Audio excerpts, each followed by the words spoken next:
Hey! You're alive! When I dragged you out of the river, I thought you were never gonna wake up. I checked your pockets for ID, a phone, maybe. I hope you don't mind. But all I found was some loose change.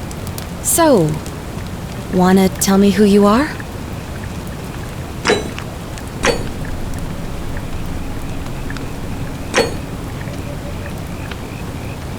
Well, it's nice to meet you.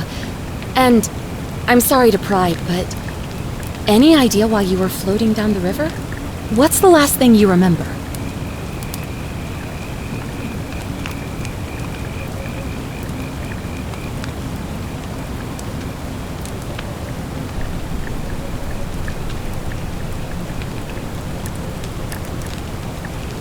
It does look like you took a pretty hard blow to the head. You're just lucky you've been given a second chance. Which is why I feel terrible for what I'm about to say, but I have a favor to ask. There are some ruins just behind you. Roman, I think. I need you to go in there and see if you can find a guy named Al for me. He went in there a few hours ago, and he hasn't come out. I've been freaking out, wondering if he's trapped or injured or worse. I would have gone in after him, but he made me promise to stay here, no matter what. There's no way I'm leaving without him, so I'm just kind of stuck here, waiting. What I mean is, I was hoping you wouldn't mind going in there to find him. If you can do that, I can get both of you back to civilization in my boat. Please? Oh, of course. Sorry, I don't mean to be pushy, I just... What do you want to know? Oh, there's not much to tell. Feels like I've spent my whole life in a dead-end job with an endless commute. Know what I mean? Oh, I'd rather not say if it's all the same to you. All right, fine. Sorry if I sounded cagey, it's just that I don't always get the best reactions when I introduce myself. My name's Karen.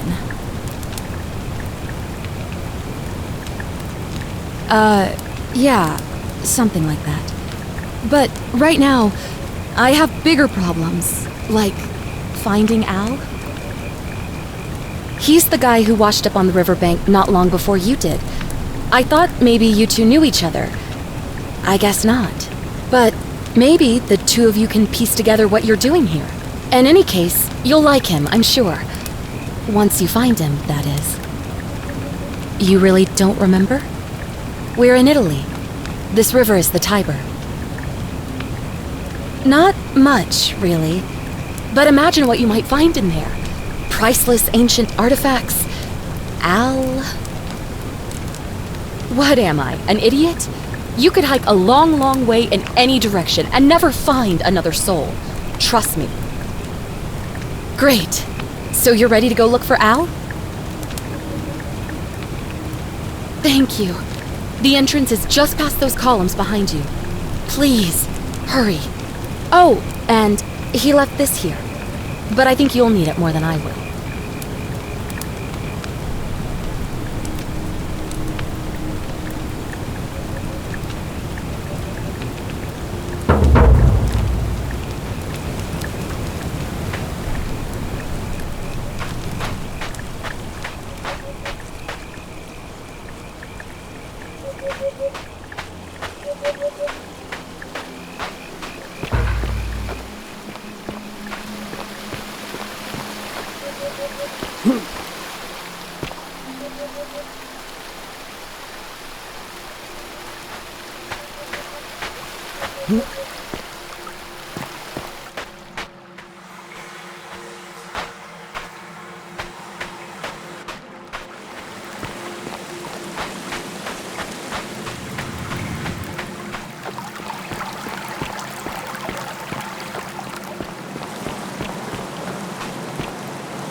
If you're reading this, it means I've discovered the entrance to an ancient Roman city hidden deep underground. Its existence is long forgotten, all knowledge of it lost, except in the Latin inscription here. It reads, "You who wish to enter the city, step forth and be judged. The virtuous shall be rewarded with eternal life in paradise. The wicked shall find themselves showered in gold, but in vain, for this shall be their final resting place." Could an underground city have remained a secret for all this time? Could people have survived down there, against the odds? It seems there's only one way to find out. If I'm not back in an hour, I'm somewhere on the other side. Consider this an invitation, or a warning. Al Worth.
Whoever reads this, I'm sorry you had to find me like this.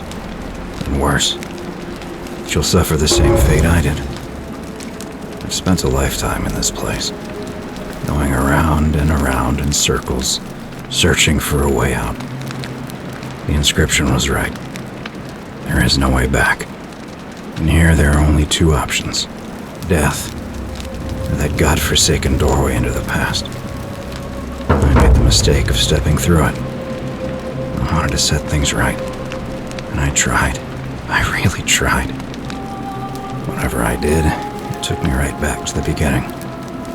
Don't make the same mistake. Better to end it all now and find out what awaits you beyond that portal.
Salve, friend. I'm Galerius. Mind telling me who you are and what you were doing in the Shrine of Proserpina? What? I'm speaking Latin. You are too, although your accent's a little strange. Oh, I see what you did there, changing the subject like that. Nice try, but I'll ask again. Who are you, and what were you doing in the shrine? Yeah, you know, agricultural goddess of springtime? You're not from around here, are you? And you've just done it again! You're a sly one, aren't you? One more time. Who are you, and what were you doing in that shrine? No idea what you're talking about. Oh, wait. Are you a bit, not right in the head? That's all right, friend. Everyone's welcome here. But listen, most folk seem a bit confused when they get here, but you seem very lost, and in more ways than one. So let me make this nice and simple for you. Live by our law here, and we'll all get along just fine. Not laws, law. There's just one, the golden rule, and the punishment for breaking it's kind of horrific. But our magistrate insists we take all newcomers to see him, so I guess I'll let him fill you in. So then, you coming? Follow me. When I first arrived, I couldn't believe there were people living down here. But, as you can see, we've got a nice little community now. Only 23 of us at the moment, if you count the 3 who are missing. No idea how, since nobody knows a way out. But it's just big and dark enough to get lost in, if you're not careful. Aren't you going to introduce me to your handsome new friend, Galerius?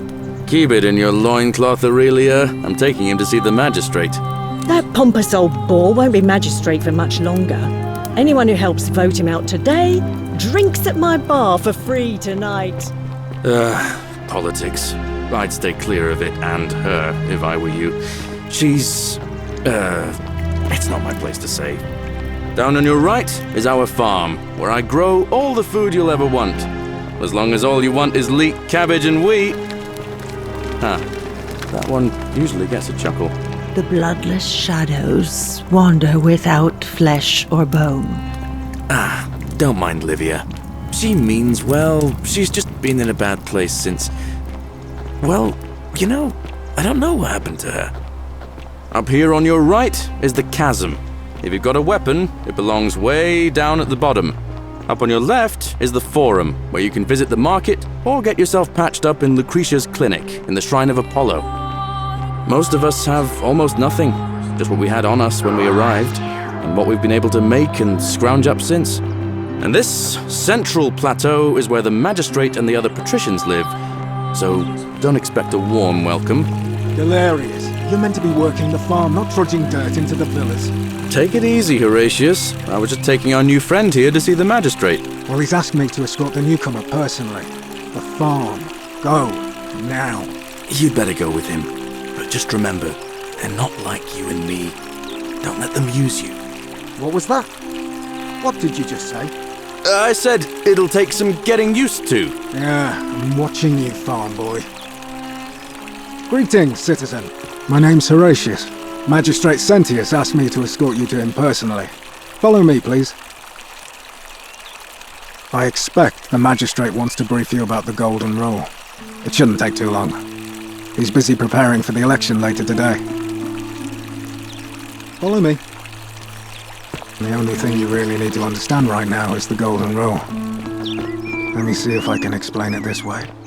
When I was serving in the Legion, if there was a mutiny brewing in one cohort, the legate in charge wouldn't waste time finding the bad apples among hundreds. They just divided us into groups of 10, made us draw straws, and whoever drew the short straw had to be executed by the other 9. Didn't matter whether he'd done anything wrong. One of us in 10 would die for the crimes of the collective. We call it decimation. If that seems like rough justice to you, you're in for a rude shock. Because the Golden Rule is exactly 10 times worse. The magistrate can explain the rest. Who's up these stairs? Oh, another one fresh out of the baths, I take it. Oh, I wish Horatius would stop letting barbarians in here. What do you want? I'm Sentia, eldest daughter of the magistrate. But you'd know that if you'd been invited in here and introduced properly. What are you doing in here? And why are you dressed like that?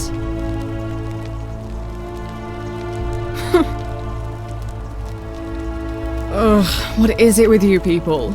You heard the rumor that my little sister escaped and figure I must know a way out too.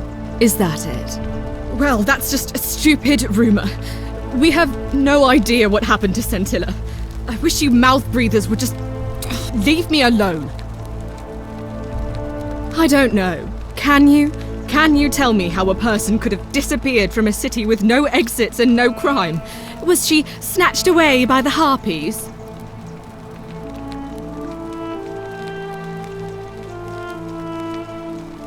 Why? Because I'm on this couch and not pacing about the villa, wasting energy? I hope you're not insinuating I'm somehow pleased with her disappearance. Ugh, you're awful. Get out of my villa and never speak to me again.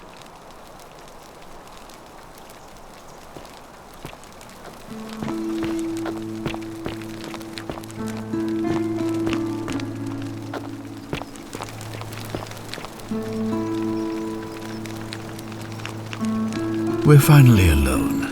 I assume you already know who I am. May I know your name? A curious name, to match a curious accent. But I digress. Now, you're probably wondering why I summoned you, and I'll get to that. But first, take a look at this wondrous place, would you? A secret city built deep in the mountains, many hundreds of years ago. Indeed. More importantly, consider the miraculous community we've built here over the last 7 months. 22 complete strangers brought together by the fates, living and working together in our own little paradise. And in all that time, not a single sin has been committed. No fights, no theft, nothing. Have you ever witnessed something so extraordinary as a city without sin? Nor could I, until I came here. But the reason for this miracle is as simple as it is terrifying. If even one person commits a sin here, every last one of us will die. You see, the builders of this place, whoever they were, left inscriptions warning, "The many shall suffer for the sins of the one." From what we can gather, breaking the law here will anger the gods and provoke a terrible punishment. Like the curses of Medusa and Midas combined, turning us all to gold. We've come to call it the Golden Rule. It's extraordinary that we've survived as long as we have, and each day I grow more and more afraid that our time in the sun is almost up. And now it seems that day is finally here.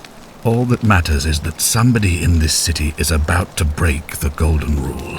Why else would Proserpina send you now? Unless you and I can stop them, our doom is assured. I know that's a lot to take in, and you look like you have questions. Please, ask away.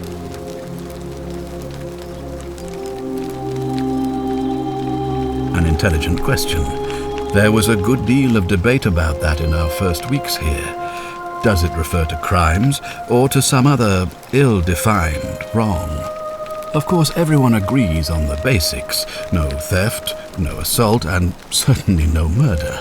But beyond that, it was more difficult to reach a consensus. What about lying, insulting someone, blasphemy, trespass, trying to escape, bribery, infidelity, suicide? As magistrate, I had to exercise leadership, and so I made a decision. We must uphold the laws of the Empire to a standard never before seen. And we must honor the peace of the gods, the sacred accord between the gods and the people of Rome. It is only by offering the gods the proper respect that we may prosper, as Rome has for centuries.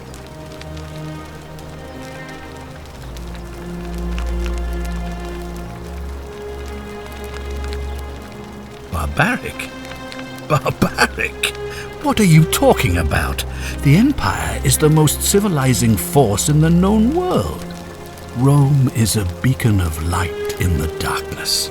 For 800 years she has borne great statesmen, philosophers, poets, artists, and engineers. We have comprehensive laws protecting the rights of our citizens, which have unified countless warring tribes all across the Mediterranean and beyond, from Gallia to Judea. All our citizens are treated the same, regardless of the color of their skin or their sexual preference. Can you say the same? When our people are starving, they are given food rations, and when they are wronged, they have the right to bring the guilty party before the magistrate. Our laws forbid treason, murder, assault, and rape, as well as theft and arson, and so on. No other civilization in the world is so advanced, and you have the hubris to call us barbaric?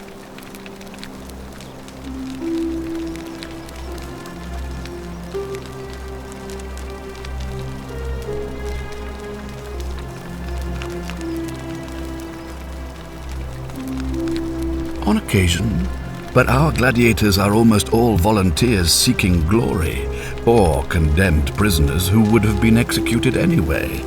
I do not see the harm.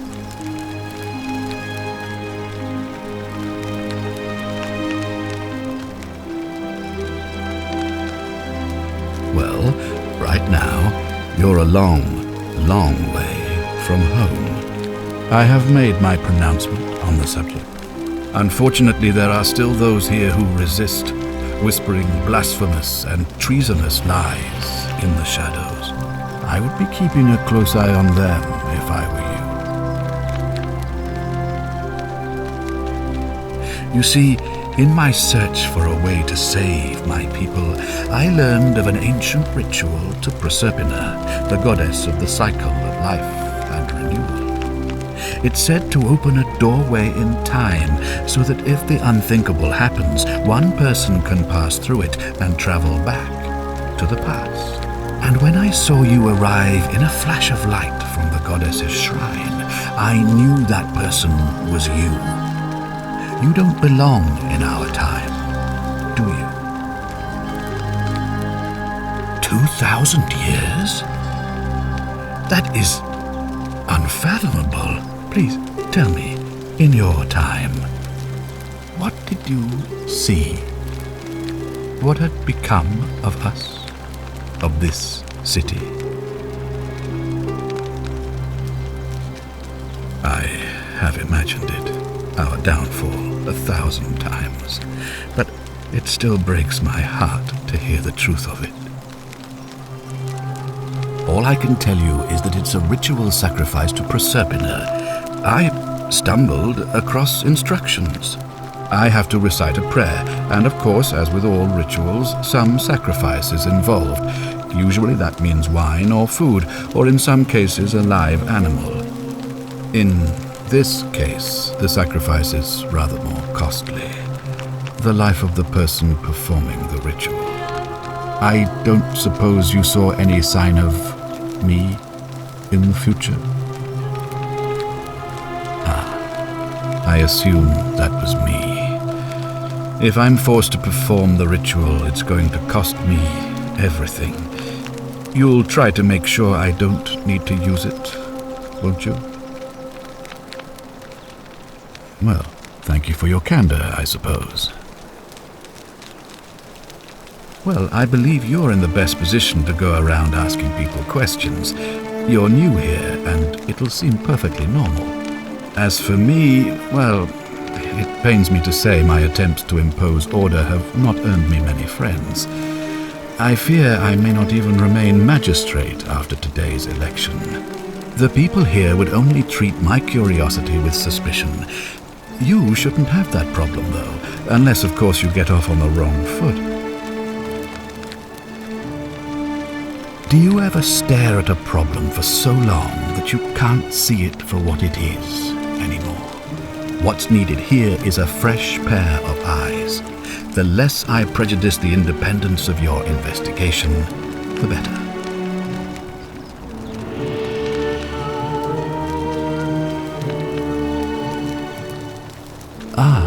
So you know about that already. It's a devastating loss, of course, but that was over 3 weeks ago, and whatever happened to her, it didn't break the Golden Rule, so I don't think it's connected with our imminent demise. Still, if you happen to find her and return her to me, I would be eternally grateful.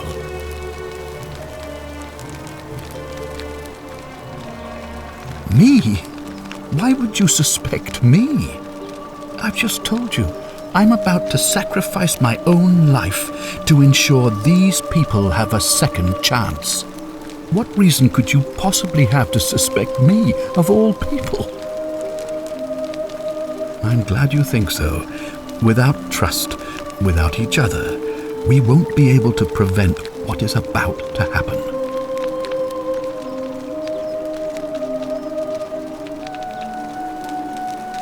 You mean you couldn't speak Latin before you arrived here? How strange. But the gods are active here, and their temples and shrines hum with power like nowhere else in the Empire. Perhaps when Proserpina brought you here, she planted the seed of Latin in your mind so that you could better serve her. An unbeliever, then? If you come up with a better explanation, I'll be interested to hear it.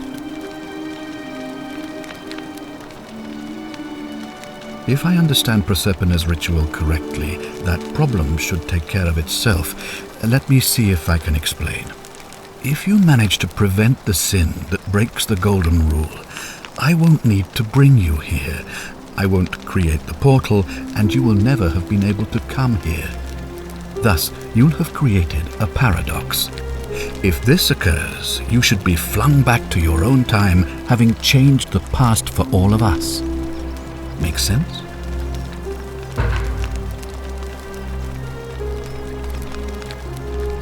Good. So, are you with me? Can I count on you to figure out who's about to break? the Golden Rule. Wonderful. Now, I need you to investigate the city, talk to everyone, help them if it'll win their trust. I authorize you to enter private homes and inspect possessions and documents, unless, of course, you're asked to leave. Figure out who the culprit is, and as soon as you have a name, come back and tell me immediately. Oh, and one last thing. If I were you, I'd start my investigation by visiting Lucretia at the Shrine of Apollo in the Forum. I heard wailing from there not long ago. Seems like something's not right.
Do I need to ask Horatius to escort you out of here? Get out, you horrid barbarian!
You've returned. Do you have any news about your investigation?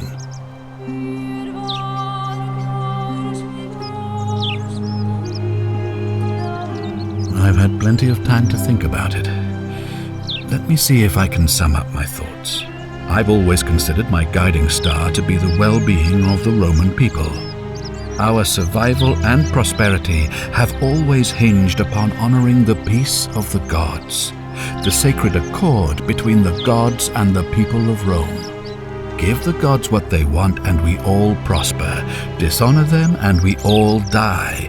It's as simple as that. The real enemy in this place is not the golden rule, but human failings. The temptation to slide into degeneracy, greed, and hubris. I trust that answers your question. Sextus Sentius Imperiosus is my name, though magistrate is the proper way to address me. Before I wound up here, I was a decurion in the cavalry of Imperial Rome, helping protect civilization from the barbarians. It's a cavalry officer. I had 30 men under my command. This was my uniform. As magistrate, I usually wear a toga, but today I may need to survive long enough to create the portal for you, so it seemed prudent. My men and I were at the Emporium in Rome as honor guard for a visiting dignitary arriving upriver by barge. Now the port is usually bustling, but just as our guests arrived, waves of people began running toward the river from streets and alleyways in every direction. They were trying to escape a terrible fire. Unfortunately, the crowd sent my horse into a panic, and I remember it losing its footing by the water's edge.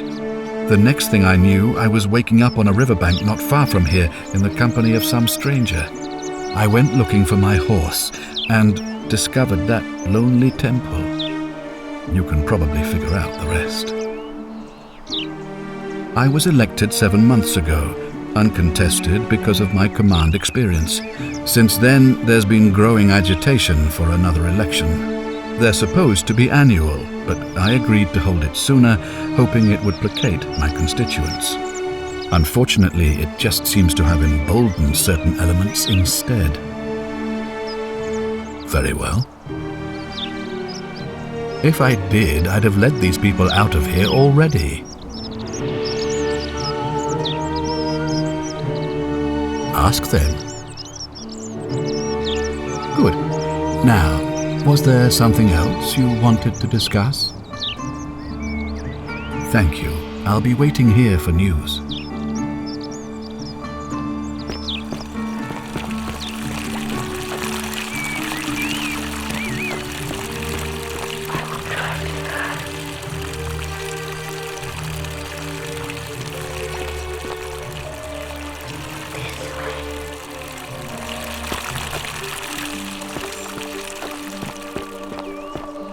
Fresh meat, huh?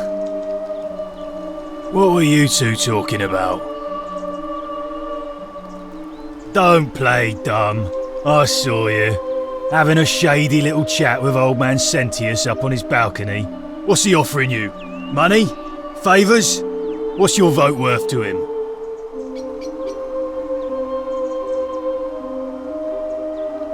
What else would you be murmuring about on election day?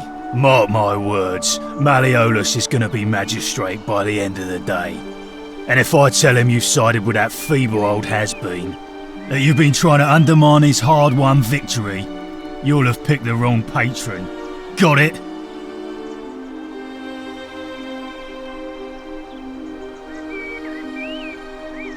Good, then stay out of it. Nobody likes caput murde foreigners interfering in an election. Can't hurt. Her name's Domitius. You want to get to Malleolus, you go through me. Why? Because I am a gladiator. That's why. You want to see me fight? Keep running your mouth, fatuous cunners. When Malleolus wins the election, yeah? This place will change. You won't even want to leave. You'll see. I think it's gone on long enough, and Malleolus is going to put an end to it once he's elected. He's going to announce it in his victory speech. Just you wait and see. 'Cause if I tell you, and it gets out, it'll give old man Sentius a chance to interfere in our plans, and we can't have that.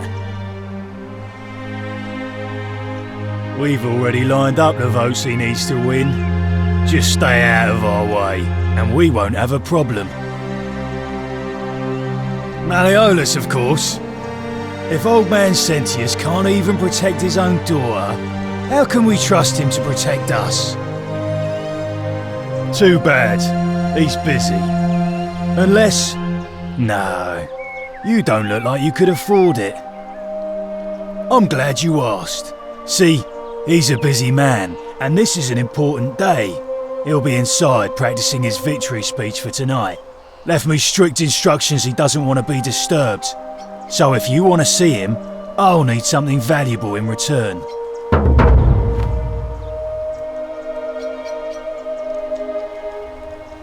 Bribe? That's such an ugly word. What I'm looking for is more of a tribute to me, your soon-to-be patron. Dunno. Something good. Just make it good. Whatever. Just remember, I'll be watching.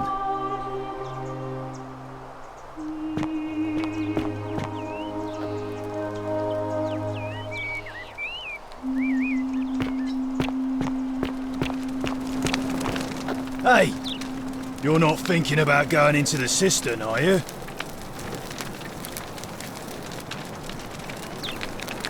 Nobody's told you about Hannibal? Ugh, why do I have to do everything round here? So, there was this guy called Hannibal, right? Funny accent. Used to go down into the cisterns looking for junk he could clean up and sell. One day, a few weeks back, he comes out and tells me the cisterns are haunted. Said he could hear spirits wailing. Of course nobody believed him, because who trusts a Carthaginian, right? Anyway, a few days later he goes back in, and hours go by, and he hasn't come back out, yeah? So I go down after him, and it's dark. But in the distance I can just make out his body, sprawled out on the ground, and hunched over him was something that made my blood run cold. No word of a lie, I saw a creature. Like the corpse of a man who'd been flayed. And it was eating Hannibal. What any sane person would have done. I legged it out of there and put a sign at the door to warn the others. Without a weapon? Well, it's your funeral.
Isn't the great temple majestic? A new face. Ave, and may Vesta watch over you. I'm Equitia. To what do I owe the pleasure of this visit?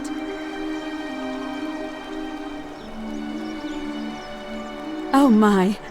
I take it people are quite direct where you're from. I suppose it's quite charming in its own way. Usually, however, you wouldn't simply march up to a Vestal priestess and without due formality or courtesy ask, "What is your story?" The proper approach would be to arrange an introduction through a mutual acquaintance in high office, by which time you would already know how to address me. And then you would find a way to satisfy your curiosity rather more indirectly. But to be honest, I've often thought what an unnecessarily formal way to communicate that is. So, let's do it your way. You just keep being yourself and ask whatever you like. It'll be a refreshing change. You really don't know? You are from far away, aren't you? Well, I am one of the priestesses charged with keeping the sacred flame in Rome's shrine of Vesta burning. I take it you know who Vesta is? Vesta is the mother goddess of hearth and home, and the guardian of the Roman people. Put simply, I tend to the temples, ensure their sanctity is preserved. Why? So that we continue to honor our gods, invite their blessings, and not bring their wrath down upon us, of course. It's vital that we keep them appeased and remain in their good graces. You know, I'm not entirely sure. But what about you? How did you end up here? Karen, you say? And nothing about that name seemed odd to you.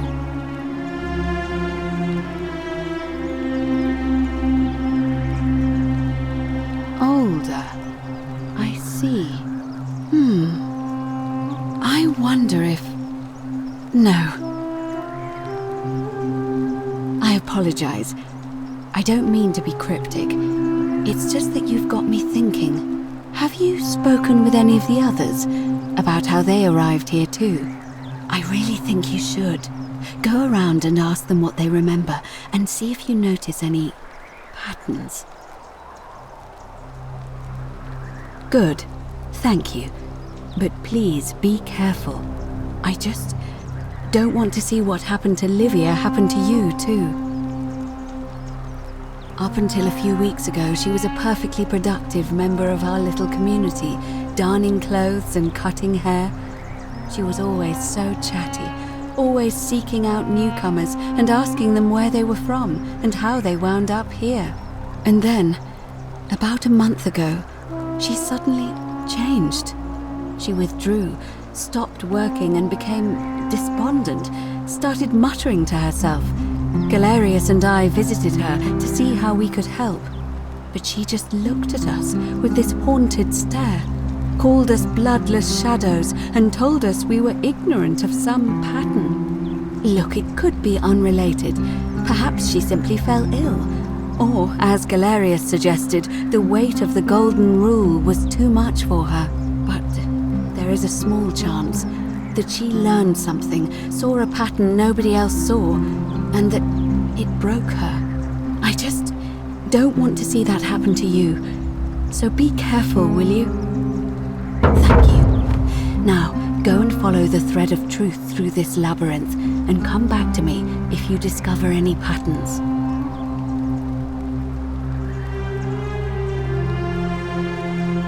I don't, I'm afraid. It seems to me we're exiled here until the gods judge us, one way or another. I'm quite sure it's the work of the gods, which is strange because they've never been particularly concerned with our misdeeds, as long as we've kept the peace of the gods. We ask for blessings, for good health, bountiful harvest, military victory, and in return, we offer praise, wine, incense, or animals. But here, it seems they require much more of us. I find myself reminded of an especially pertinent tale from our great poet Ovid in his epic Metamorphoses. Would you like to hear it? It is rather long. I suppose so. Jupiter and Mercury put a town to the test by disguising themselves as vagrants and asking for shelter there. Everyone turned them away and failed that test, except for an old couple named Baucis and Philemon, and so the gods gave them time to escape and granted them a wish. and then wiped that town off the map.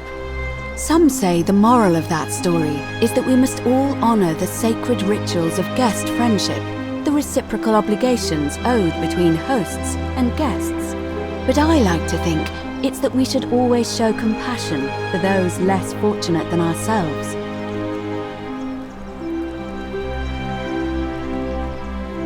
I'm pleased to hear it.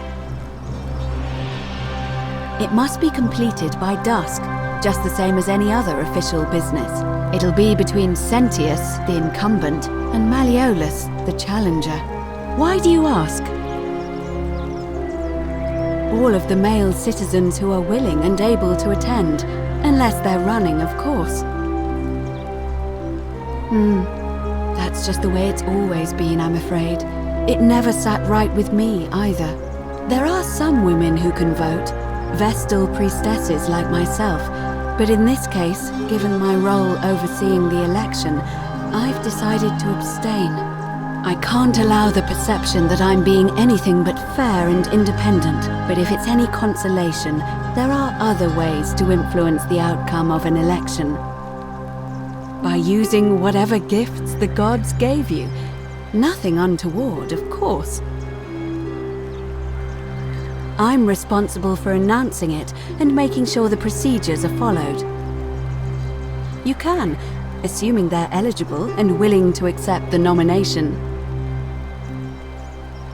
As I said, I'm planning to hold it before dusk, but I suppose I could hold it sooner, if there's a good reason.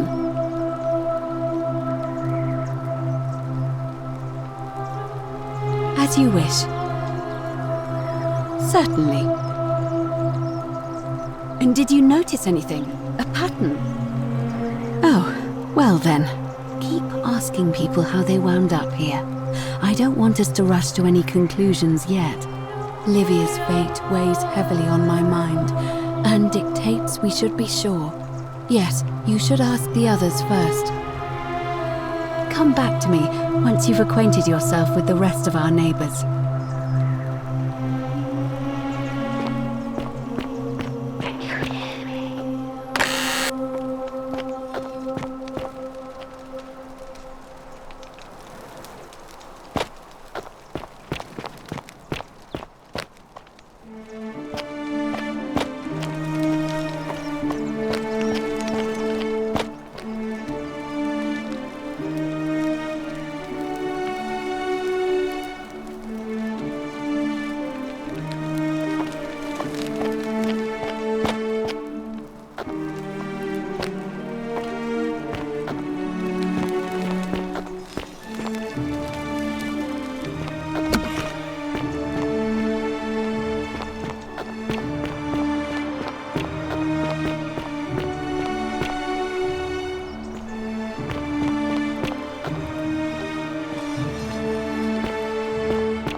Give me a moment.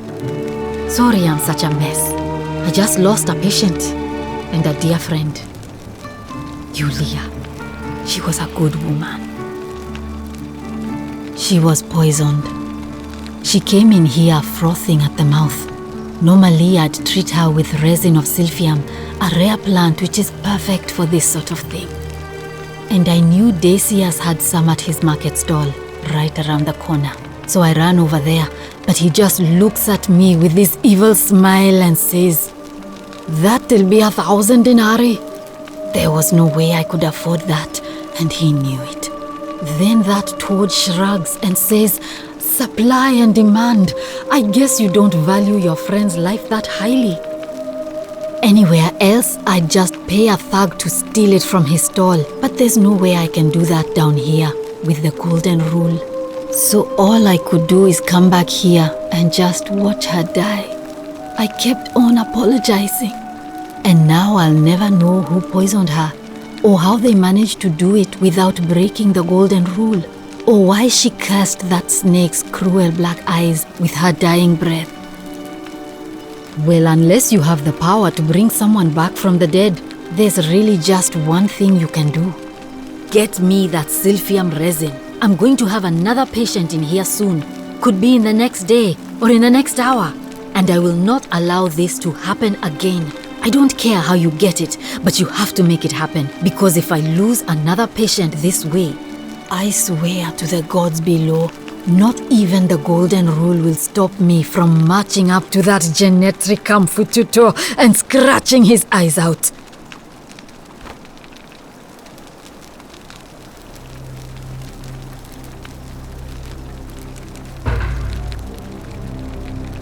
A city without sin might sound good on paper, but whoever dreamt it up didn't think it through. Maybe it was an attempt to create some kind of utopia. But snakes like Decius will always find loopholes to exploit. And what can we do about it? Absolutely nothing. In some ways, we are worse off because we can't take the law into our own hands. Oh no. Sorry. I don't mean to worry you, but no, that is definitely not normal. There was one other person who claimed she could hear the statues talking to her. But that was Navia, and she went a little mad. Anything about what? Sure, what do you want to know? Do you really want to know? I mean, if somebody poisoned her, then surely they would have broken the golden rule, and so maybe it's best we don't discuss it. Hemlock, I believe. I haven't seen her in months. She's not allowed to leave Malleolas's villa, and they are quite secretive. Gladly. I wish. Some people here need proper medical care, not the half-baked, hanging by a thread excuse for treatment I'm giving them. Just don't get sick or injured here. I'll do my best to treat you, but I'm out of my depth and dangerously short on everything you can imagine. I'm Lucretia, and I'm going to be straight with you. I'm not a physician. This is Navia's clinic. I've just been filling in ever since she disappeared. I'm tired and out of my depth and miserable all the time. But I'd rather take this on myself than let one of you lot mess it up. My husband and I moved to Rome from Caesarea. He embraced the Roman way more than I would have liked and turned into an awful philanderer. I would have divorced him and demanded the return of my dowry, but I knew he would sooner have me killed than give me my right. So I waited for the right time to take what was mine and disappear. And then the fires came.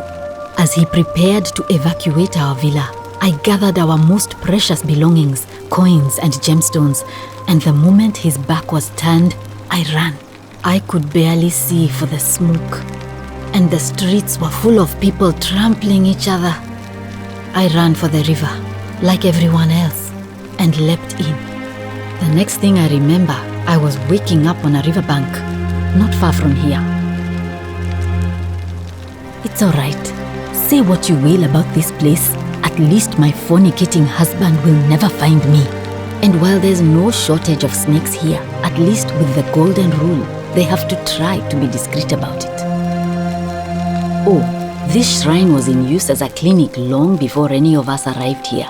Kind of strange to set up a clinic in the temple of the god of disease. But the god who inflicts a curse is also the only god who can undo it. So I suppose praying to Apollo for healing kind of makes sense.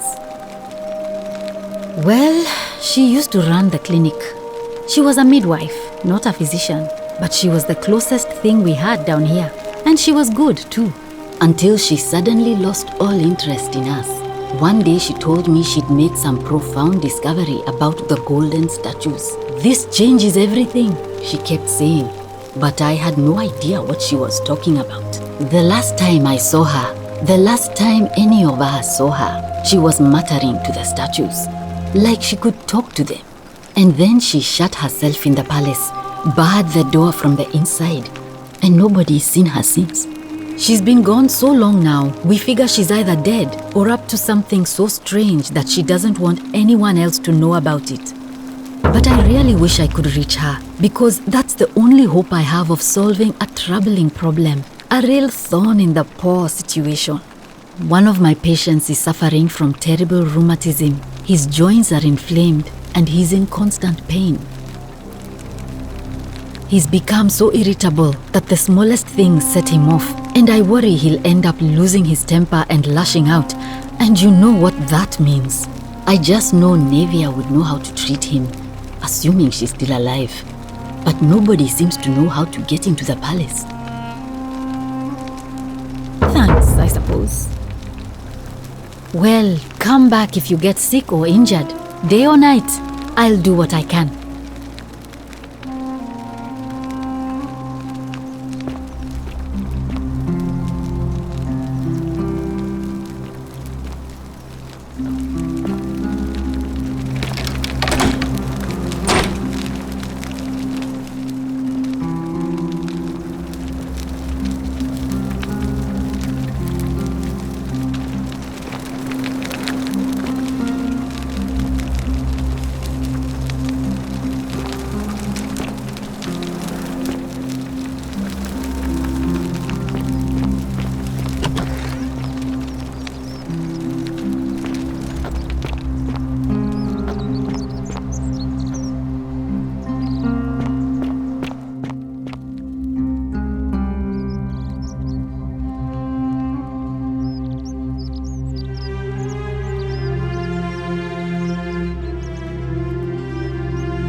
Wonder how much one of these statues is worth on the outside.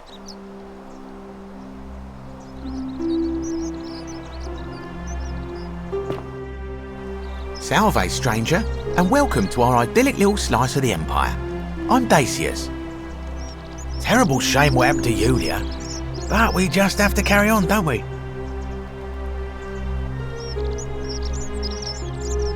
It's terrible for inflation is what it is. There's so much gold just lying around, it's practically worthless, at least down here. Of course, I have an idea for generating real wealth, but what I need is a bow. Just a simple composite bow. I've scoured this city from top to bottom with no luck. But if you happen to find one, bring it to me and we'll talk. Oh, well, technically yes, but that just means you'll need to be a little discreet. Thank you, friend. Malleolus. I mean, Centius couldn't even keep his daughter safe. What hope does he have of protecting us?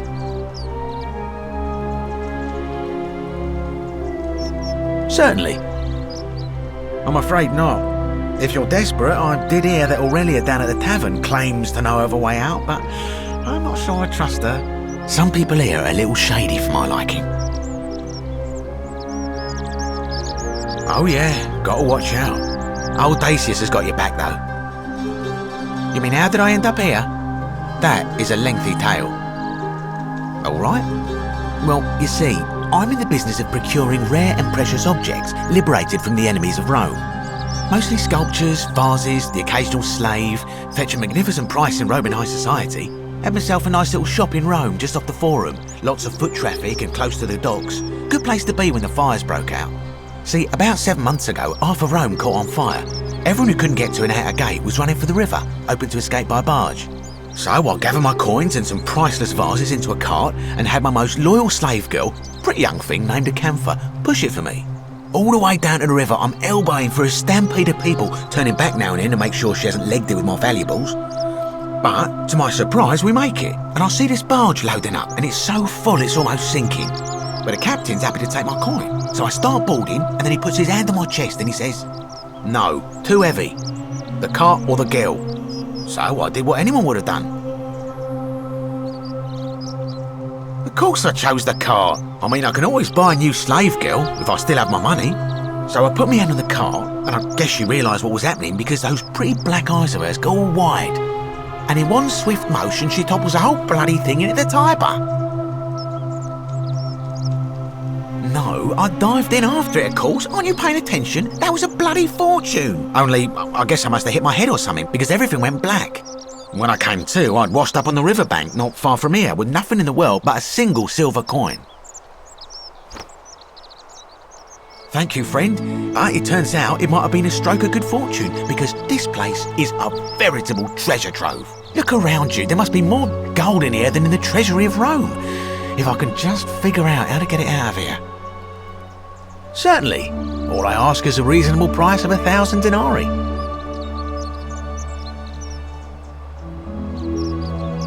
That's hardly my concern. But if you get a job, work hard and save your coins, you should be able to afford it within, say, 5 years? Oh, it's perfectly legal.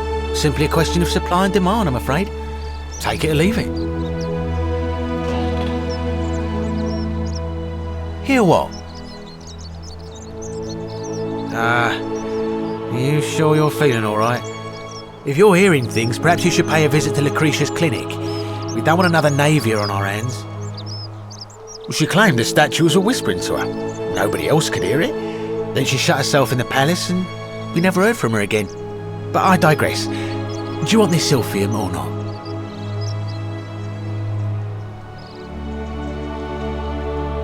Very well. Perhaps I can interest you in something within your budget?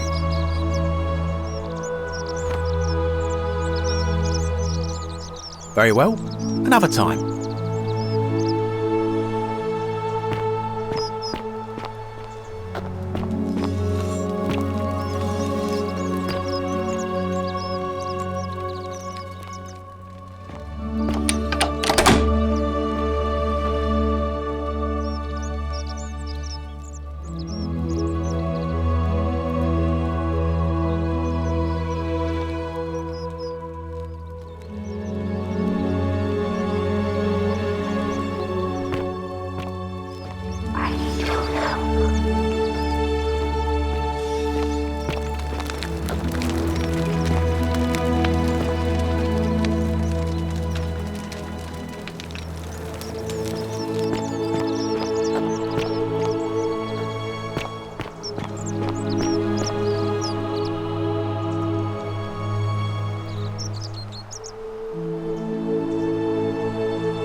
Hey, Virgil, how much would you want to make me a bow? For the last time, Dacius, I'm not making you a bow. But why?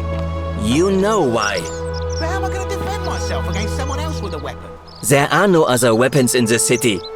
We all went along with the magistrate's weapons ban, so it wouldn't be an issue. That's why I've got to get in first before someone else beats me to it.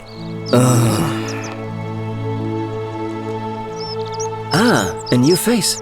Salve, and welcome to a little community. My name's impossible to pronounce for most people, so you can just call me Virgil. You arrived on a sad day, friend. What with Iulia's death? I wish we could have met under better circumstances. Some people say it's divine, the work of a god, but I'm not so sure. It just seems so flawed to me. Like it's distinctly human. I mean, once you've been here long enough, you'll notice people doing things that just seem so wrong to you. But this so-called god doesn't seem to care, which means one of two things. Either you don't know the difference between right and wrong, or this unknown god doesn't. And I'm pretty sure I know the difference.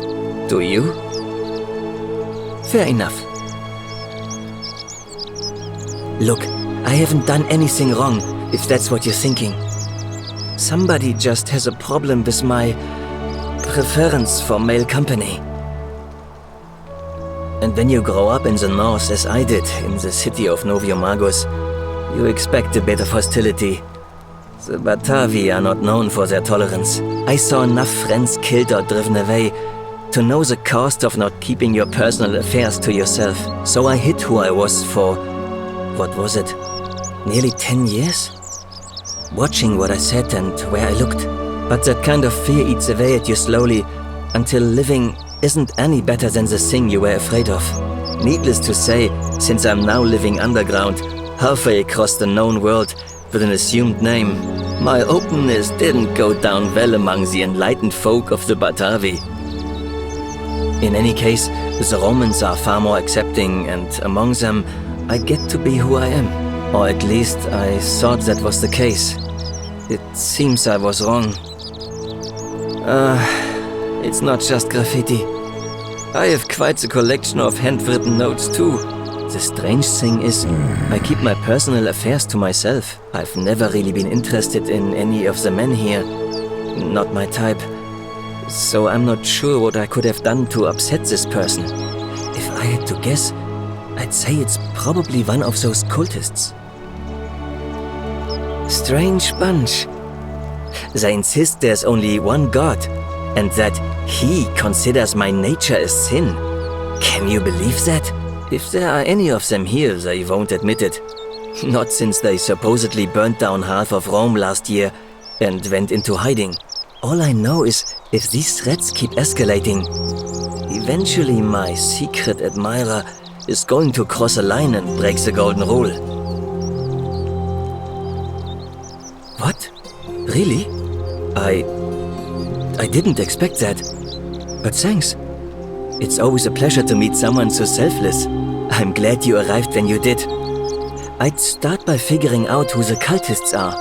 Or maybe ask around among the merchants here. Someone who lives or works in the forum must have seen something. But if you find them, please don't hurt or humiliate them.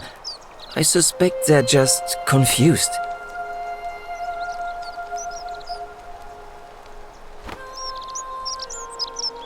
Well, Malleolus is talking about loosening some of the restrictions in this place.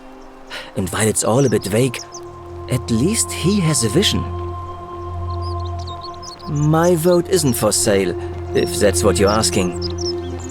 You wouldn't believe how often the new ones ask that question.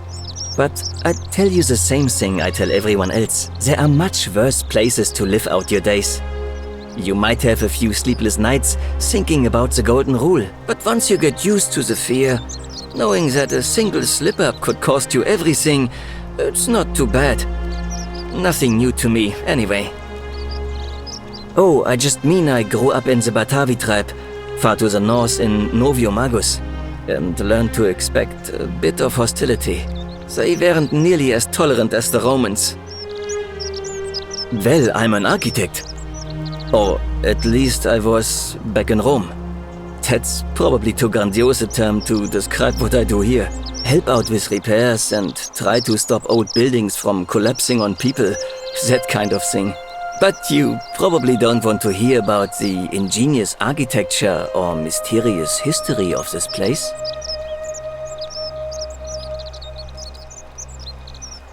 You mean the Great Temple? This one's a bit of a mystery. Given the way it's positioned so prominently, looking down on us, it's clear that whoever built it felt it was the most important temple in the city. Unfortunately, someone else went out of their way to keep its purpose a mystery. You see, usually a temple is dedicated to a particular god, like Proserpina or Diana or Apollo. Usually, that god is obvious. But in this case, it's unknown. There's an obelisk out the front, which probably used to bear the name of this unknown god. But it appears some barbarian defaced it. And of course we can't get inside because it's locked up tighter than the Temple of Saturn in Rome. And that contains the treasury. So we're all left wondering, which god is that temple dedicated to? And could it be the one responsible for the golden rule? Unless somebody figures out a way inside, I suppose we'll never know. Gladly. Personally, my favorite thing about this place is the aqueducts. Those series of adjoining arches. They're an ingenious feat of Roman engineering with a very practical purpose. They take fresh water coming from outside the city and distribute it all across the chasm. It's funneled below the palace and into a cistern beneath the great temple. Some of it flows down into another cistern beneath the villas, and the rest is funneled to the shrine of Proserpina, where it fills the lake and allows us to fish and farm. Hey, not so loud. Just talking about that could anger the gods for all we know. I'm not saying it's impossible, but you'd have to find a way inside somehow. Just, please, try to be a bit more discreet about it. Oh, I'm glad you asked. Some of these shrines were constructed hundreds of years ago, which means Romans have been arriving here for at least that long. But there's one thing that puzzles me. The oldest shrine in this avenue isn't Roman at all. It's Greek.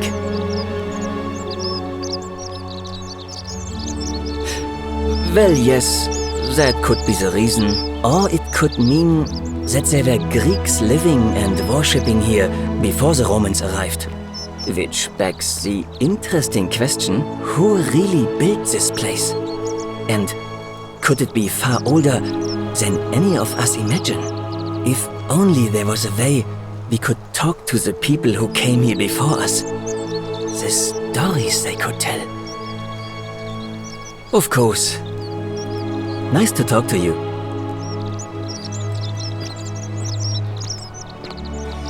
Ah, a fellow traveler from a faraway land. Greetings, I'm Georgius. It gladdens me to see another foreigner in our midst. We must stick together, you and I. And I must say, my sartorial friend, your clothing is most extraordinary. Leather boots in place of sandals, trousers with precise stitching, and such a curious design. I have traveled distant trade routes from the markets of Damascus to the farms of India, and never have I seen anyone dressed quite like you. Tell me, I must know, from which exotic part of the world do you hail? Then you are an explorer, like me. Wonderful. You must have many stories to share. I cannot wait to hear them. We will have much time here to get to know one another. But for now, do you require assistance? I know you do not require clothing, so information perhaps? My story? How kind of you to ask. I am a tailor and I run the humble shop in the forum.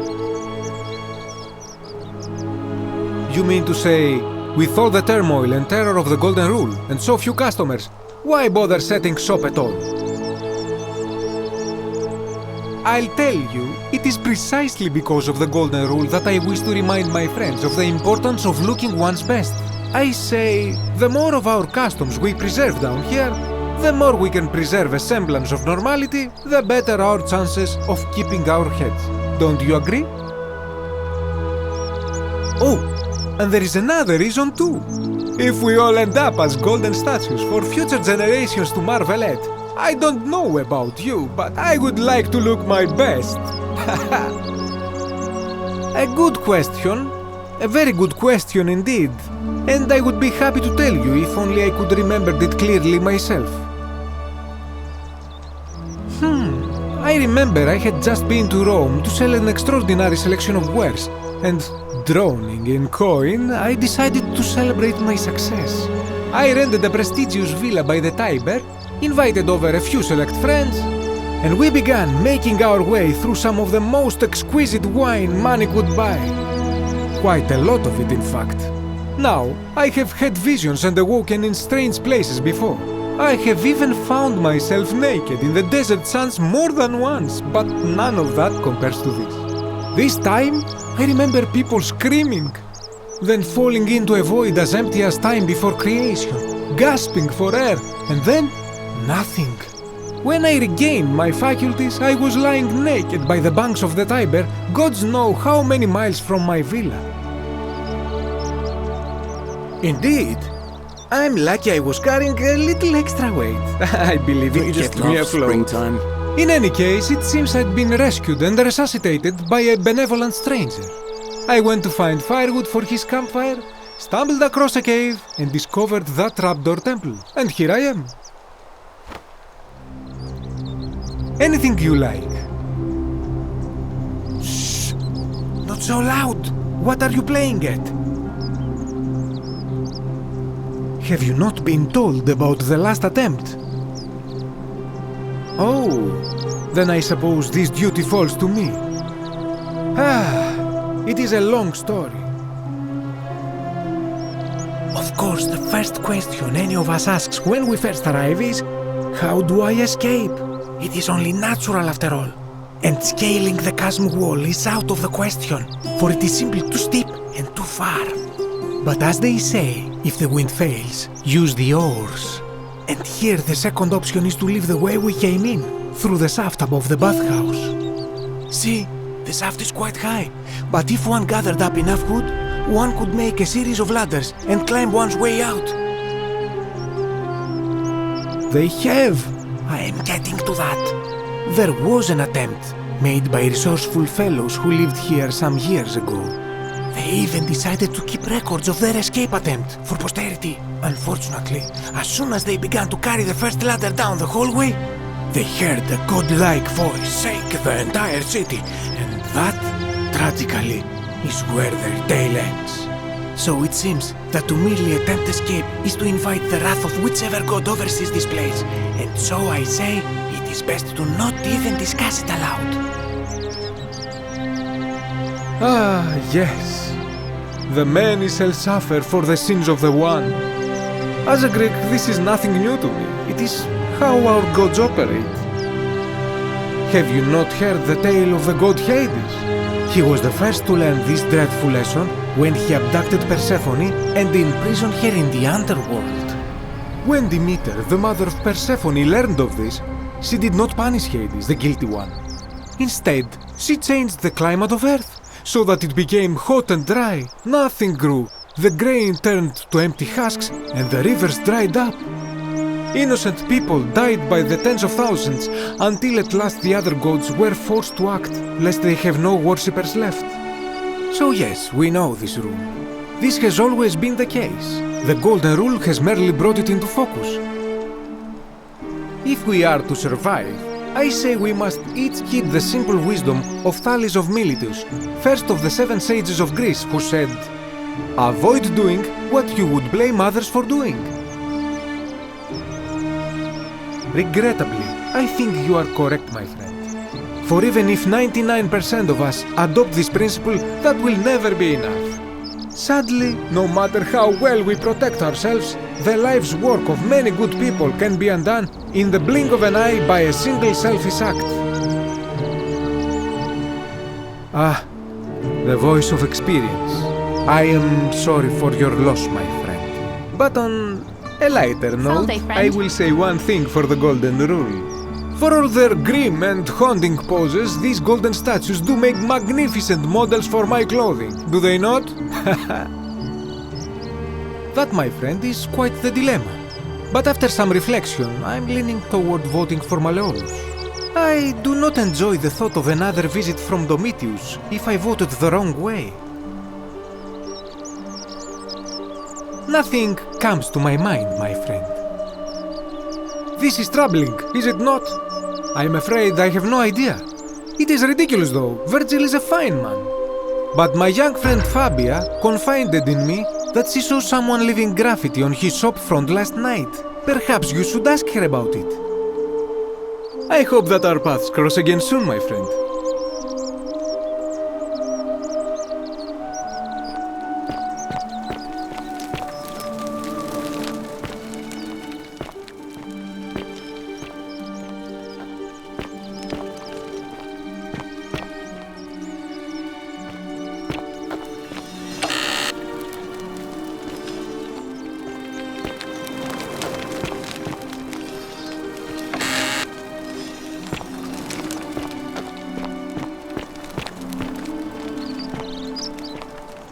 Sometimes I stare at the great temple on the bluff, and I think, whatever is in there, it has to be important.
Hello?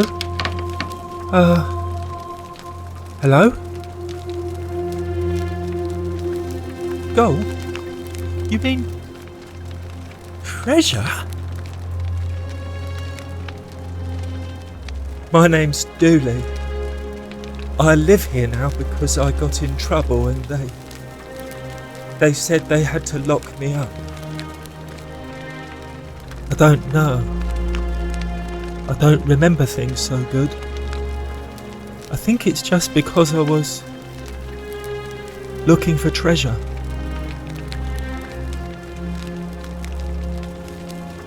Yes, but I wasn't. I was just looking. They said I did it more than once, but I can't remember things so good. Then they called me mean names. They called me a liar, Billy. Yes. They said I have to live here now and gave me this letter. But I'm not good with words. Do you think you could read it for me?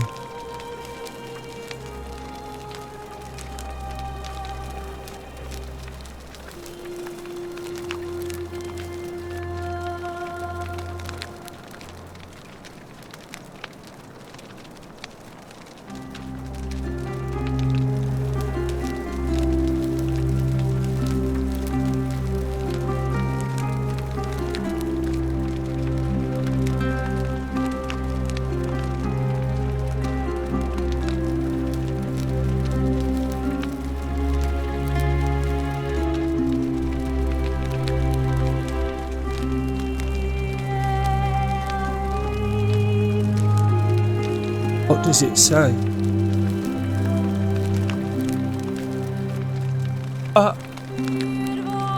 My treasure! My friend Hannibal used to look after me. He said he always would. But then, he died. It was very sad. He said, if anything ever happened to him, I had to find something very precious hidden away.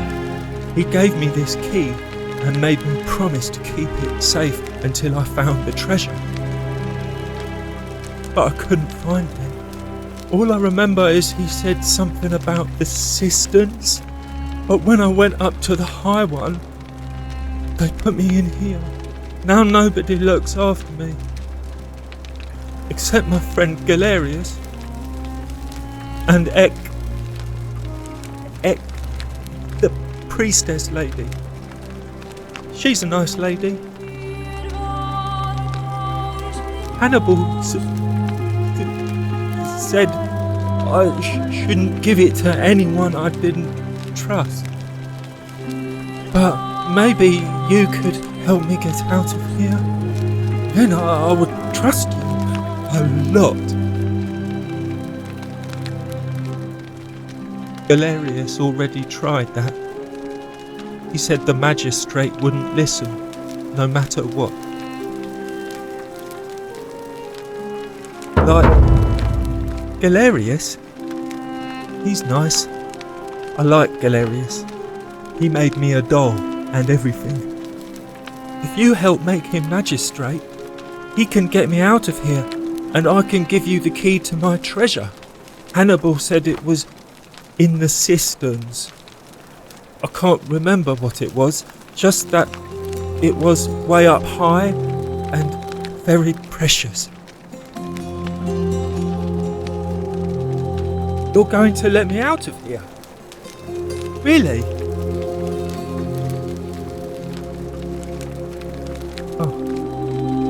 Please. I hate it here. It makes me very sad. My friend Hannibal used to look after me. And he said he always would.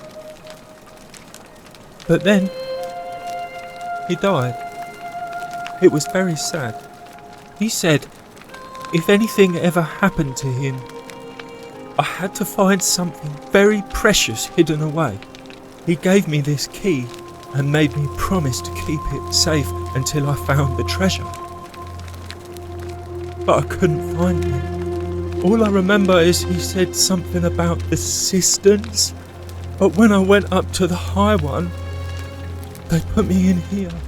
Now nobody looks after me, except my friend Galerius and Ek. Bye-bye.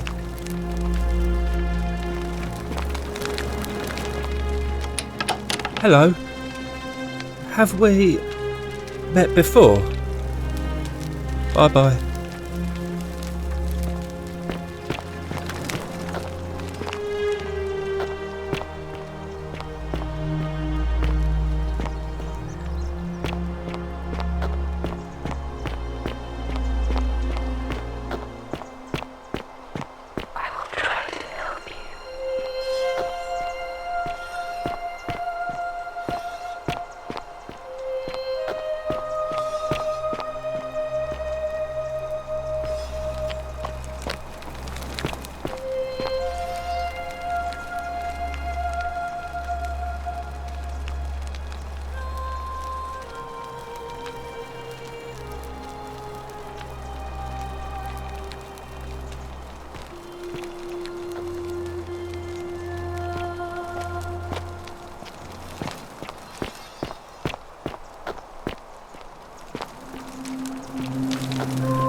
Hello again, my sartorial friend.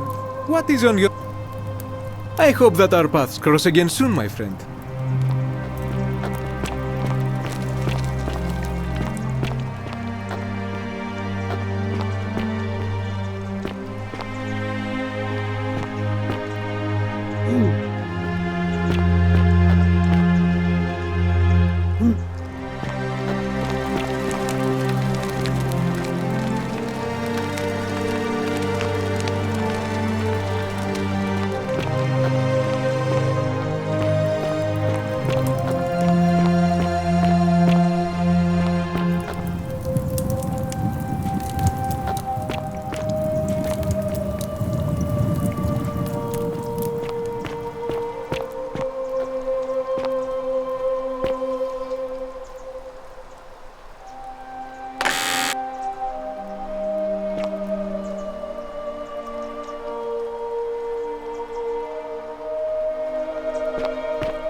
Horatius? You, Sisyphus, attack or pursue Still the no sign of stone Scintilla. that always I haven't slept right in 3 weeks. Don't be too hard on yourself. From what I hear, nobody saw it coming. Anyway, I thought you Stoics weren't supposed to worry about things you can't control. Yeah, but I keep thinking, what if there is something I can do?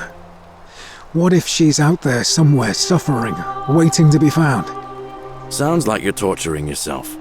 Leave that for the gods. Try to relax, get some rest. Tomorrow's a new day.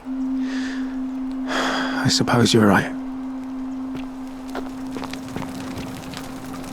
Just as the ocean accepts the rivers of all the world, so this place accepts all the souls. But it does not notice the crowds that come. The bloodless shadows wander without flesh or bone. Some crowd the forum, some the house of the ruler of the depths. Others follow their trades, imitating their previous lives. They never do. There is only a downward path, gloomy with fatal yew trees. It leads through dumb silence to the infernal regions.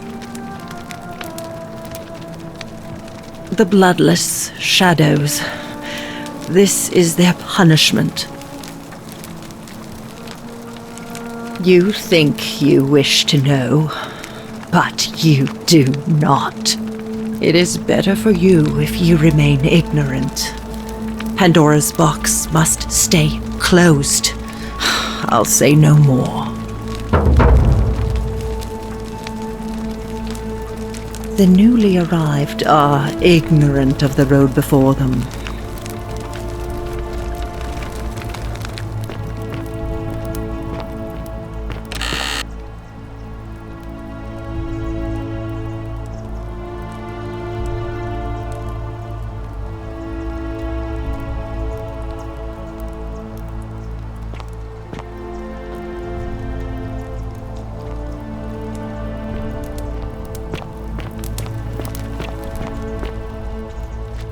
Ixion turns.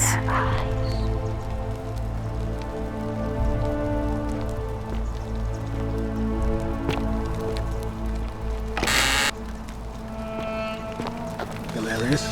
Horatius? Looking a bit troubled there. Still no sign of Scintilla. And I haven't slept right in 3 weeks. Don't be too hard on yourself.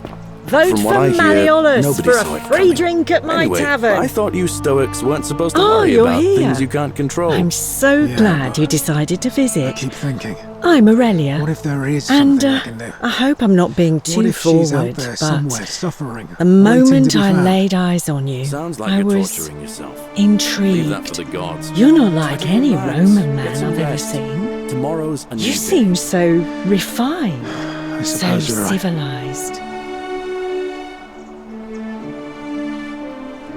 Ugh, coming on a bit strong, don't you think? I take back what I said. Suddenly, I don't find you so intriguing anymore. Let's just forget that ever happened, so we can at least do business. So, what brings you to my tavern? Ugh, let it go. Nothing's going to happen between us. You know, normally, I'd expect you to buy me a drink before asking if I want to get out of here. Straight to business, huh? I can work with that. As a matter of fact, I do know a way out. I'm happy to tell you all about it, but this is valuable information we're talking about, and I don't just give it out like some cheap oracle. So, how badly do you want it? Is it worth, say, 1,000 denarii to you?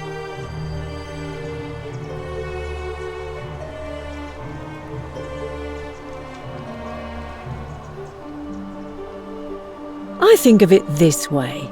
I have something of value, and I'm willing to share it for a price. That's not unethical. That's just good business. Now, do you want it or not? Well, I can't tell you too much, or you'd figure it out for yourself. But I promise you, you'll never have to spend another hour in this city ever again. If I took your money without giving you what I promised, I'd be breaking the golden rule, wouldn't I? And I have no interest in doing that. Simple. It's a one-way trip, and I'm not ready to go just yet. I like my life here. One day, maybe, but not now. What's the matter? Can't afford it? Well, perhaps you could take out a loan. I understand Malleolus has lent money to others, on occasion. I just try not to think about it. Drink helps with that. As the saying goes, to drink is human, so we drink. Certainly, for 10 denarii. Have you met Livia? She used to do my hair, until one day she just snapped. This place has that effect on people. Now, she just stands around, caked in filth, muttering nonsense to herself. It's a real shame. Now I have to do my own hair. I hear that if Malleolus is elected, he's going to throw a small festival to celebrate, with entertainment and everything.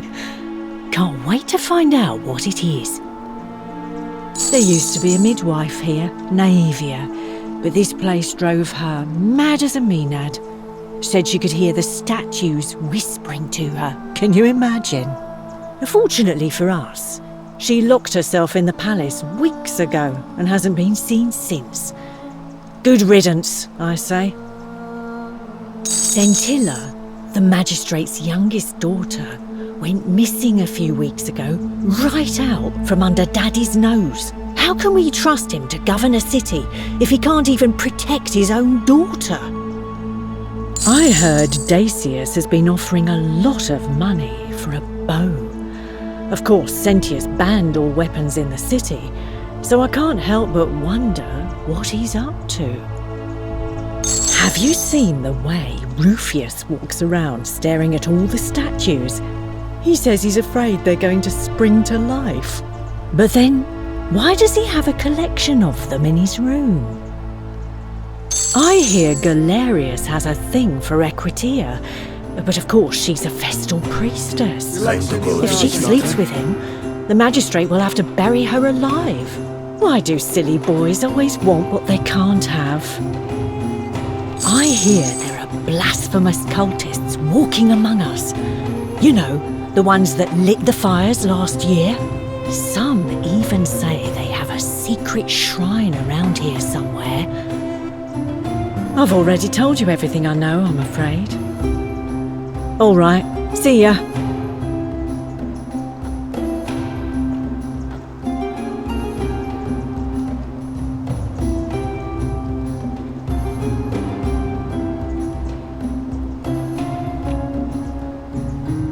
Vote for Malleolus for a free drink at my tavern.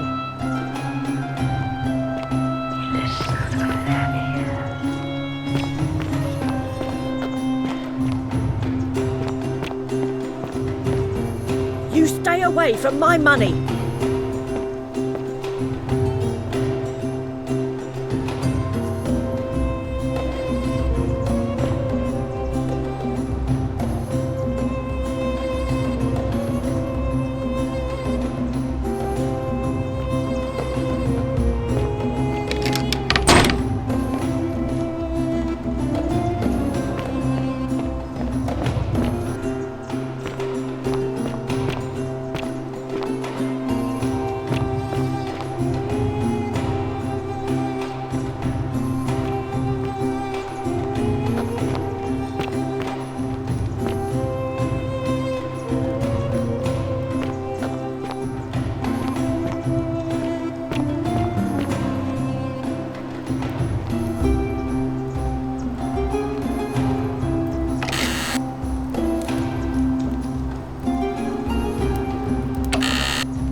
The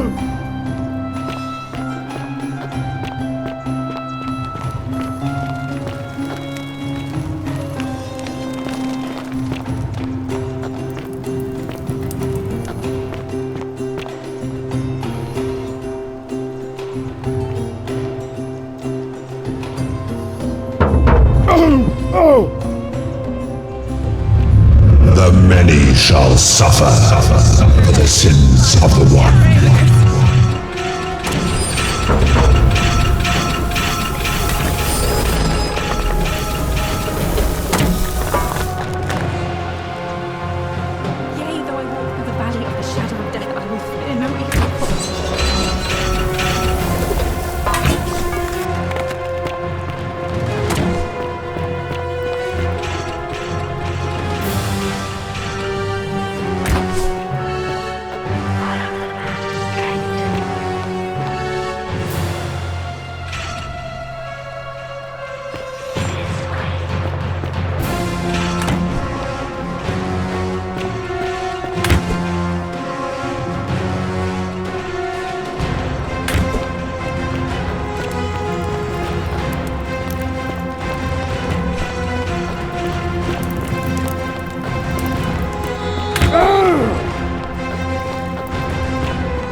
Salve, friend.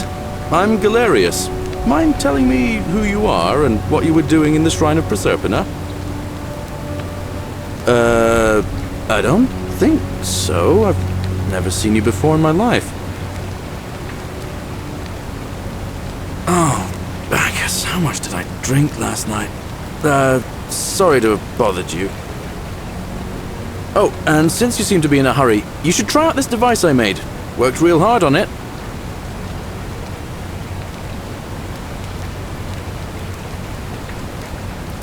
Just attach the pulley to the rope over the lake and hang on to the handles. If it works, it'll be faster than walking. And if it doesn't work, worst thing that can happen is you'll take a swim in the lake. I haven't quite summoned the courage to test it myself. But don't worry, it's completely safe. Probably. All right, see you around.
Cerberus lifts his triple head and lets out his threefold braying. Livia, would you stop muttering like Medea over a cauldron? You'll scare away my customers. They follow their trades, imitating their previous lives, but they are ignorant. This again. You're in a world of your own, aren't you?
Hello.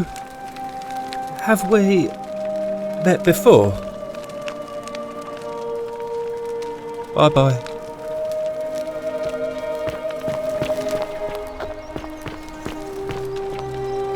Help! You have to do something! A man arrived in the baths. A real nasty sort, with his face all covered up. And he's got a weapon. You have to do something, or he's going to break the golden rule. Fabia, but now's not the time. Are you going to help or not? None of us do. The magistrate made us throw them all into the chasm. So now this man's bow is the only one in the city. You'll just have to improvise. Thank you. He's still in there, somewhere. I have to hide. Find me in this empty shrine when it's over.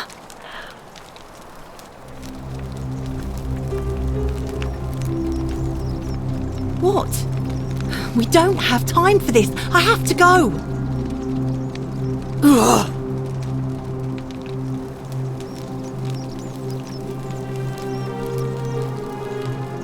The shrine is collapsing!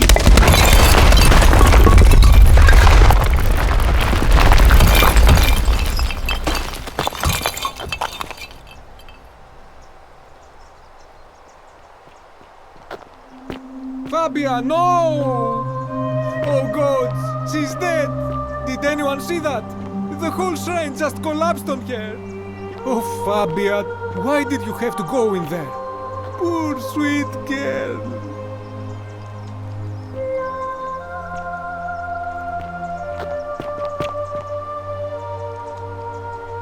I can't believe she is dead. Fabia, I mean. She walked into that empty shrine, and the next moment she is lying dead under a pile of rubble. The gods are cruel and unjust. She was like a daughter to me. I'm sorry, friend. It's not right for me to lay my burden upon you.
stop right there. I'm looking for Tiberius Quinctius Crispus, otherwise known as Quinctius. Do you know where he is? I'm not sure I believe that, so allow me to explain something to you. I am here with orders from Emperor Nero himself to find and execute the cultist Quinctius for terrible crimes against the Empire. So, if you tell me the truth, I will allow you to live. But if you lie to me or otherwise obstruct the Emperor's business in any way, I will put this arrow through your chest. Is that understood? Thank you. Now tell me, who are you people, and what is this place?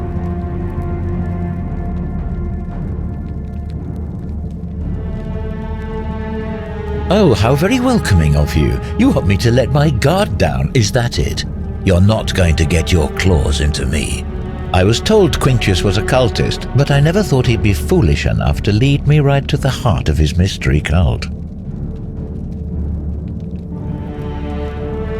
Oh, don't play coy with me.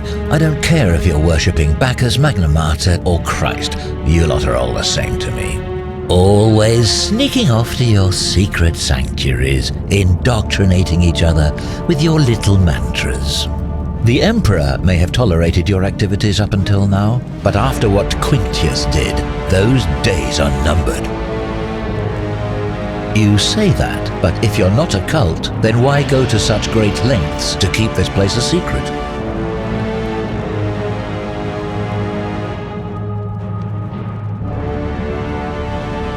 So you admit you're not allowed to leave?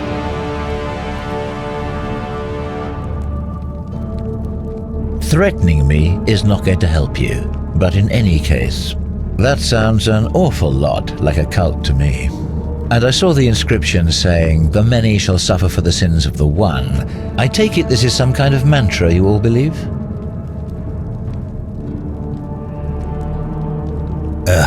A distinction without a difference.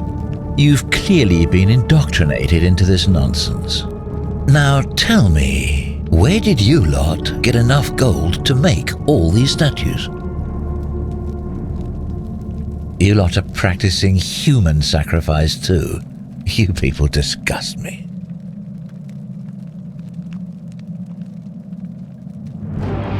Yes, because I'm the real villain here.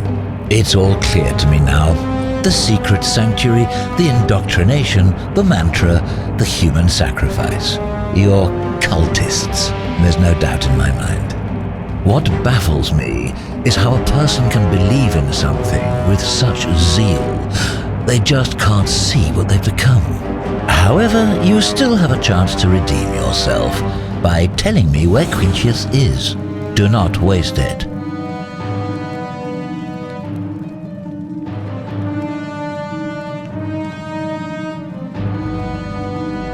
Very well, here's what I know. He's a 40 to 50-year-old man with distinctive eyes, one green and one blue. He's also known to have delusions of grandeur.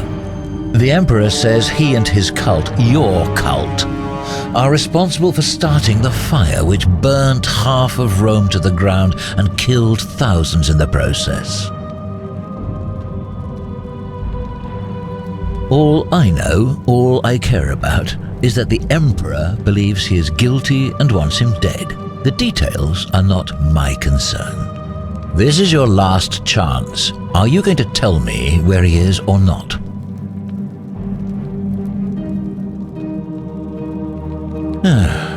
Then you're of no use to me. Do you have any last words?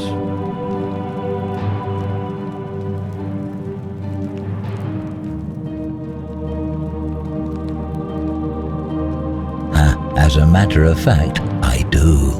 Once I'm done with you and Quinctius, I intend to kill every last one of you wretched degenerates. And I can think of nothing I'd enjoy more. The many shall suffer for the sins of the one.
would be a thing to dread if it could remain with you.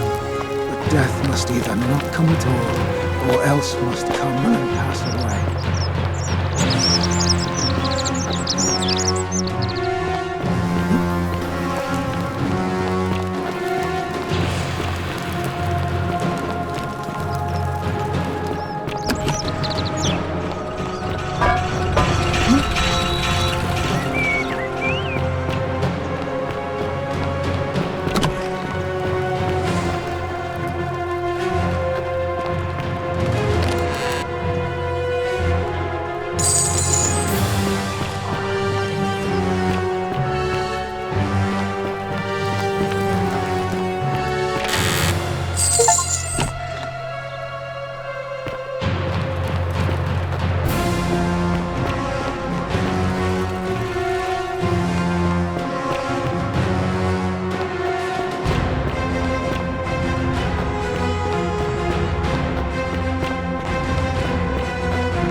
Salve, friend.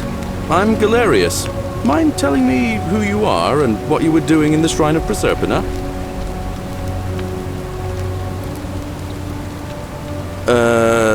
I don't think so. I've never seen you before in my life. Oh, Bacchus, how much did I drink last night? Sorry to have bothered you. Of course. What did you want to know? Well, it's a long one, and kind of sad, but I don't mind telling it. I'm a farmer. Always have been. I grew up in a small village in Britannia, Camulodunum, with my parents and two little sisters. Lovely part of the world. One day, when I was about 20, my father and I were in the top paddock, loading our cart, when some Roman legionaries came along, demanding produce for their men. My father told me to run into the house for his axe, and so I did. I sprinted so fast I almost threw up, but by the time I got back, he was bleeding out on the ground, and our cart was empty. That was my first encounter with the legions. My mother died of a broken heart soon after, and things went downhill from there. I took over the farmstead, but I was young. It was a struggle. More raiding started before too long. We'd come outside in the morning to find animals missing, our stores pillaged. These Legion thugs just took whatever they wanted. One night, when my sisters and I had nothing left to steal, there was a knock at the door. I knew who they were, and what they wanted. I got my father's old axe, pulled the door open real quick, and before that soldier knew it, split his face right down the middle. But there were more of them. I never saw how many, because the next thing I knew, I was waking up with a mouth full of dirt and lungs full of smoke. My home was reduced to ash. My sisters, dead. And they left me alive to see what they'd done.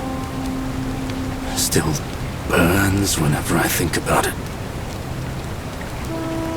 Yeah, well, I wasn't the only one this happened to. It wasn't long before Boudica led thousands of Britons in a rebellion against the Romans. Unfortunately, there were just too many of them.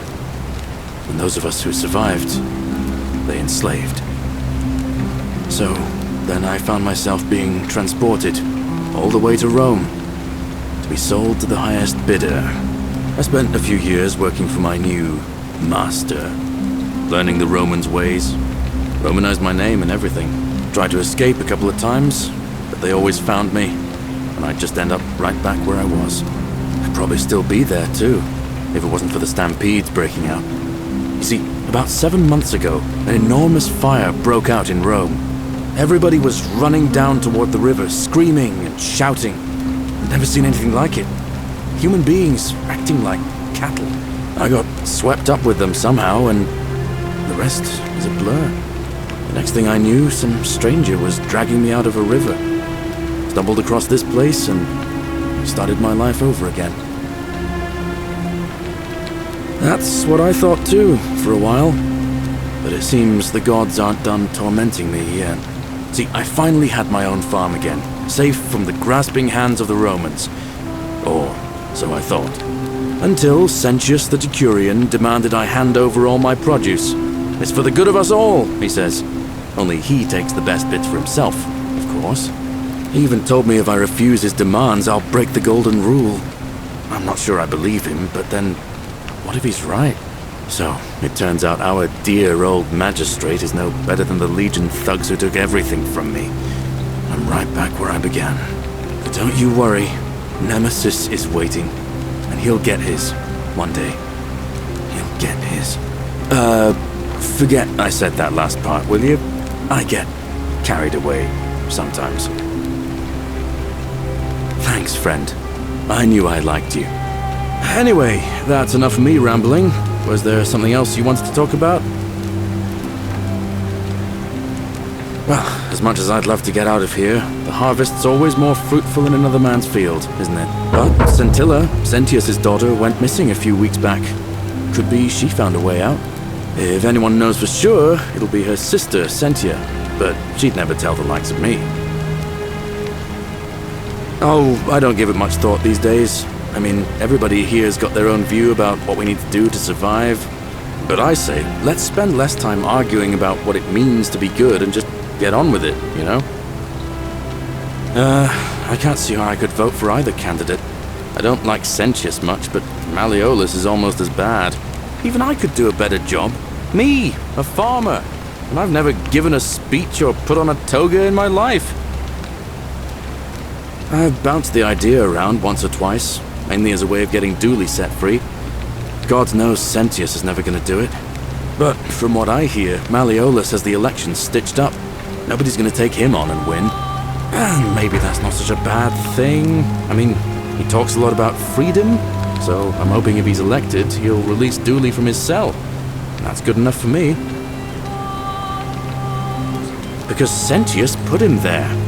Poor Dooley was just wandering around looking for some imaginary treasure. Now a magistrate accused him of being a thief. That's nonsense, of course. Dooley's the most harmless man you'll ever meet. But Sentius really has it in for him, for some reason. And how could you know that? I mean, I don't like the man, but I don't see how you could know a thing like that. You overheard him say that? Oh, why does that not surprise me? He and Sentius have despised each other for a long time now. Well, in that case, we need to find a way to make sure Malleolus loses. Better yet, get him to withdraw altogether. If you can do that, and Sentius is the only candidate left, I'll run against him. Deal?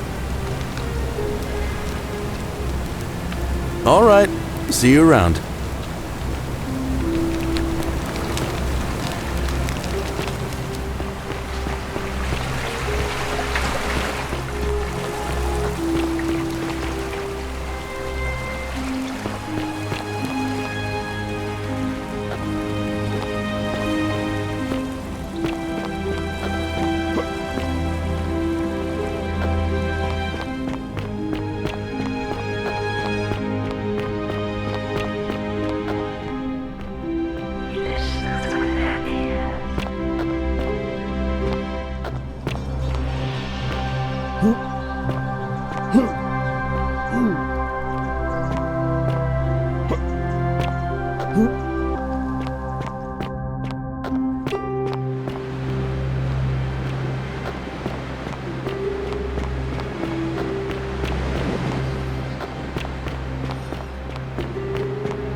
Salve,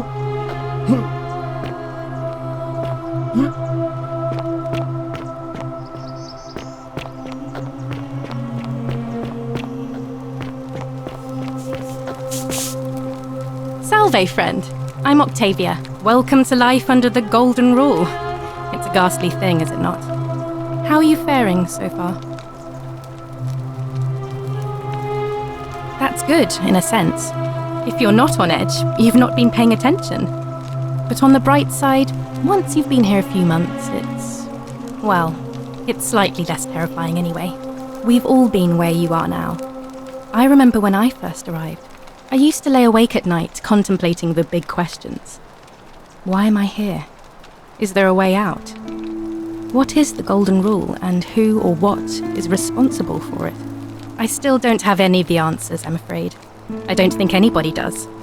But I'm happy to share with you what I've learned. Here, in this place, the magistrate has me earning my keep by cleaning and pruning the gardens. It's not quite how I expected my life to go. I used to live in a lovely villa on the banks of the Tiber. I was even betrothed to a handsome young man from a prominent family. But long hours of menial labour for the good of the community has its own charms too, I suppose. Oh, much the same way as many of the others. When the fires came to Rome 7 months ago, my family and I fled for the Tiber, hoping to escape on a barge. We were among the fortunate ones with enough coins for passage, but unfortunately, there were a lot of desperate people, and they boarded before we could depart. A scuffle broke out, and I was pushed overboard. The last thing I remember was the water, rising up to hit my cheekbone. I woke up by the river, near that shrine, and stumbled across this place. Oh, that's all right. I'm sure it's all part of God's plan for me.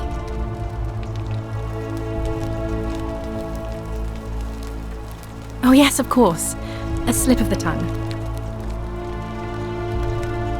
If you like. I'm afraid not. Although I did once hear someone gossiping down at Aurelia's tavern about a possible way out. I don't put a lot of stock in such rumours, but if you're desperate and wealthy, you could look into it, I suppose. If that doesn't work, then I suppose we're all stuck here until the gods decide our fate. I hope it works out. The many shall suffer for the sins of the one. I think about those words a lot. I'd like to think that if we all love our neighbours as ourselves and do to them as we'd have them do to us, then we'll all be fine. But on the other hand, I was always taught the intent of man's heart is evil from his youth, and that all of us are born with a tendency towards sin. And that's where I get stuck. Is it true? Are we born with a tendency towards sin? You don't think that's a little naive? I suppose you've never seen what I've seen. Innocent men and women, torn apart in arenas while thousands of Romans look on and cheer.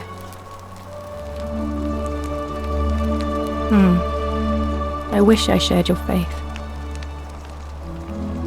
Please keep that to yourself. I know you're not from around here, but things are very difficult for us right now. There was a terrible fire in Rome last year, and our emperor decided to make us his scapegoats. There were executions. It was horrible. Oh, thank you. You have no idea how much I appreciate that. All right, well, it was lovely to meet you. I look forward to getting to know you better over the coming months. And if you ever... I can't believe this is how it ends. Oh no. No. Ulpius, what are you doing? Get back from there. If you lose your balance, you'll fall. That's the idea. What? Why? Why would you want that? Why do you think I'm stuck for the rest of my life working for a man who treats me like an animal? I know things are hard for you right now. They're hard for all of us. We're all in this together, Ulpius. Please just think this through. If you do this, it could be the sin that seals all of our fates. Is that what you want? I'm sorry, but I just don't care anymore. Please, Ulpius. Help him. If he goes through with it, it could be the end for us all. I don't know what to do. I've never had to deal with this sort of thing. Please, you need to talk to him. I don't know, but it's a crime for slaves to take their own lives. And a debt bondsman isn't far off. Thank you. And please, choose your words carefully.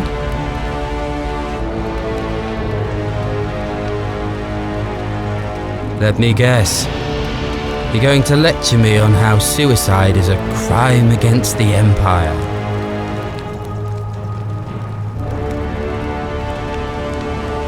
I screwed up my life. That's what's wrong. I borrowed money, and when I couldn't pay it back, I wound up in debt bondage. I'll be stuck slaving away for that Culus Cumulatis Malleolus for the rest of my life. I'm out. Wherever you are, Scintilla, my love, I'm sorry. Ulpius, no!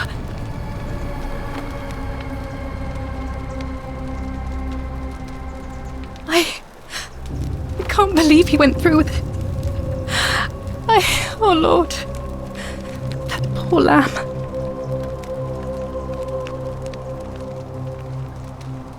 Well, I suppose it means suicide isn't a sin under the Golden Rule. So I guess that means whichever god is responsible for it, it isn't mine. I'll have to let everyone know what happened, and I guess Malleolus will have to clean up the mess in his villa. It's of his own making, after all. And I'd best pray for poor Ulpius.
Ah, a new face. Salve, and welcome to a little community. My name's impossible to pronounce for most people, so you can just call me Virgil. Nice to talk to you.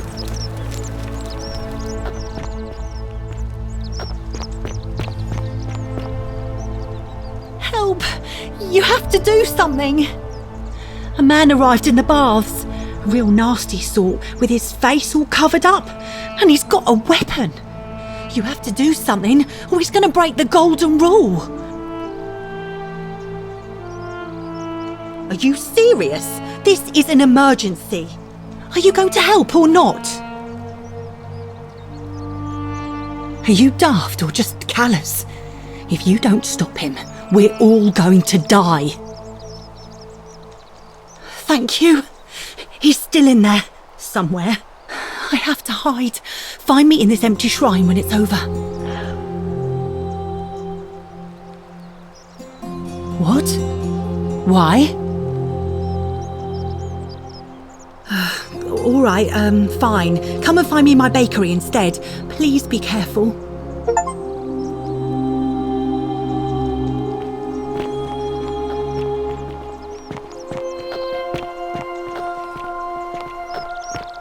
Wonder how much one of these statues is worth on the outside.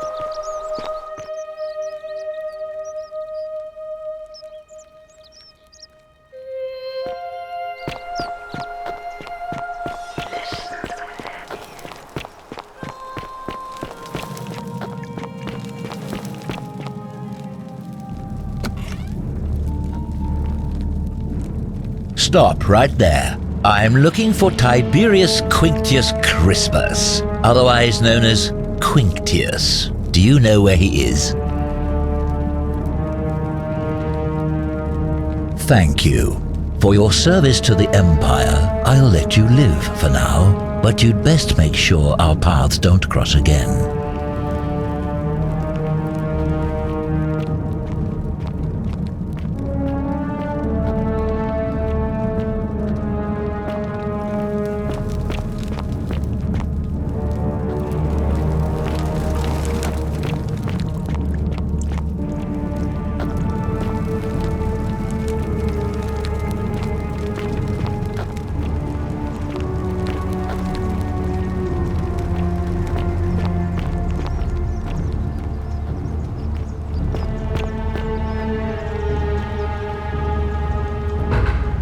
Filthy, lying degenerate!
You took care of him?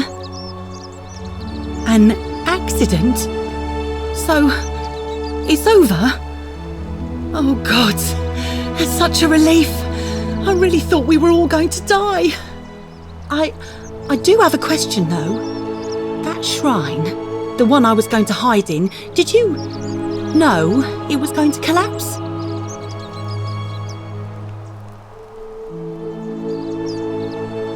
I don't understand. Oh, I see. I should probably keep my big mouth shut then. Sorry. I promise, nobody else will ever know what you did. But I know. That was really clever. Thank you. I'm glad you're here. Oh, speaking of which, welcome. I'm Fabia. Sorry I was a bit frantic before. Need anything? Oh, there's not much to tell. I mostly just bake bread and try to help out where I can. I suppose it all started about 8 months ago. I was living in Rome with my family when I got sick. Terrible timing. My pa had just arranged a husband for me, a fisherman's son. I was about to meet him for the first time when I came down with an awful fever. I spent the next week in bed. Pa paid priests to make offerings to Asclepius, a white rooster, then a goat. But nothing worked. In the end, they decided I'd do better outside the city. Clean air in the countryside would do me good, they said. But after about a day in a carriage on the Appian Way, I was getting worse, not better. I remember closing my eyes for a bit, and I guess I must have fell asleep because when I opened them again, I was in a forest by a river. I suppose the driver took off with his fee and left me for dead. Can't say I blame him. I wouldn't have wanted to catch what I had either. Anyway, I went searching for help, stumbled across the trapdoor temple, and here I am.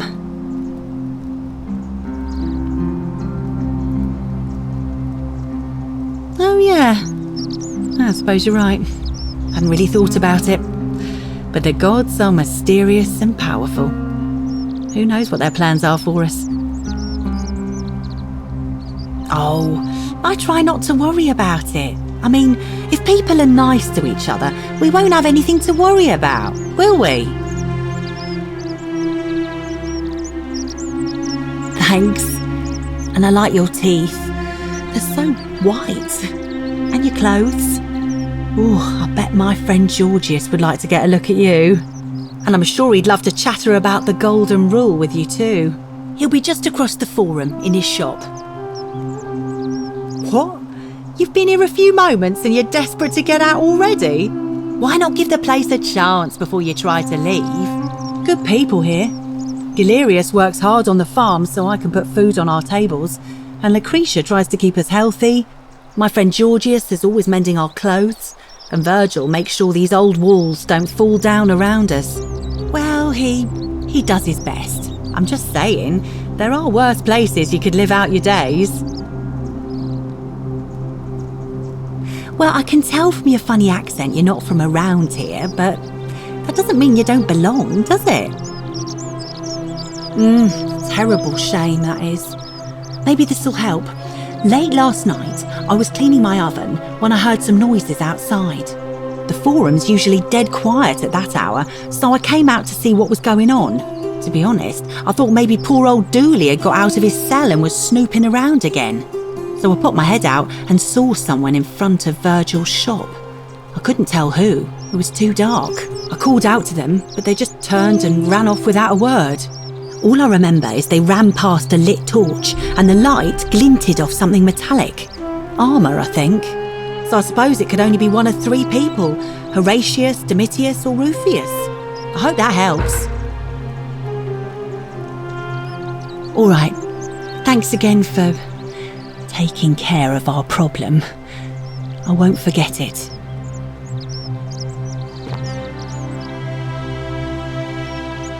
You there! I'm sorry to trouble you, but I couldn't help but notice that fine bow you're carrying.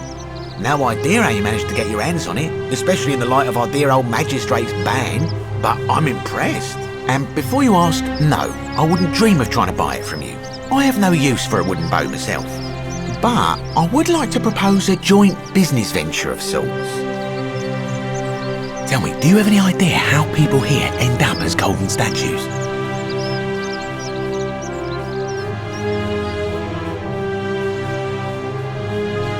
Well, between you and me, I found an old scroll from years ago, hastily written, in which the author claimed something extraordinary and terrifying.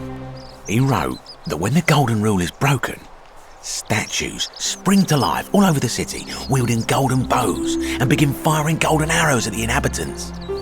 Supposedly, 1 or 2 of those arrows is enough to turn a full-grown man into gold. Now, of course, that is a travesty, a terrible, horrible waste of human life which has to be stopped. And yet, on the other hand, I can't help but think of a tale told by that Greek fella Aesop, the goose that laid the golden egg. With the ability to transmute organic matter into gold, one could create infinite wealth. Use your imagination, golden animals, insects, trees and plants. The Midas touch without the drawbacks. We are talking riches beyond imagining. And even if we were to split all those riches between the 2 of us, half of infinite wealth is still infinite. Interested?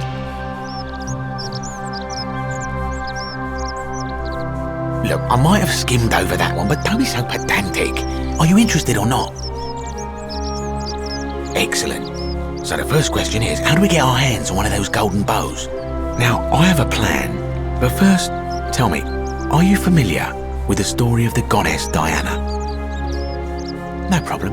Allow me to explain. Diana is our goddess of the hunt, the moon, and the underworld, depending on who you ask. The one thing priests and poets agree on is that she carried with her a golden bow and a quiver of golden arrows. And it just so happens that there is a shrine of Diana in this very forum, with a prominent statue of the goddess herself. And would you like to guess what she's holding in her hand? Precisely. I can't tell you how many hours I've spent in that temple staring at it, trying to figure out how to retrieve it without breaking you-know-what. Oh, gods no! If you tried that, we'd all be dead within moments, I'm sure. No, here's what I propose. You give your bow to me, I cover it in a thin layer of gold leaf, and we create a replica of a golden bow. Then you enter the shrine, extinguish the braziers, and under cover of darkness, swap out the fake for the original. It's not theft exactly, it's more of a trade. But make no mistake, this is a dangerous path, and there's no way of knowing where it will lead. But in my experience, all the best adventures begin with a risky first step. Now, you must have questions. Ask away. When Prometheus stole fire from the gods and became a hero to all mankind, do you think he was worried about the danger? I'm more of an ideas man, whereas you're obviously the more resourceful and heroic type. I have complete confidence in you. Because the gods would see you, of course, hence my proposal. So, are you in, partner?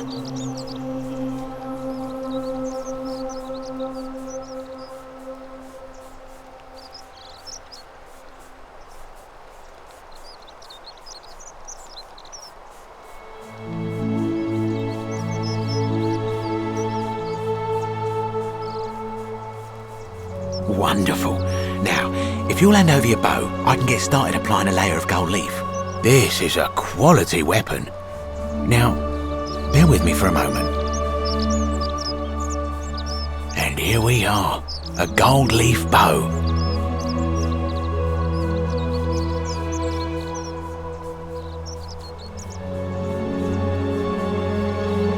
Now I've gone and unlocked the Shrine of Diana for you, so as quick as you can, head on inside.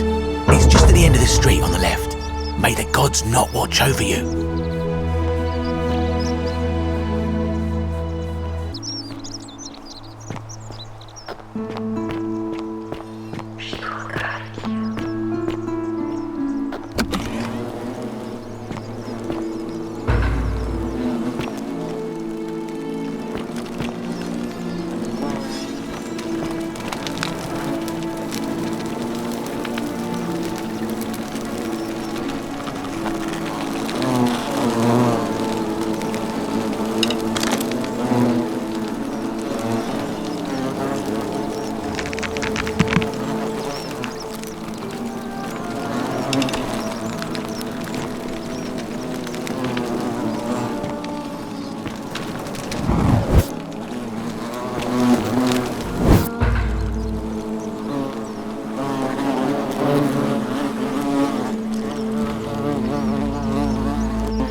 you, partner.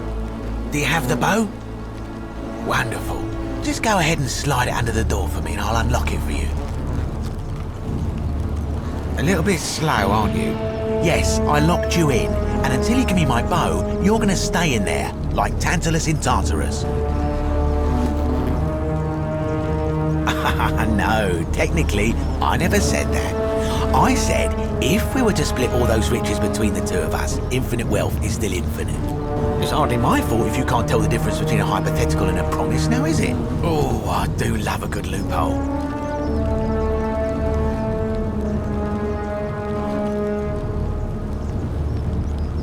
You're just gonna have to take your chances, I'm afraid. The bow, now. And don't even think about giving me the fake one. I'll recognise my own handiwork. I would reconsider my position quickly if I were you. I'm not sure if you noticed, but you're stuck in there with a hornet's nest, and they can be rather aggressive toward intruders.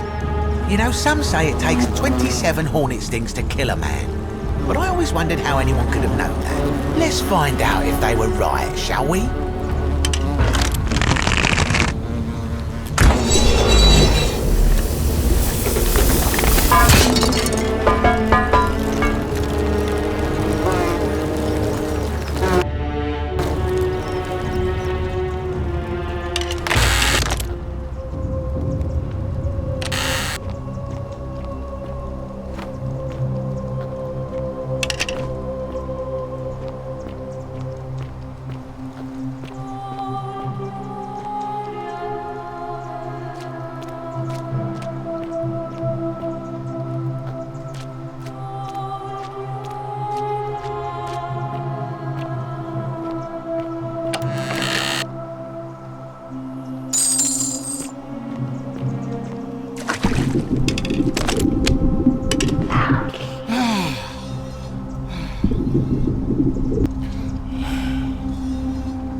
My beloved Galatea, I write this so that one day, when we're finally together, you will understand what I've done and why I had to do it. The others will call me mad or a monster, but I don't care what they think. Everything I'm doing here, I'm doing for you. I'll start at the beginning. Soon after my arrival here, as I walked down a corridor lined with golden statues, I thought I heard a whisper behind me, a rasp of air, as if vocal cords of metal strained to say a word or two. I tried to dismiss the idea, tried to concentrate on my work as the city's medic, but that tortured whisper haunted me. Weeks later, in the hallway to the bathhouse, I heard it again, and found myself drawn to the statue of a Roman woman wearing a stola.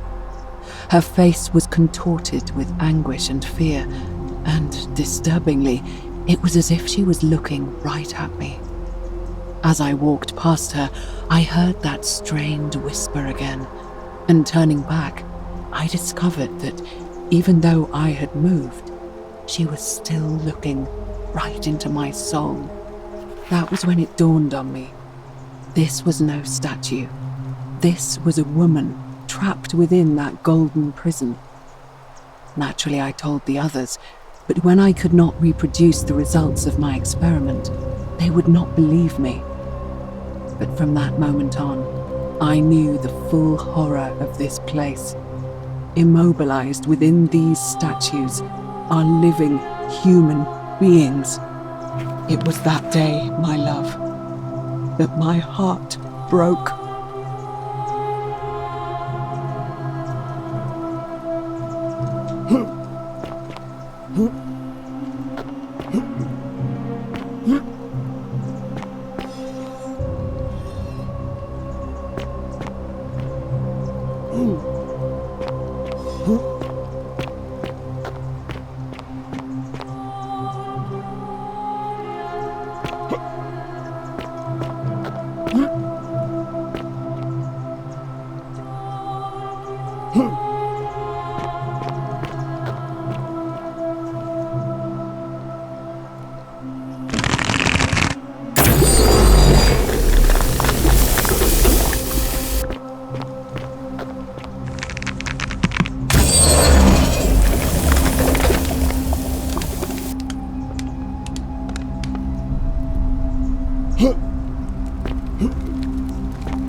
Help us.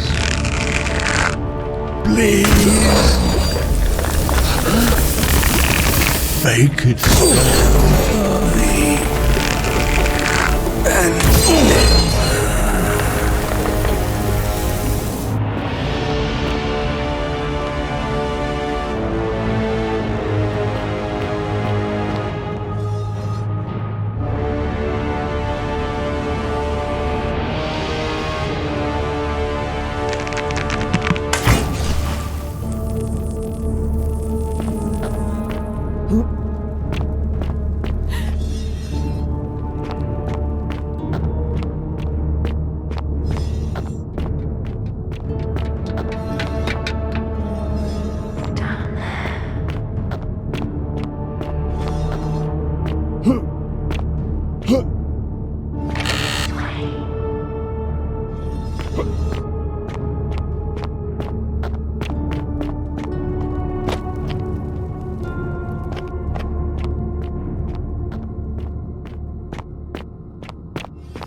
Make it stop, please.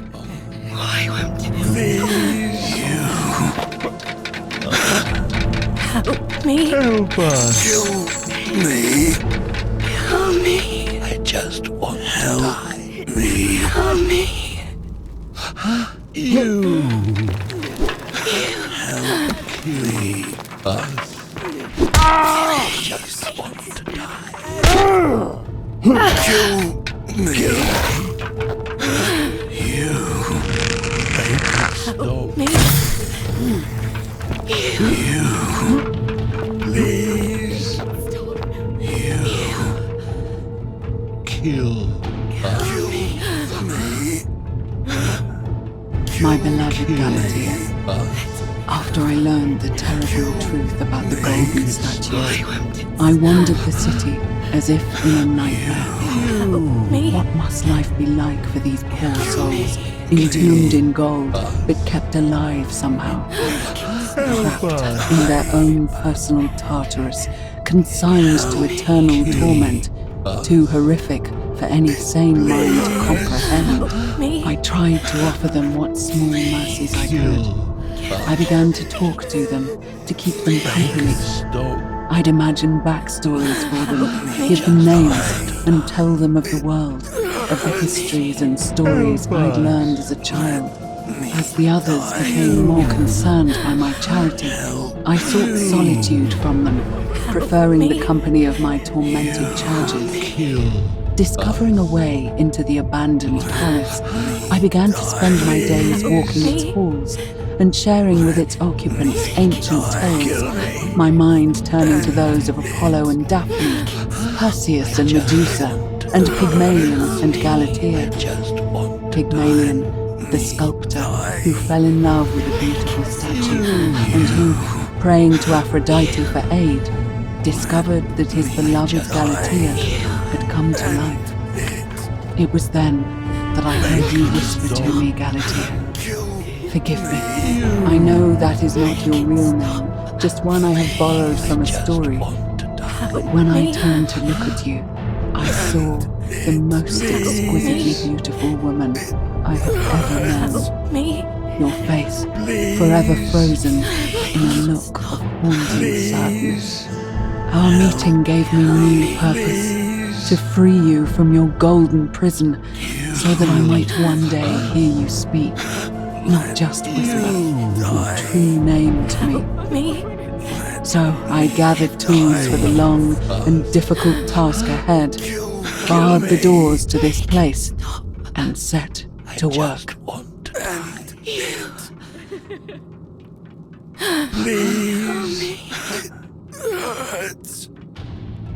Make it stop. Let me die. Kill me.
Kill me. Please. Please help me. I just want help me. I just want help me.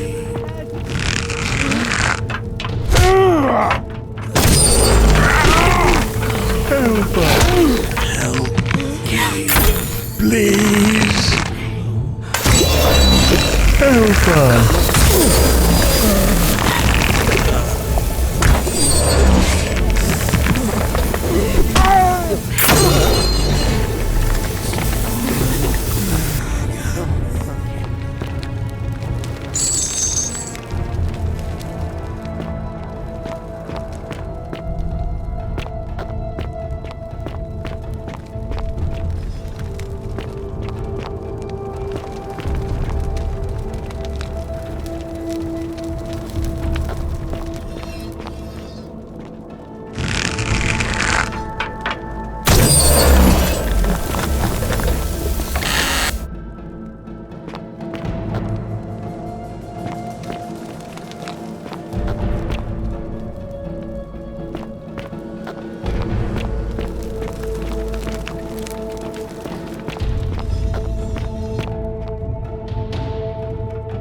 My beloved Galatea, my attempts at freeing these souls from their golden prisons have not been going to plan.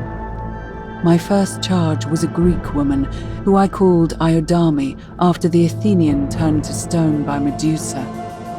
Drilling through the gold that encased her, I was vindicated by the discovery that beneath half an inch of gold, which is so rigid it must be some kind of alloy, was living flesh. Unfortunately, this golden alloy seems to have fused with her skin, so removing it exposed the sinew and muscle beneath and appeared to cause her great pain. At first, I braced myself, expecting that inflicting such pain would break the golden rule, and yet, somehow, it did not. It seems whichever god is responsible for imprisoning these poor souls does not care about their suffering at all. They are forsaken. Undeterred, I pressed on, working late into the night, attempting to remove the golden layer that encased her as delicately as I could. Eventually, I was able to free most of her body, but when I released her from her restraints, her first act was to lunge for my throat, clawing at me with all her strength and those sharp metal talons. This was my thanks for trying to save her. Whatever possessed Iodame to attack, she was clearly not a suitable subject for my experiment, and I was forced to lock her inside an isolated wing of the palace and bar the door. As I continued working on others, I could hear her flailing and launching herself at the other side endlessly. Regrettably, My other experiments bore similar results, and after relocating a few times, most of the palace is now too dangerous to work in. Still, as much as my heart aches to know that you're suffering, I cannot risk attempting to ungild you yet. Not until I have perfected a method that will bring you back to me, whole in both mind and body, and ensuring your humanity is preserved. I promise you this. One day we will be together, even if I have to free every last statue in this god's forsaken place.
And you must be the wretched snake who broke into my palace and disturbed my experiments.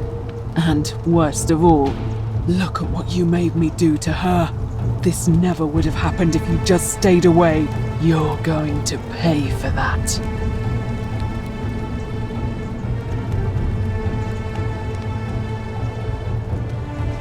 Liar! I locked and barred the gate. I left a message warning you all to leave me alone. I just wanted to do my experiments in peace, for her. And now look at her. You made me turn the most beautiful woman I've ever seen into this. Look at her. She's in agony. All I wanted was to spend my last moments with her, to see her beautiful face, to hear her speak freely, instead of in those cryptic whispers. But as soon as I began my work, she stopped whispering to me. And now I discover she started whispering to you instead. What's so special about you?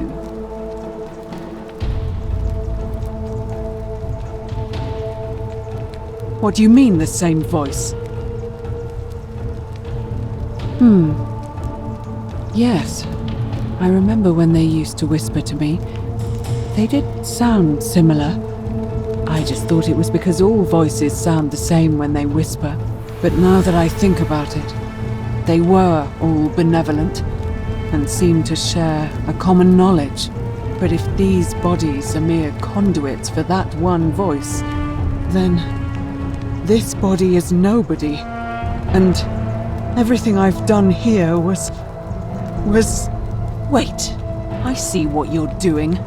You're trying to steal her away from me. Were you planning to wait until I'd done all the hard work, then swoop in? Is that it? Liar! You tried to steal her away from me, and now look what you made me do. Give me one good reason why I shouldn't peel you too. What? What are you talking about? Wait. So you're saying you weren't coming for us?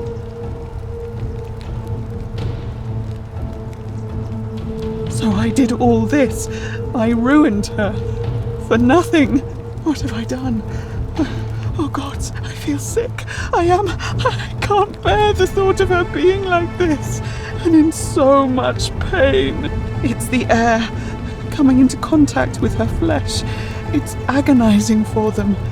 But the only way to fix it will be to break the golden rule and let it run its course.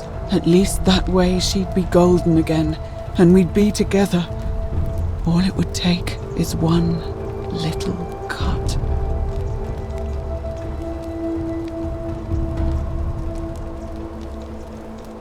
It's too late. There's nothing you can do. I have to do this. I'm sorry.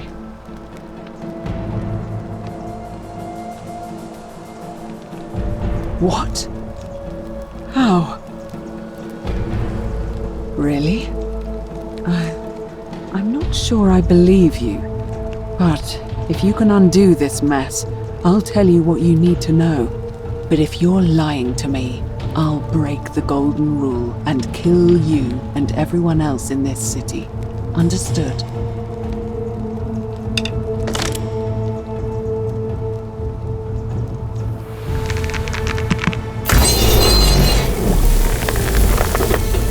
You did it. You took away her pain. I don't know what to say. Thank you. Thank you.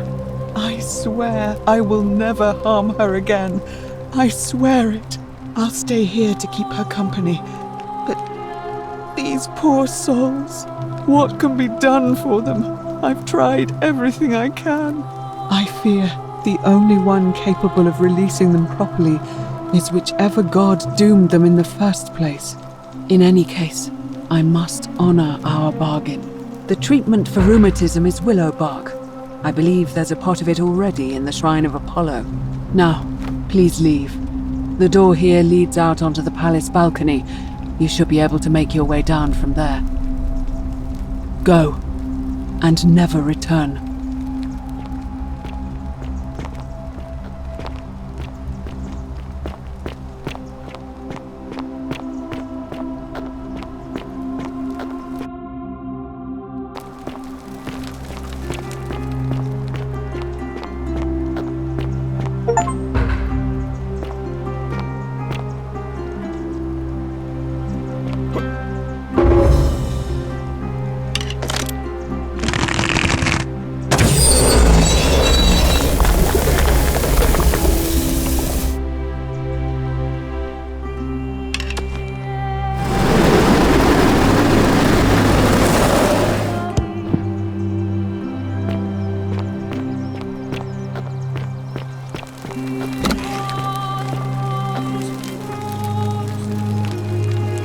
What are you doing in here? Can't you see this woman is dying? She's been poisoned. She needs the resin of a plant called Silphium, but that Culus Cumulatus Decius won't give it to me. It's too late. She just slipped away.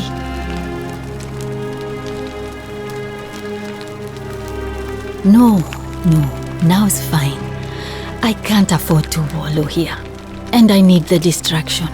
What's on your mind? You made it into the palace. I'm impressed. How is Nevia? Willowback! I should have known. It was under my nose the whole time. That's very helpful. Thank you. If this works, it should settle Rufius down some. I have some right here. Could you do me a favor and give him some of this? He'll just need to swallow a pinch of it. I'm hoping it will avert disaster.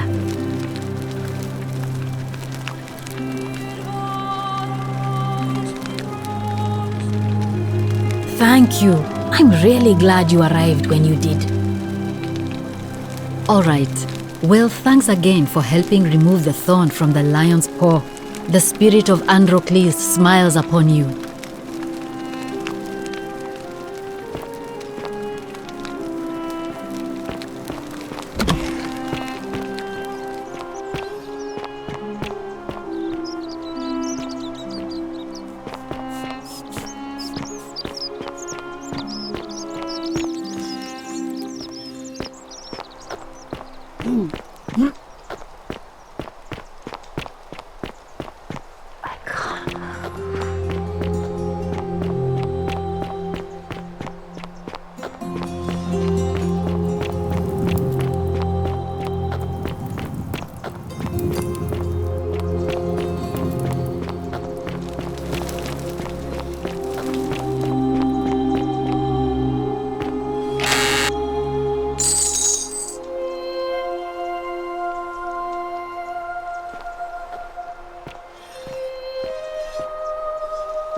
I'm guessing that Promethean fire's not for sale. Name's Ulpius. Better watch your step. Can't talk long, got to stay sharp, but family's from Seleucia on Tigris, Babylon province. But I've been roaming a long time now. Even joined the legions, the 6th, the one they call Ironclads. Because we're all in grave danger. Is it not obvious? Magistrate made me toss it in the chasm. Stupid. Going to have to improvise now. If you were dealing with what I am, you wouldn't be either. Nobody is supposed to know about that. Did Lucretia tell you? Gah. Look, I haven't been at my best lately. All my joints ache constantly, and the pain. It has a way of messing with your head. I get stirred up by things that shouldn't bother me, and then there's the statues, and my doubts about my faith. And I just want to scream. You want to help me? Do what Lucretia hasn't been able to do. And find me something to make the pain go away. Until then, get out of my face. You again. If I did, do you think we'd be having this conversation? No idea what you're talking about? Yeah? Prove it. Meliodas. Not sure I trust Sentius. Couldn't even protect his daughter in a city without sin. How's he going to protect us? No. I'll tell you this much. I hate the fact that my survival depends on the common sense of other people.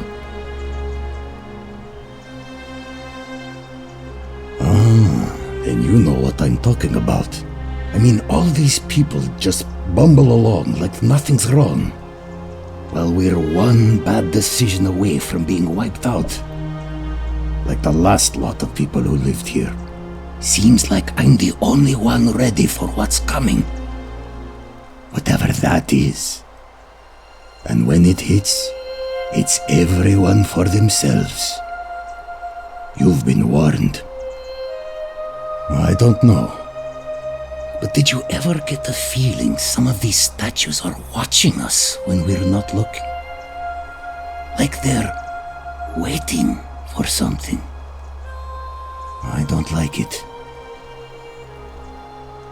Of course I am. What about it? Willow bark. And this will work? Oh, thank God. Finally, some relief. This is what I've been praying for. Maybe God hasn't abandoned me after all. Thank you. I've been in a lot of pain lately. The rheumatism, these cursed statues always watching, and the crisis of faith. It was too much. Started messing with my head. This is exactly what I needed to set it straight again. I owe you one. See you around.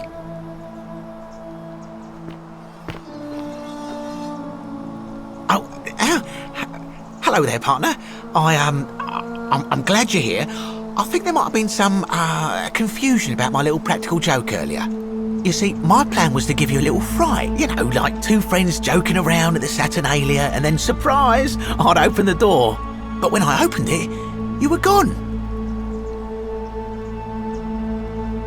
Partner, I swear, this is just a misunderstanding. Look, why don't you keep our bow as compensation? Fine. It's a credit to you that you're able to see the humour in all of this. Now, can I help you with something? Certainly. All I ask is a reasonable price of 1,000 denarii. Well, if you did that, you'd break the golden rule, and we'd share the same fate as the last lot who lived here. Is that what you want?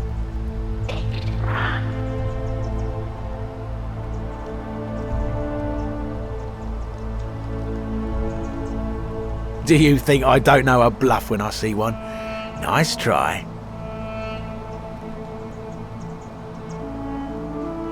Oh, you have it. I'm impressed.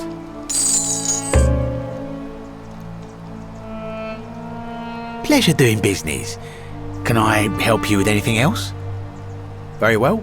Another time.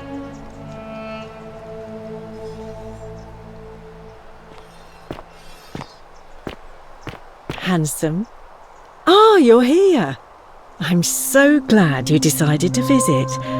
I'm Aurelia, and I hope I'm not being too forward, but the moment I laid eyes on you, I was intrigued.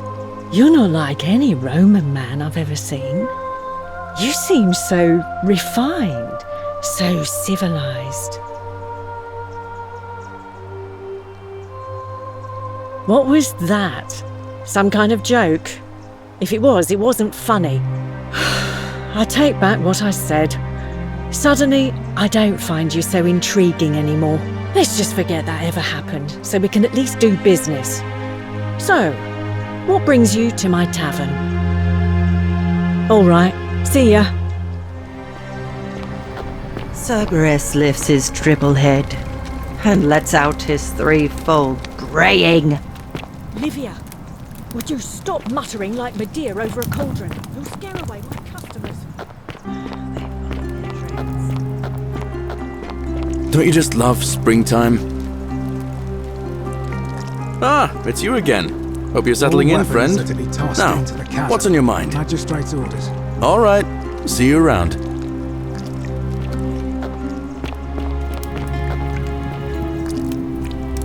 What is it, citizen? I'm a legionary of the 1st Italica, but there's not a lot of fighting down here. So the magistrate has assigned me other duties. I act as the magistrate's right-hand man, keeping an eye on his daughter, I should say, and the others, and making sure they're all behaving. I also keep a register of new arrivals. I'm from Liguria, up north originally. I was doing alright for myself, 12 years into my service. Had a nice girl lined up for when it was all over. Not anymore. She's probably figured I'm long gone and moved on by now. I try not to think about it. My commander sent me to deliver a message to Rome. While I was there, I thought I'd do something nice for my girl, and pick up a little pendant from a silversmith. That's when the crowd started flooding through the streets, shouting fire.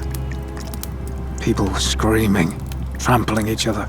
Then some Genetricum fugitor tried to take advantage of the chaos and pinch my pendant. I remember chasing him through the crowds, down towards the river, and then nothing. Blacked out and woke up near here.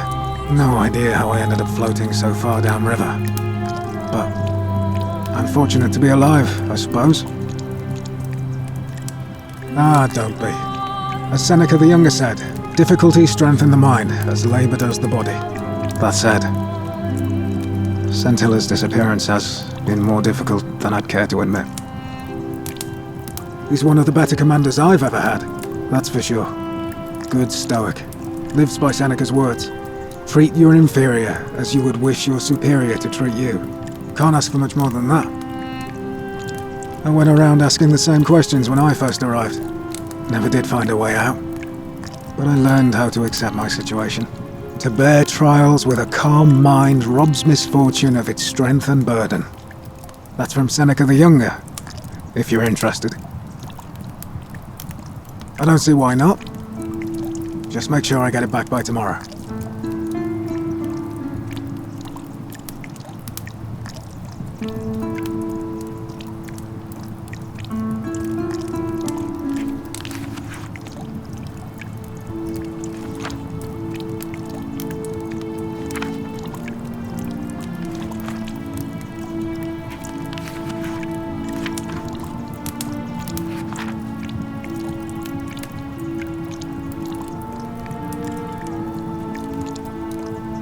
Not sure why you said it like that, but whatever. Well, as I always say, it's kinda like a divine version of the practice of decimation in the Legion. By threatening to execute 1 in 10 men, the idea is to ensure order and discipline among everyone. And it works. If you knew you could be executed because your brother-in-arms is planning a mutiny, well, you'd bloody well watch him like 100-eyed Argus, wouldn't you? Because your only chance of saving yourself is to stop bad things before they happen. Makes us all responsible for keeping each other in check. It's brutal, of course, but effective. The Legion wouldn't be the most formidable force in the world without it.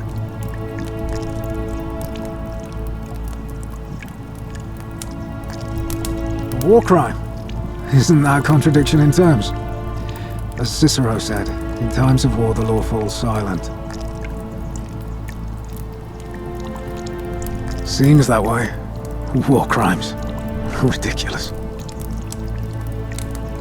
What's done is done. I was forced to execute my brothers-in-arms, and those memories will always visit me in my sleep. But life is harsh, and I've come to accept my lot. As with the Golden Rule, I don't have any control over it, so railing against it would be like trying to stop the seasons or the tides.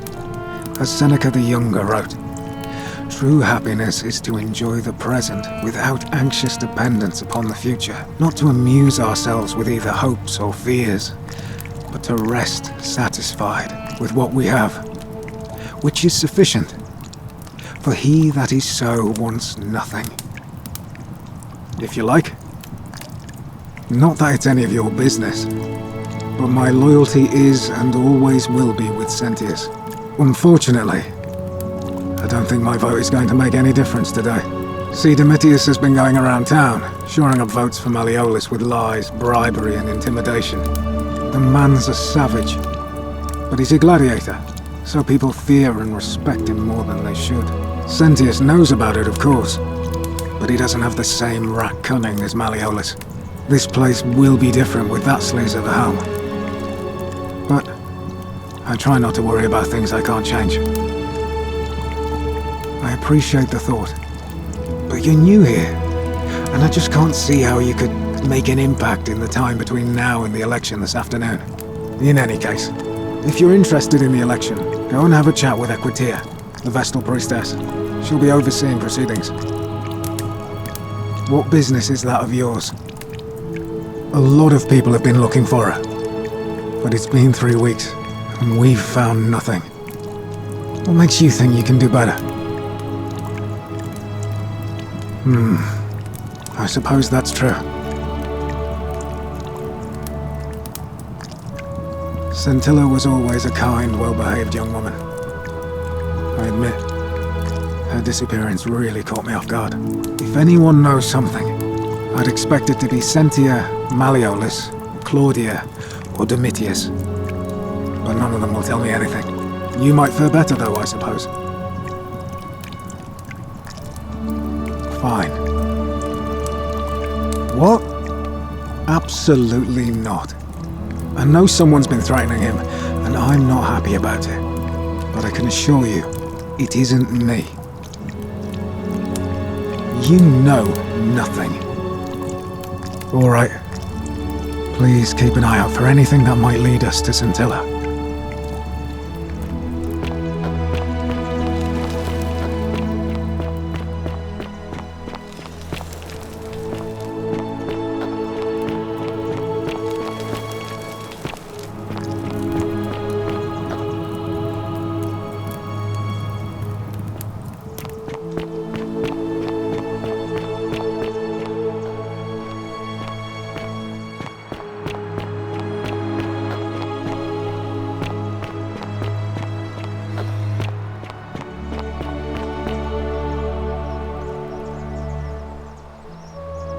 A new face.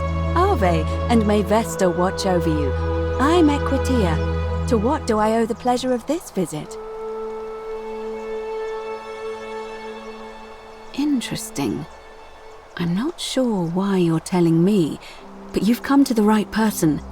Did you find a pattern then? What have you noticed? Yes. I understand many of our friends were carried here by a river current. What else? That's true. I know I wasn't entirely sure how I wound up here. What else? Yes, I also had such an encounter. It's as I feared. I think I understand what poor Livia has been going through. Let me ask you this.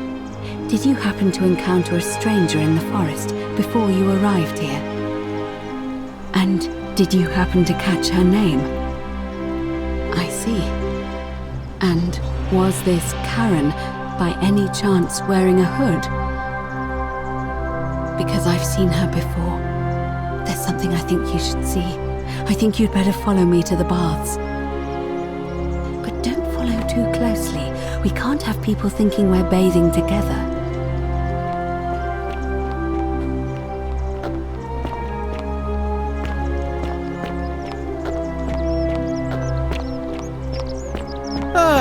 A fellow traveler from a faraway land.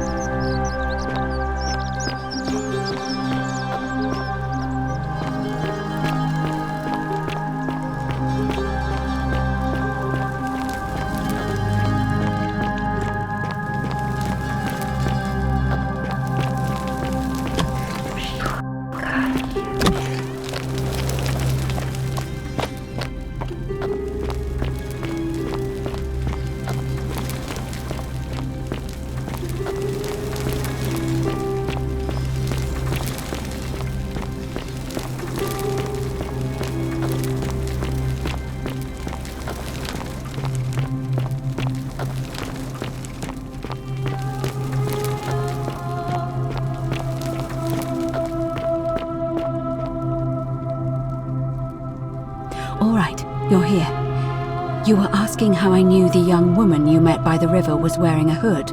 Here, look down at the bottom of the baths. It's a little hard to make out in this light. If only we could see. Oh, what a marvellous lamp. But do you see it? Somebody waking up by a river in a forest to find a hooded figure with a coin. It's just as you described it, only your pronunciation is a little off. The name you heard wasn't Charon. It was C-H-A-R-O-N, as in Charon, the ferryman of the dead.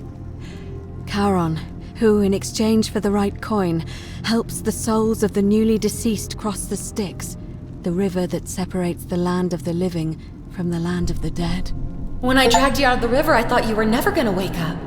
I checked your pockets for ID, but all I found was some loose change. Feels like I've spent my whole life in a dead-end job with an endless commute. Sorry if I sounded cagey, it's just that I don't always get the best reactions when I introduce myself. My name's Karen. I'm so sorry, my friend. I'm so sorry. I take it you know what this means. I'm afraid so. It's all starting to make sense. All these people whose last memory was running from the fires toward the river. It seems none of them escaped with their lives after all. Perhaps we should be grateful they don't remember their final moments. It also tells us that the Golden Rule is the work of Pluto, the god of the underworld, and why his epithet has always been Father of Riches. I know it's a lot to take in, and you look as if you have questions, so I'll try to answer them if I can. Oh, I'm sorry. I keep forgetting you're not from here. If you were Roman, or even Greek, you would know these stories. Each of them is slightly different, whether the storyteller was Plato, Homer, Virgil, or Ovid. But they always involved the souls of the dead meeting a grim ferryman named Charon on the bank of a river. It was said that he'd help the new arrival cross only if they could pay him with a coin, an obol. That's why it was once our custom to bury our loved ones with a coin in their mouths. Charon's obol, we called it. Of course, an obol was a kind of Greek coin, because we inherited this knowledge from the Greeks. To be fair, the ferryman isn't exactly as the poets described, and he, she, they seem to appear to different people in different guises. You say you saw a young woman named Karen with a hood, and I once heard Kabash mention a stranger in a ram headdress named Kerti, and Rufius described meeting a stranger named Kumut Tabal wearing an eagle headdress. But whatever form this stranger took, they were always wearing a hood of some sort, and their name always began with a K sound. I suspect the only way you'll solve this riddle is if your paths cross again. Good question. Let's see. In the stories, Charon would always require a coin as payment for passage across the river, but that never made any sense to me. What does an ancient immortal being need with coins? In our case, it seems Charon didn't take the coins we had. He or she merely checked we had one in our possession. So, maybe there's something special about the coins each of us had on us. That might explain why we wound up here, but so many others did not. No. I mean, I had my suspicions, especially after Livia's ramblings, but I would never have figured it out without your help, I promise you. That was my first thought too. In the old stories, the underworld was where the souls of the deceased were taken. But it was also possible for the living to reach it without dying, if they were particularly fearless. So I'm afraid I don't know. Now that we know where we are, we have to figure out what to do about it, if we don't want to be cast into gold for eternity. We don't have much to go on, except the old stories. I remember 4 in particular about heroes in the underworld. Hercules, the demigod and son of Jupiter. Orpheus, a Thracian poet. Sisyphus, a king of Ephyra. And Aeneas, a Trojan hero. Hercules was able to leave the underworld because he cowed its god with his strength. Sisyphus and Orpheus both relied on their wits instead. They persuaded the goddess of the underworld, Proserpina, to help them escape. And finally, Aeneas was able to escape with the help of a spirit guide, who led him through a secret gate. So it seems you have two options: to confront the god of the underworld head-on, or find a way to escape with the help of Proserpina or some other guide. All Romans try to avoid saying it, and the reason is quite simple. He might hear us. You may refer to him as Pluto, if you wish, but you'll only be calling attention to yourself. Do so at your own peril. It's a reasonable question, but the problem is, this place is fairly well designed to keep us here. There's no way to climb up the shaft. And even if you could build a ladder big enough, just trying it would break the golden rule. We know that, thanks to the writings left behind by those who've tried. Shh! Is everyone so blunt where you're from? Oh! That option would be the boldest, but also the only way to learn the truth about the golden rule, and maybe even put an end to it. As I said, Hercules managed to overpower the god of the underworld, but he was a demigod. Forgive my candor, but you are no Hercules. I'll admit, you do seem different to anyone I've ever met. And even that lamp of yours looks like something Prometheus might have stolen from the gods. So, if you want to confront him, I'll help you as much as I can. Who knows? Perhaps your name will be uttered in the same sentence as Hercules one day. But first, you'd need an audience with you-know-who, and for that, you'll need to enter the great temple overlooking the city. The problem is, the door has been sealed shut for as long as I've lived here, and there doesn't even seem to be a keyhole. I suspect the answer lies in the desecrated obelisk in front of it.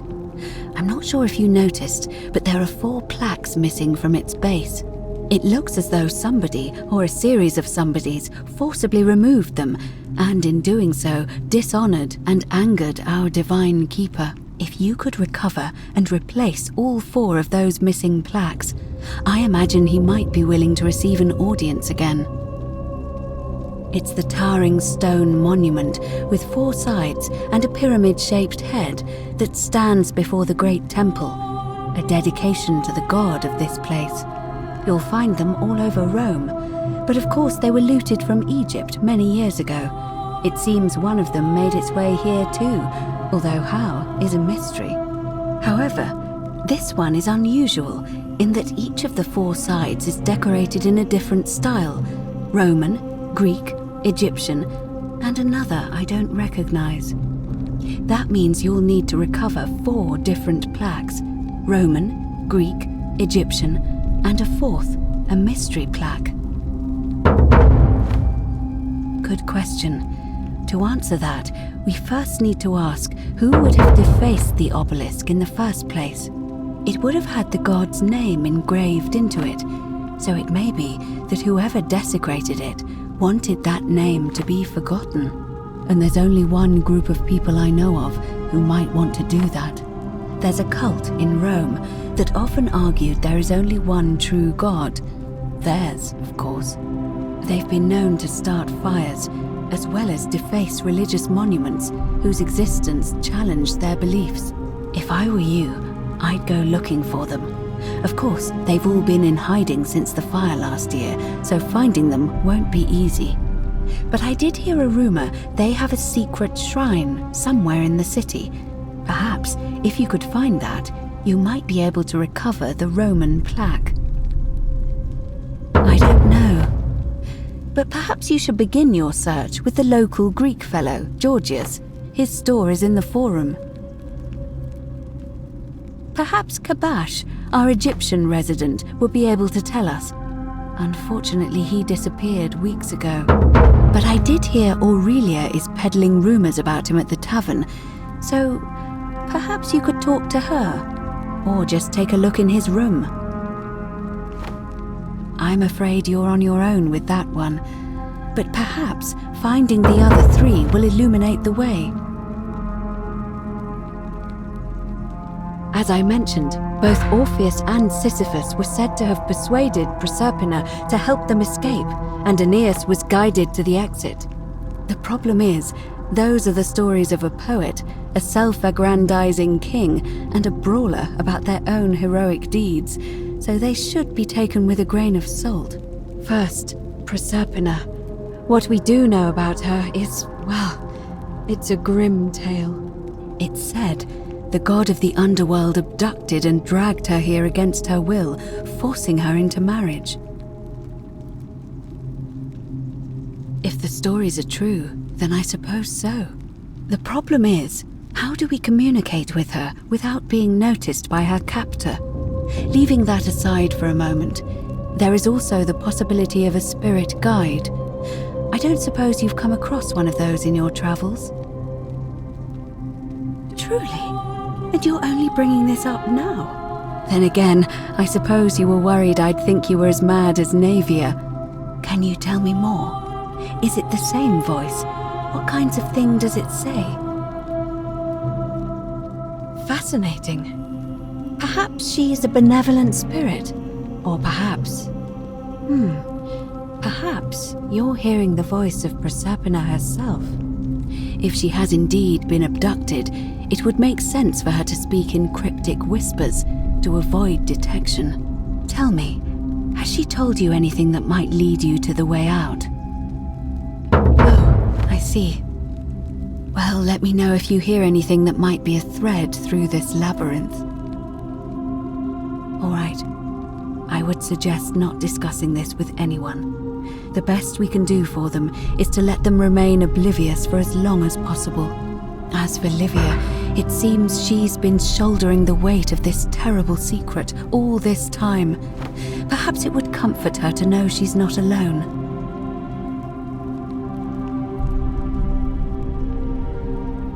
In any case, time is of the essence, so you'd best begin. May Fortuna guide you. Although you may not need her with Proserpina on your side.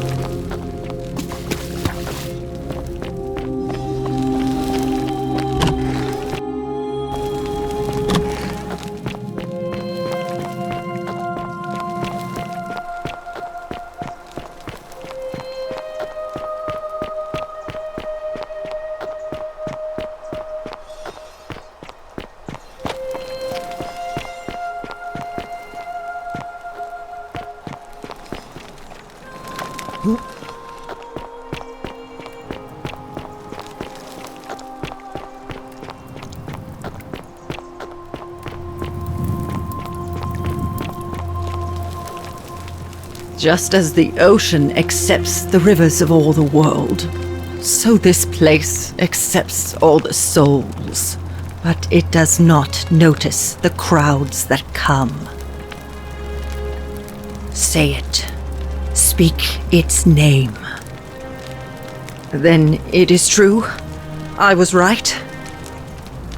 I thought I saw it, but when the rest of them could not, I kept thinking I must have gone insane.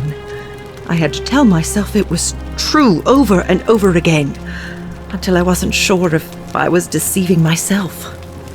I must apologize if my words seemed cryptic. I'd found comfort in reciting the Metamorphoses by our great poet Ovid. He gives such an uncanny description of this place.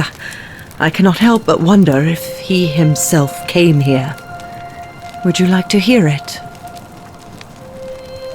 I will do my best to remember the relevant verse. There is a downward path, gloomy with fatal yew trees. It leads through dumb silence to the infernal regions.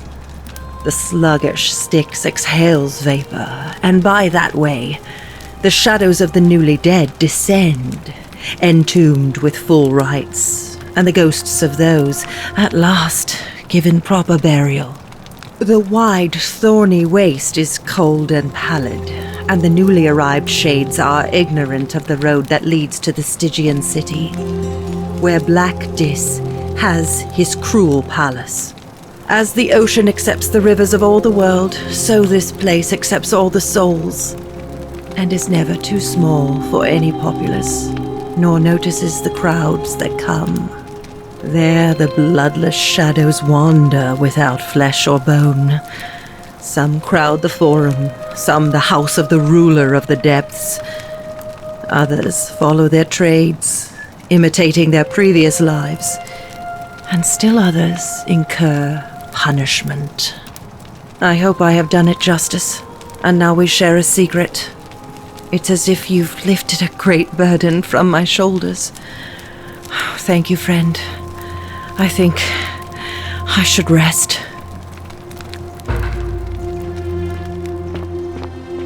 Salve! On your best behavior, I trust? I love your clothes. So exotic. Citizen.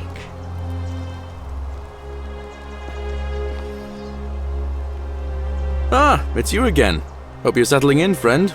Now, what's on your mind? All right, see you around. Whatever's in that great temple up there on the bluff, I bet it's worth a fortune. All Wow. weapons are to be tossed Isn't into that the a chasm. big back Magistrate's again? orders. Couldn't stay away, huh? Not for a few weeks now. Last time I saw him, he was sitting at a table with Georgius, whispering about some job. I remember because they kept looking over their shoulders as if they didn't want anyone else to know. So, naturally, I hovered. The one word I kept hearing was vanishing, and then, the next day, Kabash just disappeared. Coincidence? I think not. All right, see ya. Don't you just love springtime? Citizen. You stay away from my money. Galerius? Horatius? Looking a bit troubled there. Still no sign of Scintilla. And I haven't slept right in 3 weeks. Don't be too hard on yourself. From what I hear, nobody saw it coming. Anyway, I thought you Stoics weren't supposed to worry about things you can't control. Yeah, but I keep thinking, what if there is something I can do? What if she's out there somewhere suffering, waiting to be found? Sounds like you're torturing yourself. Leave that for the gods. Try to relax. Get some rest. Tomorrow's a new day. I suppose you're right.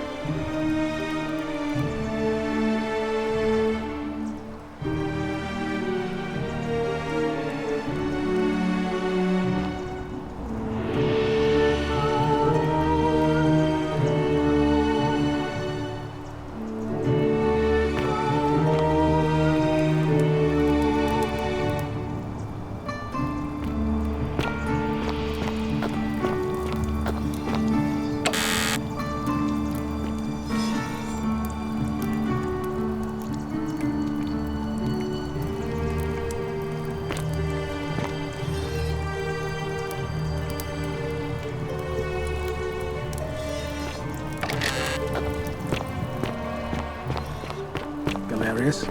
Horatius?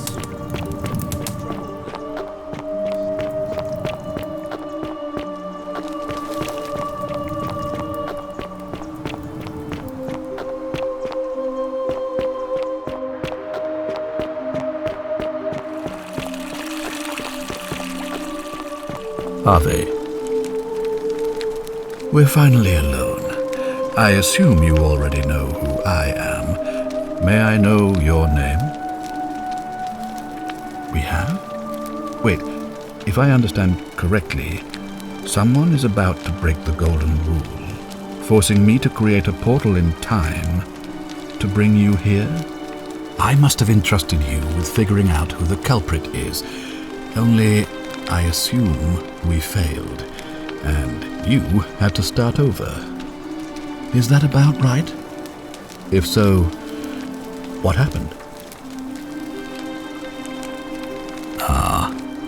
see.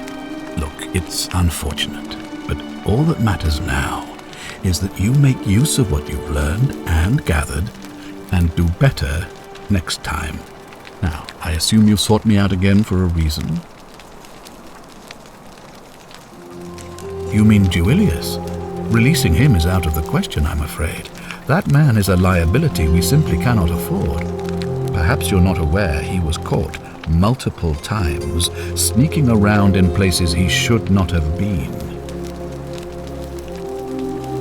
Look, I can see where you're going with this. You think me cruel. I assure you that is not the case. You may not be aware of this, but it was not so long ago, during the Republic, the law of the 12 tables would have required that he be killed as soon as he was born, owing to his deformities. Here we see to it that he has food, water, and shelter, and most importantly, he is able to continue living. A privilege that would be taken away from all of us were he to be released and commit the crime of trespass. The man has no self-discipline, poor comprehension of what is going on around him, and is an incorrigible rule breaker. I will not jeopardize the lives of my people so that one man can go free. Now, was there something else?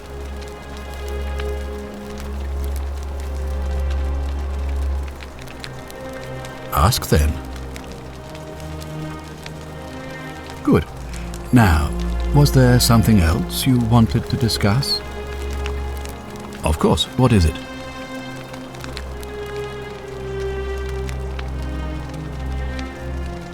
Well, if you stopped one person from breaking it and you're still here, then there must be someone else about to break it still. Allow me to explain. When I discovered the ritual to Proserpina, the instructions came with a warning about paradoxes. The crux of it is this. If you do anything to change the course of history in such a way that your very being here is impossible, you will have created a paradox. To illustrate, when the Golden Rule is broken, I will open the doorway that will bring you here to prevent it from being broken. If you manage to succeed in saving our lives, then I will have no reason to open the doorway, and you will never have come here. A paradox, you see? The same thing would happen if you, say, inadvertently, allowed me to die. If I can't summon you, then you can't be here, obviously.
We have a quorate body of voters gathered here to elect the city's magistrate. The candidates are Sextus Sentius Imperiosus and Marcus Malleolus Gurges.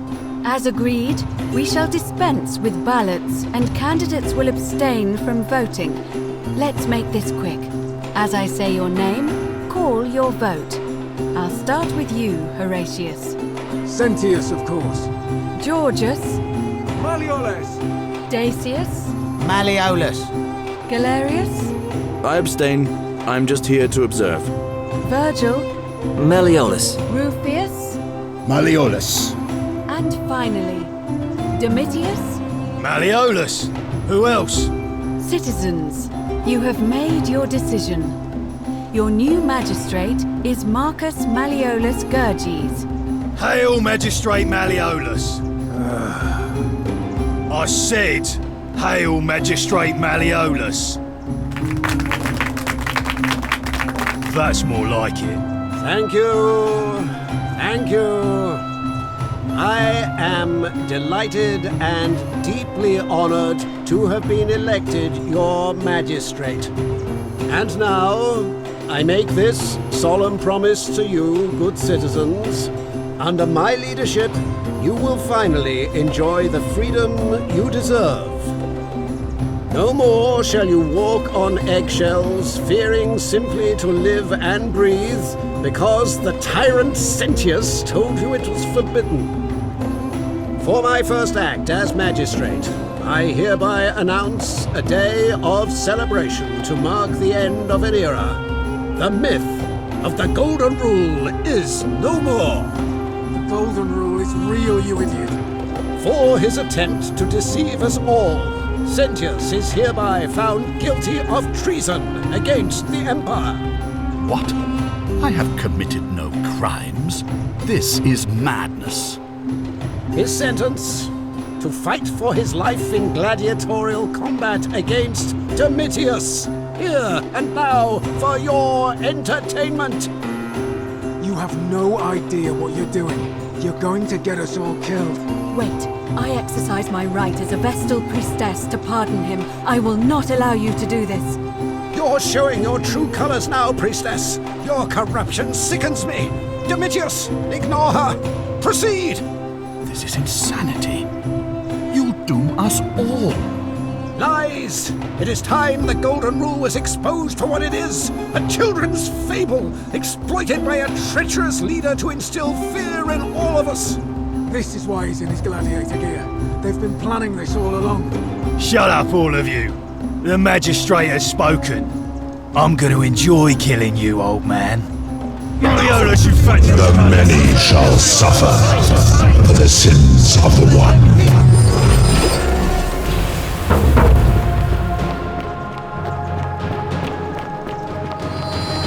Save yourselves!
Salve, friend.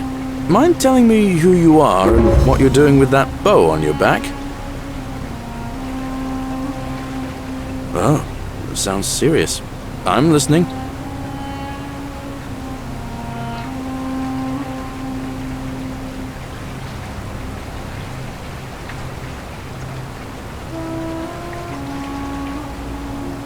Alright, let me see.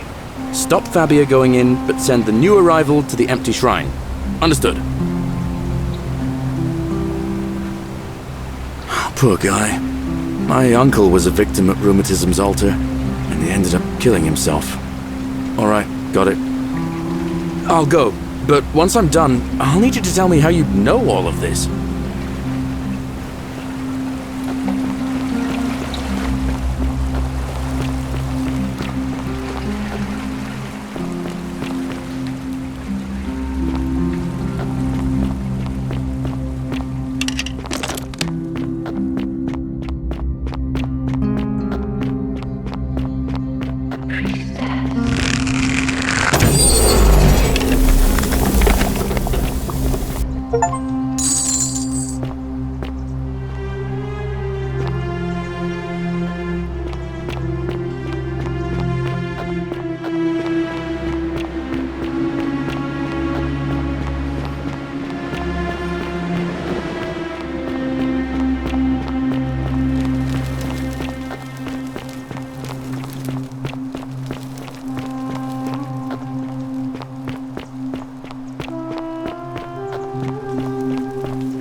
Salve, friend.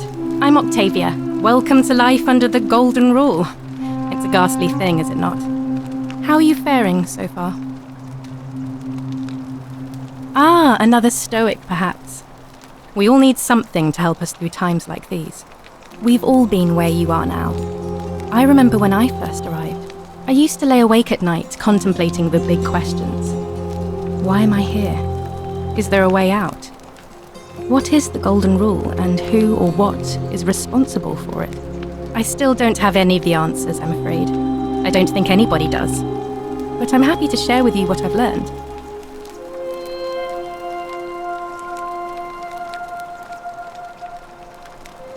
Please keep that to yourself.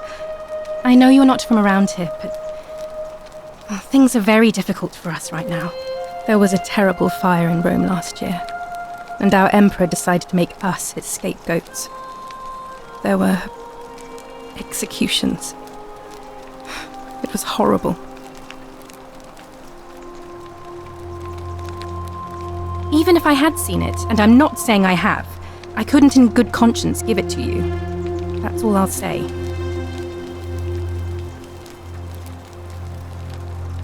What you're doing is disgusting, and it's not going to work. Shame on you.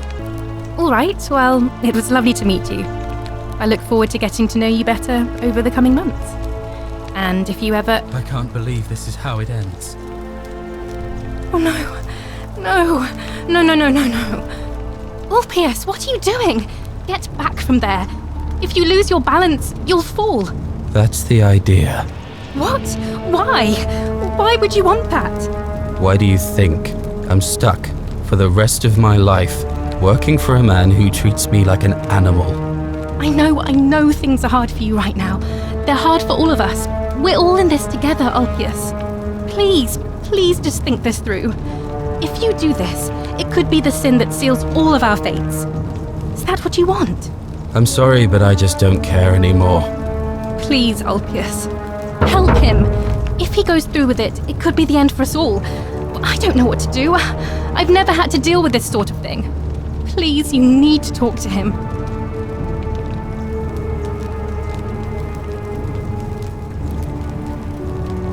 Thank you. And please, choose your words carefully. Let me guess. You're going to lecture me on how suicide is a crime against the Empire.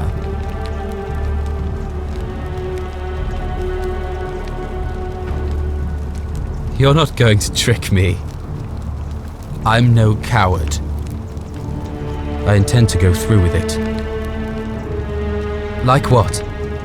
I'm stuck slaving away for that culus cumulatis for the rest of my life. What do I have to live for? You're just saying that to buy time. You must think I'm an idiot. I'm out. Wherever you are. Scintilla, my love. I'm sorry. Ulpius, no!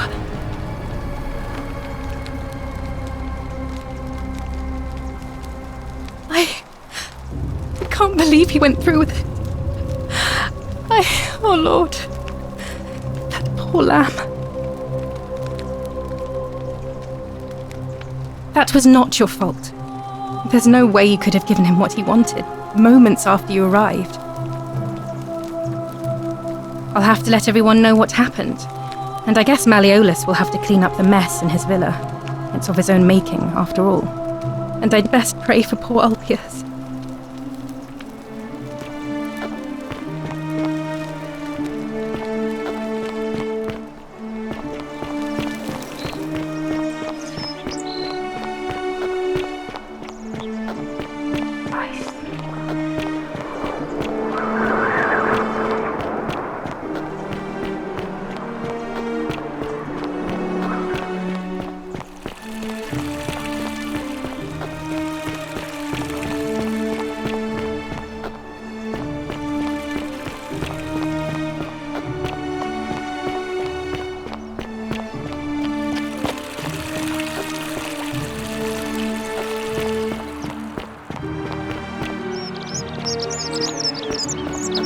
Citizen. Name's Ulpius. Better watch your step. No idea what you're talking about. Today is a sad day. What? That was Galerius, not you. Oh, he got it from you? I guess you did help me then. Huh. I think I have seen that plaque. Sorry I lied. Can't be too careful these days. Head into the caves behind the theater. Turn right, then right again. Oh, and here. You'll need this key. You didn't get that from me. See you around.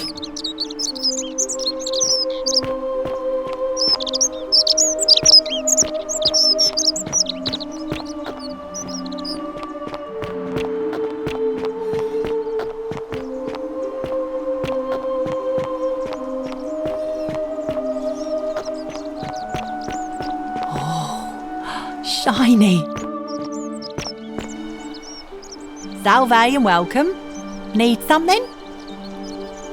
All right. Thanks again for taking care of our problem. I won't forget it.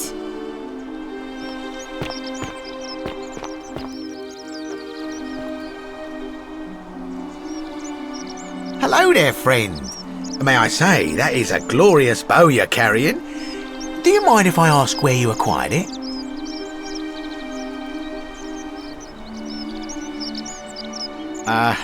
Are you well, stranger?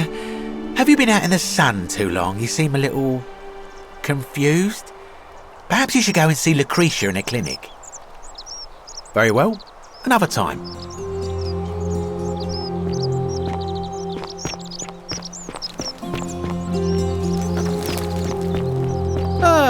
A fellow traveler from a faraway land. Citizen.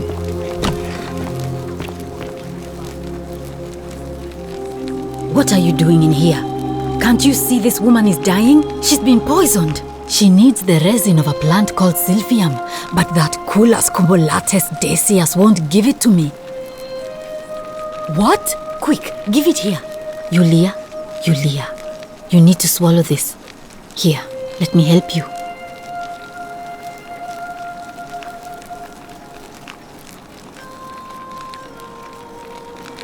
Hopefully, in a moment, she should be able to breathe normally. That was extraordinary. How did you know she needed this exact thing, and at this exact moment? Are you some kind of oracle?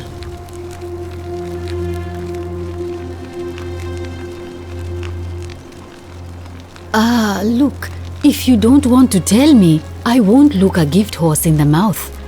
But no matter. That was like the gods hearing my prayers and intervening.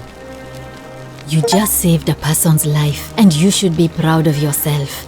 She might even be able to thank you herself in a few moments.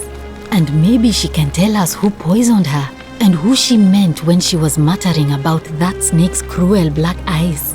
In the meantime, I'm happy to help you with whatever it is you need. That's a shame. Thanks again for saving Iulia's life. Apollo smiles upon you.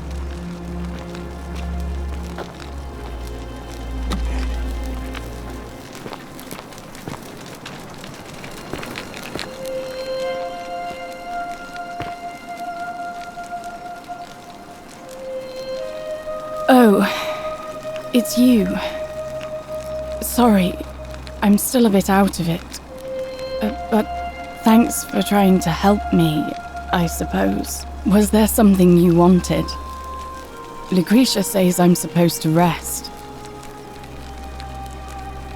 You mean my life story? Oh, well, I grew up as part of a big family in Rome. Me and 3 older sisters. Our father found good husbands for my sisters, but I wasn't cut out for that kind of life.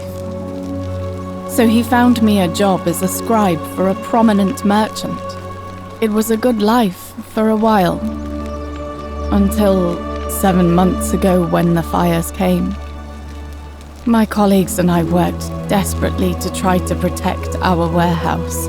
We must have had 100 workers passing buckets of water, chanting prayers to Vulcan, but they fell on deaf ears. The fire was relentless and it claimed everything and everyone. Well, almost everyone. My employer told me to grab what valuables I could and flee for the Tiber with the crowds. I remember diving into the river, and then the next thing I knew, I was waking up on the riverbank not far from here. Thank you, but to be honest, sometimes I think dying in that fire might have been a blessing, given what's happened since. I can tell you, but it's a long story. All right. I'd been here about a week when it dawned on me I'd be trapped here for the rest of my life. I could hardly breathe, and I knew I had to get out somehow. So when my new friend Aurelia offered me a secret way out, I would have done anything. And then I learned her asking price. 1,000 denarii. She was supposed to be my friend. I told her it would take me years to save up that much. So she suggested I take out a loan from Malleolus. And I did.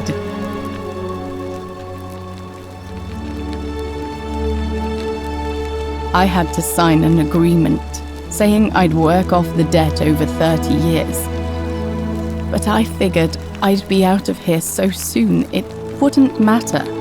I paid Aurelia, and she gave me her so-called way out. Do you want to know what it was? Hemlock. It's a deadly poison made from a plant. Drink this, she said, and you'll be out of here in no time. Of course, I demanded my money back, but she refused. She pointed to a sign on her tavern saying, "Let the buyer beware." Then she just looked at me with those cruel black eyes and she laughed. She immediately told Malleolus I'd tried to escape without paying him back. Only he didn't seem upset or surprised at all. In fact, he just thanked her. And that's when I realized the two of them had planned the whole thing from the beginning. That's what I said to the magistrate. I went to Sentius and begged for help, but he said the law was clear. I'd signed over my labor for 30 years and there was nothing he could do. I thought about resisting too. But Malleolus said if I didn't submit, I'd break the golden rule. And I couldn't be responsible for all those deaths, so he locked me in his villa, confiscated everything I owned as collateral, and made me wear immodest, humiliating outfits while I worked day in, day out. His wife Claudia was just as bad. She sent me to work on an endless stream of futile, demeaning tasks. I'd be on my hands and knees, scrubbing the floor clean for hours, only for her to pour slop on it and hiss, "You missed a spot." Those two took everything from me. But they forgot to confiscate one thing, my hemlock. I just wanted it to be over, but it seems I messed that up too. Should have drunk all of it. I brought it on myself. I trusted one of the most callous human beings I've ever met, and tried to swindle the other. I don't know how I could have been so stupid. When I've recovered, I expect their thug Domitius will come for me. He'll escort me back to their villa, and I'll be right back where I started. Only this time, I won't be able to lull myself to sleep at night with the thought of a permanent solution. Honestly, it would have been better if the poison had been allowed to run its course. I doubt it. It seems this is the fate the gods have chosen for me, for trying to escape, at least until someone breaks the golden rule. Maybe it wouldn't be so bad. A lot. But it doesn't matter.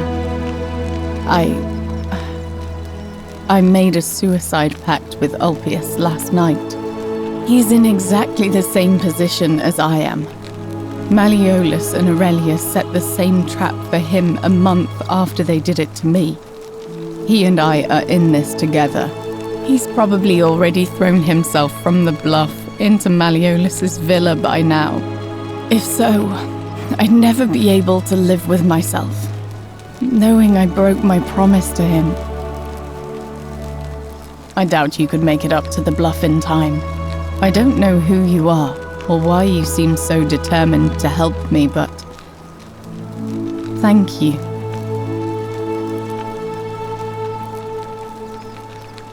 All right, but please don't take too long. If that's your idea of a joke, it's not funny. Go away.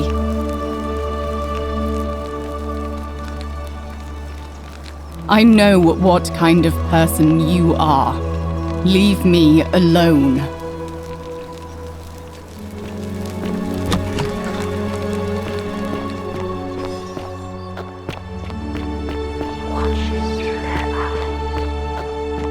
Salve!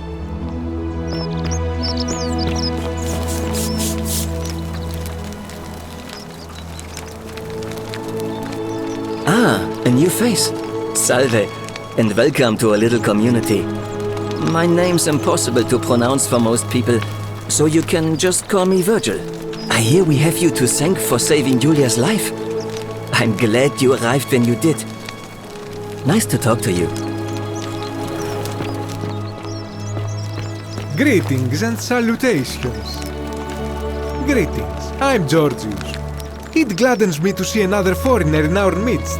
We must stick together, you and I. My friend, your words intrigue me more and more. But yes, very well, ask me what you will. Ah, I knew this day would come. I do not wish to lie to you, my friend, but even discussing this matter is dangerous. Please, let us leave the live coals safely beneath us. Very well, but the magistrate would not look kindly upon this, so please keep it to yourself. For several months now, I have been sneaking out at night to worship the gods of my ancestors in the temple of Demeter. Each day, I leave offerings of food, in the hope that we may have a bountiful harvest, and yet the next day when I return, the food is missing. The offering, it is symbolic, you see. It is never eaten, so I ask, who or what is devouring the food in this temple? Stranger still. Once I sat in front of my shop like the 100-eyed Argus until dawn to see if I could spot a thief going in, but do you know what I saw? Nothing! Nobody entered, and yet when I went to take a look, my offering was gone. It is bizarre, is it not? When I told my friend Kabash of this at the tavern, he offered to help investigate. He went in, and to my dismay, he was never seen again. It is the only Greek temple in the city. Head towards the baths, and it is the last building on your right. I do not think you should pursue this, my friend. It would break my heart to be responsible for 2 people disappearing. But you do not strike me as a kind of person to be deterred by such warnings, so just be careful, I beg you. Hey, my friend, have you discovered anything about my vanishing offerings? Huh? Ah, that is all right. Perhaps another time. And in a city full of Romans you are asking me? Because I am Greek. Let me tell you something about Greeks and Romans. My name is Georgios, yes. But the Romans, they do not care. They hear me say Georgios and they think, ah, he must mean Georgius. Good Roman name. They do this all the time. They see us worshipping Zeus, they copy us but call him Jupiter. They take Hades and call him Pluto, Persephone, Proserpina.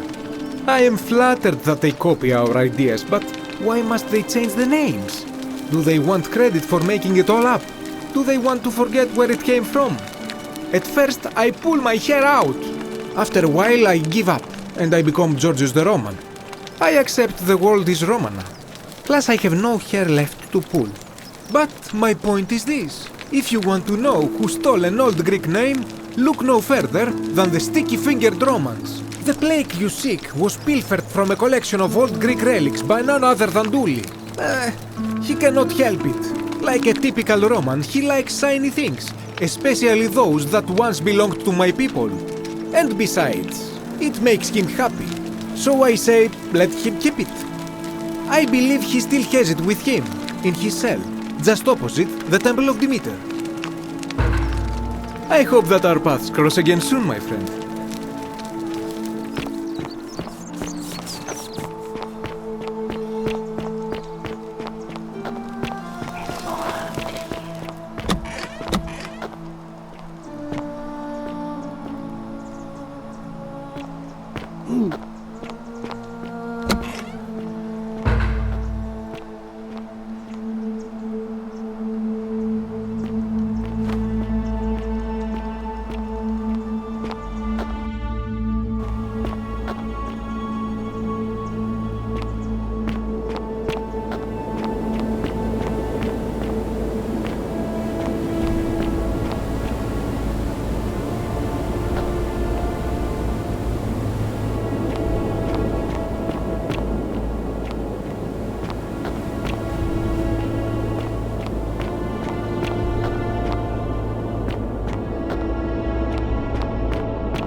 Come and join me by the fire.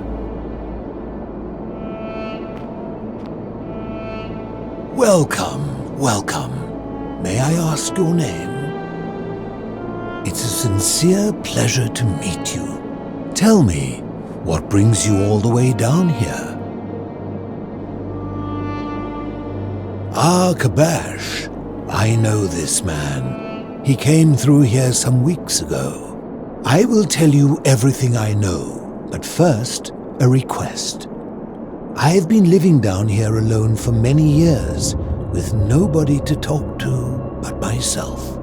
The one thing I long for above all else before I die is a good philosophical argument with somebody astute. I'm hoping that person is you.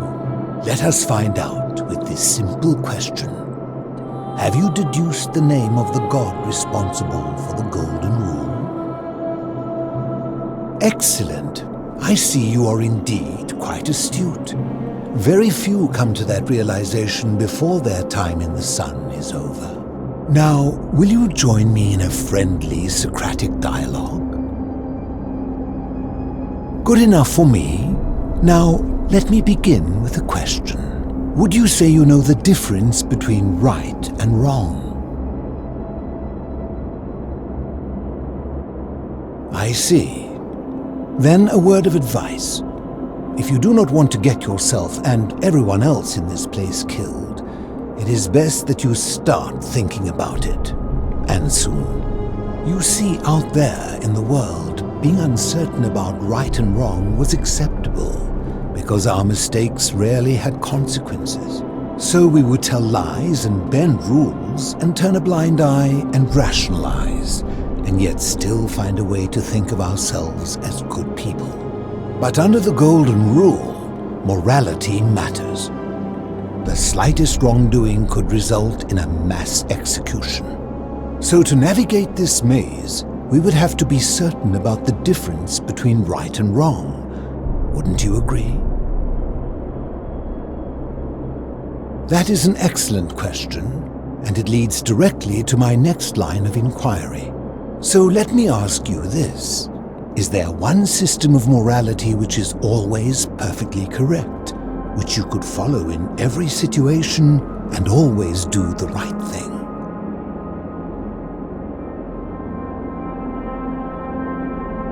How can that be? Since they all have differences, it follows that in some cases they would offer different conclusions about what is right and wrong. If there is a correct moral code, then wouldn't it follow that only one can be the correct one?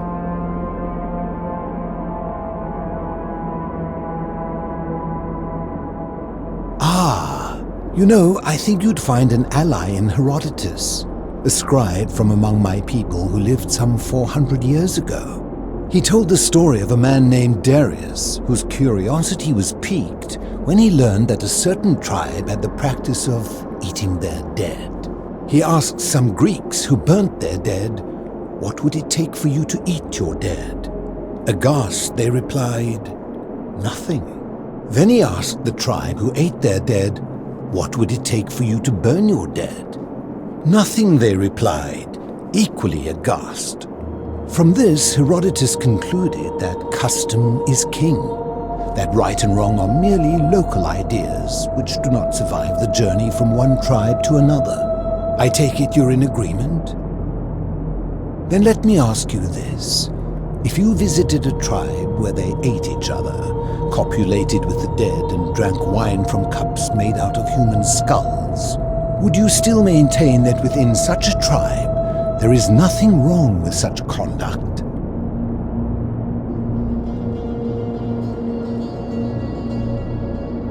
And that's a credit to you. It is the mark of a civilized person to change their position when presented with a superior argument. My point is this. I don't think anyone alive truly knows any hard and fast rules about right and wrong. If there is one thing I have observed about rules, it is that virtuous people do not need them, and evil people will always find a way around them. And so we must accept our limitations, and the sad truth that no human society will ever achieve the utopia for which it strives. In mathematics, we would call it an asymptote, a line that can be approached but never reached. Because the only way to create a utopia is with the ever-present threat of force, such as the Golden Rule. This and no other is the root from which a tyrant springs when he first appears as a protector. And life under tyranny is no utopia at all.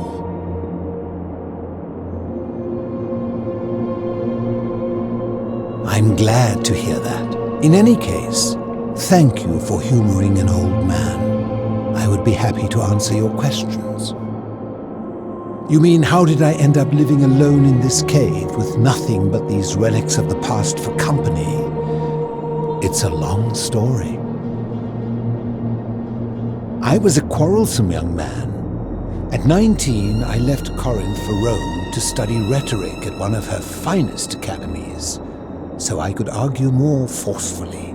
Back then, I used to enjoy verbally sparring with everyone I could, and I was good. One night, I found myself in a tavern in an argument with a drunk mercenary. It became heated, he drew a gladius, and I won the argument, but lost my life. I woke up on the banks of the Styx at a campfire opposite Karen. Of course, I tried to persuade her to let me return, but even with all my skill, I failed. I settled in, made friends, and learned what I could, quickly realizing our little community faced certain death under the Golden Rule. So I began looking for a place to hide underground. Fortunately, I found this place waiting for me.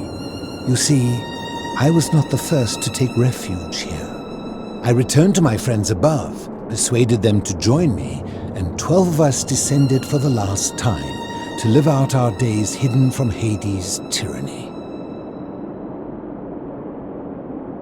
They are one and the same. The Romans call him Pluto, but long before that, my people called him Hades. My generation was wiped out, turned to gold many years ago. My friends and I were able to avoid the same fate by hiding down here. I think it's safest to assume that if I was to return, Hades would realize that his furies hadn't finished the job, and he'd send them after me again. I fear that if you were to utter my name in the city, even by mistake, that Hades would hear you and know I am still alive. I'm afraid I am the only one left. There were 12 of us in the beginning, but one by one, my friends passed away. Some from malnutrition, others from madness and despair. It has been lonely. Before my unexpected visit from Kabash some weeks ago, I'd not seen another person in many, many years. Living in darkness is not without its challenges. The first challenge is diet. Fortunately, I found that eating fresh fish provides most of the nutrients I need.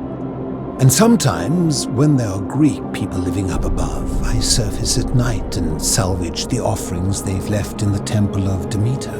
The greater challenge is the isolation, so I like to imagine arguments where I argue both sides. But, like so many things in life, arguments are better with a partner. As you wish. If I did, would I be living like this? Did we not discuss it at length already?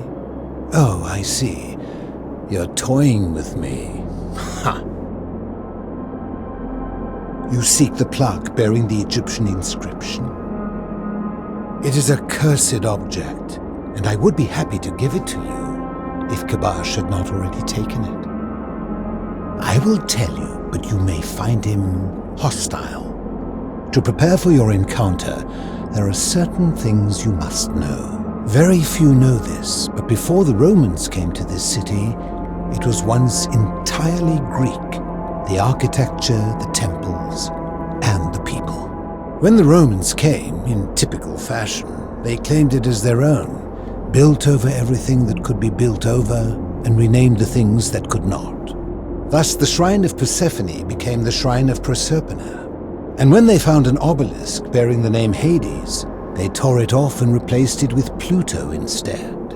And the city's dwindling Greek residents, witnessing this compulsive Roman conquest, decided to preserve what they could of their heritage. They gathered their art and valuables, secreted them away through the Temple of Demeter, and hid them here, out of reach of the Romans. However, there was one thing that always seemed out of place to me, and it is the very thing you seek. An even older plaque bearing an Egyptian inscription. We had no idea until years later when the first of my friends began to die. As a result of their deaths, we began to dig catacombs branching off from this cavern to lay them to rest. We extended the tunnel so far that we accidentally discovered another, an even older tunnel, which somebody had gone to great lengths to keep hidden. Suddenly it made sense why there was an out-of-place Egyptian plaque among our people's possessions. You see, we proud Greeks had thought the Romans beasts for stealing and corrupting our heritage. But it turns out this game has been going on much longer than any of us imagined. I think it is best you head through the catacombs and follow Kabash's trail. There are certain things you must see for yourself. Take this key. You'll need it to open the gate. I enjoyed our chat, but please, keep my presence here a secret, yes?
Stop!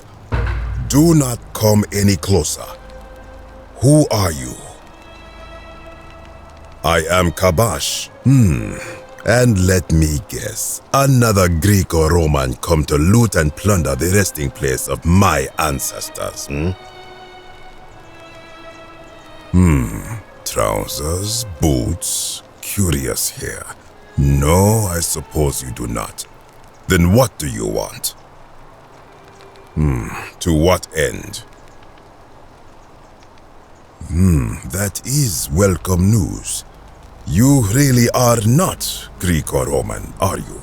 I was planning to return it myself, but for now, I must remain. Here, take it and restore the honor of Osiris.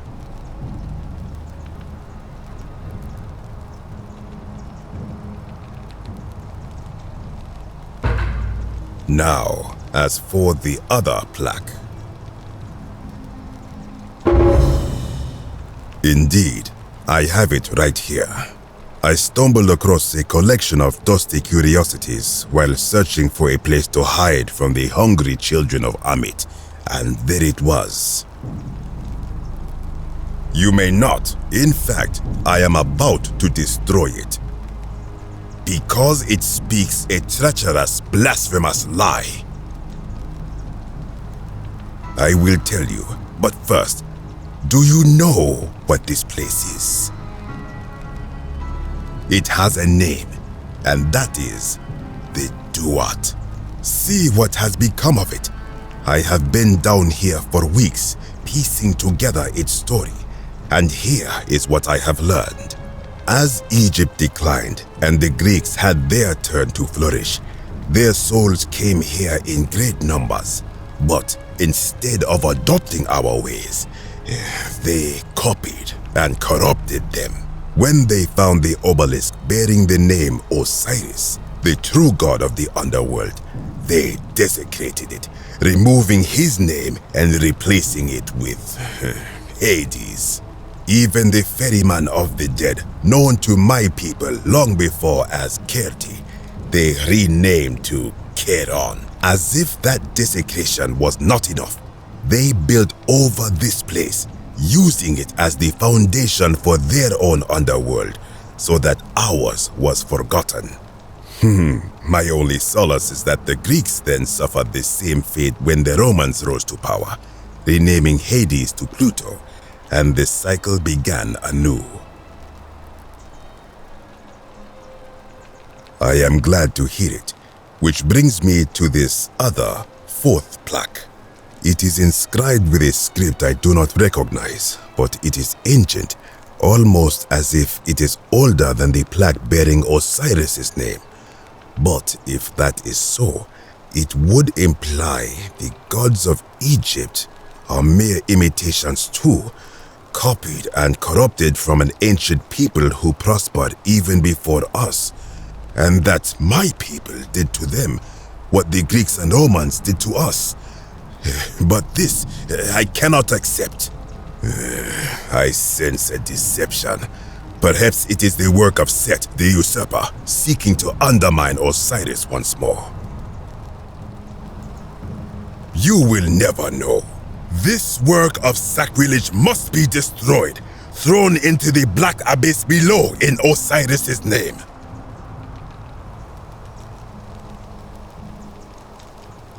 You are too late. It is done.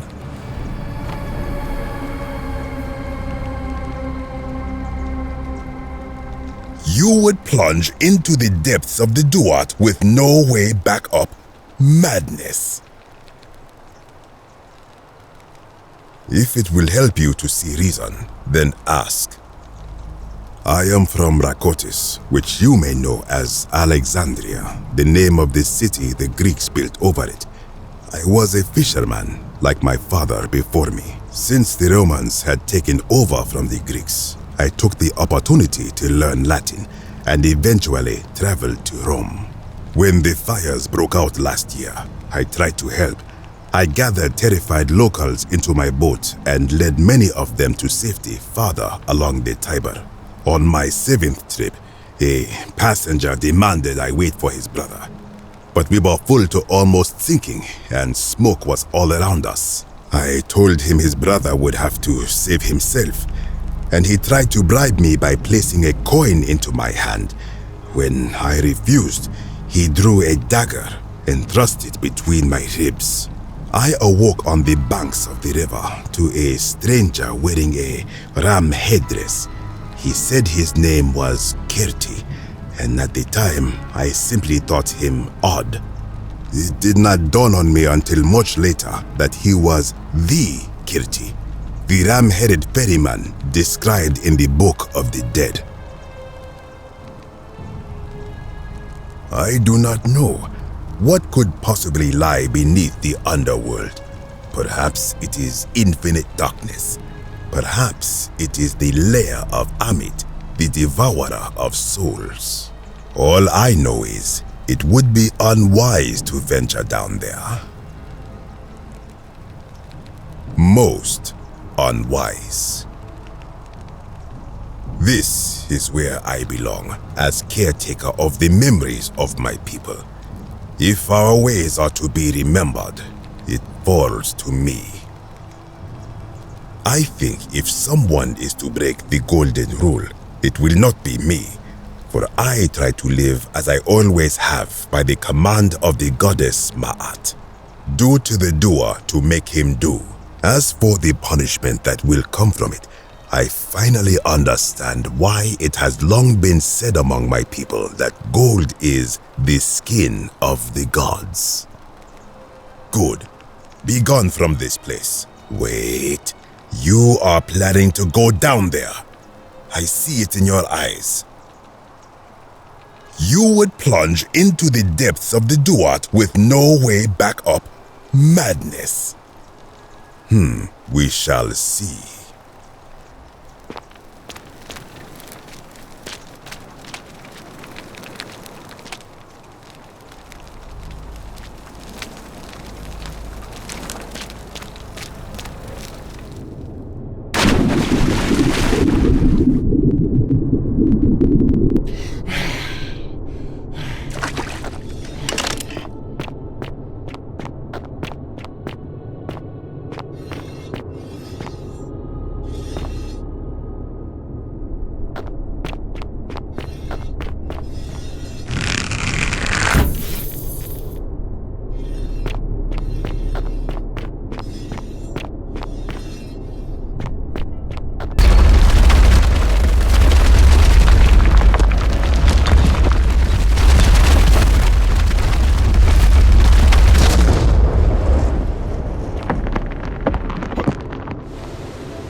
When I told you that you would not find a way back up, that was not a prediction. That was a promise. You will die here. I disagree. I warned you against coming down here, against perpetuating this sacrilege, but you persisted. You have undermined and dishonored the true god of the underworld. How did you think this would end, if not with bloodshed?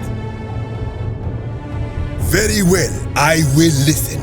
But if I sense deception, or if you further insult my gods, I will carry out my threat. So tell me, why should I let you live after you salvaged this instrument of blasphemy?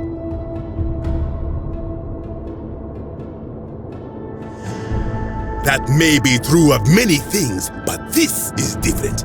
If our gods were copied and corrupted from an older civilization, does that not mean they are false? Does that not mean our prayers to our gods all fell on deaf ears because we were not even addressing them by their true names?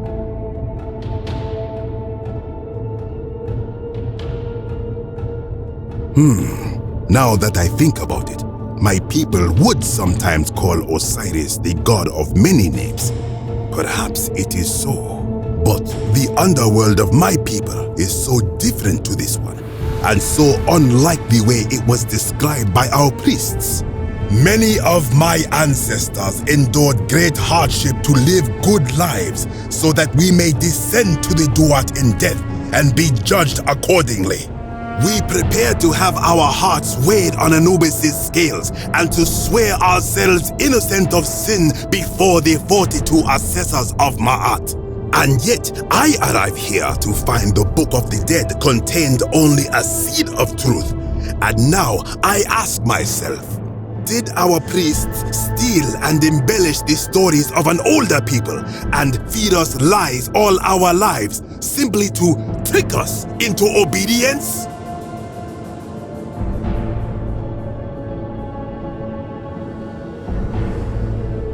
I am not sure I follow. Speak plainly.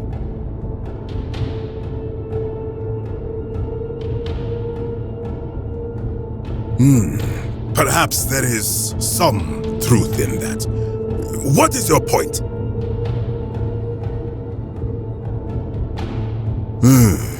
You are persuasive. Very well. I will let you live, and you may do what you will with that plaque. I will remain here for a while and attempt to learn what I can about the foundations of my people's beliefs. Go.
Good to see you again, friend. Did you find what you need? I enjoyed our chat, but please, keep my presence here a secret, yes?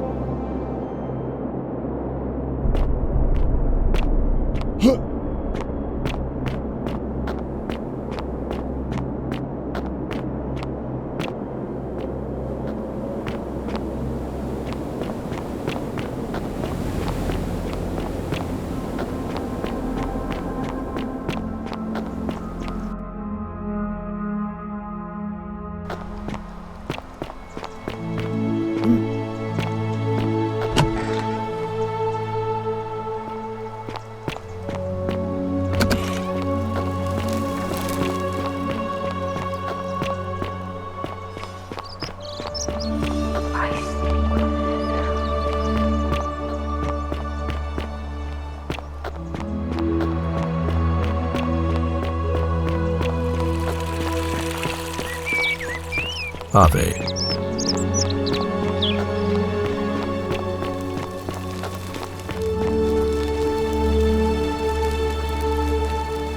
Oh, I wish Horatius would stop letting barbarians in here. What do you want? You know, some people say it's the creation of an all-seeing god who's watching everything we do. But what kind of an awful, incompetent god would let my sister go missing on his or her watch? Did you hear that? Curse you, you coward! Where is my sister? What do you have to say for yourself? No response. Nothing. That's what I thought.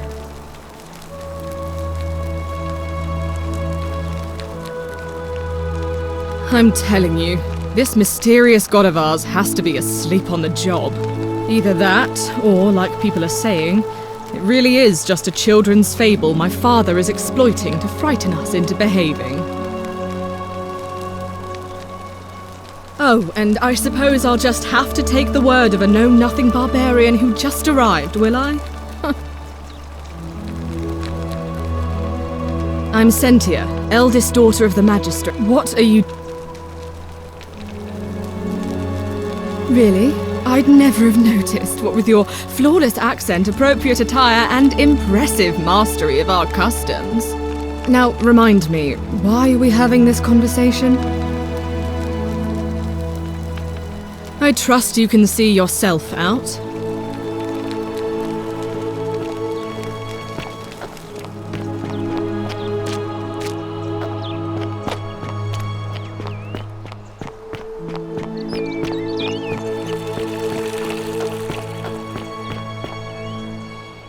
Malleolus isn't receiving visitors at the moment, it being election day. Do I seem like anonymous threats are my style? You don't know Sturkus. Listen, I don't abduct women. They come to me. And they keep coming back, if you know what I mean. You don't know Sturkus. Yeah? What have you got for me? Hey, Caput Murde, Futuere es. Just make it good. Osinculio mio, just make it good.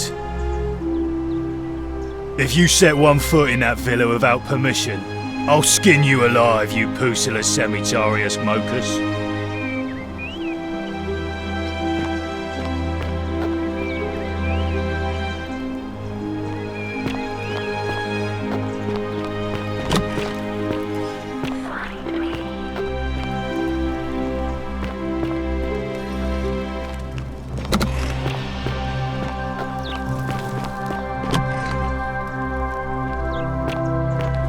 Hey, you're not thinking about going into the cistern, are you?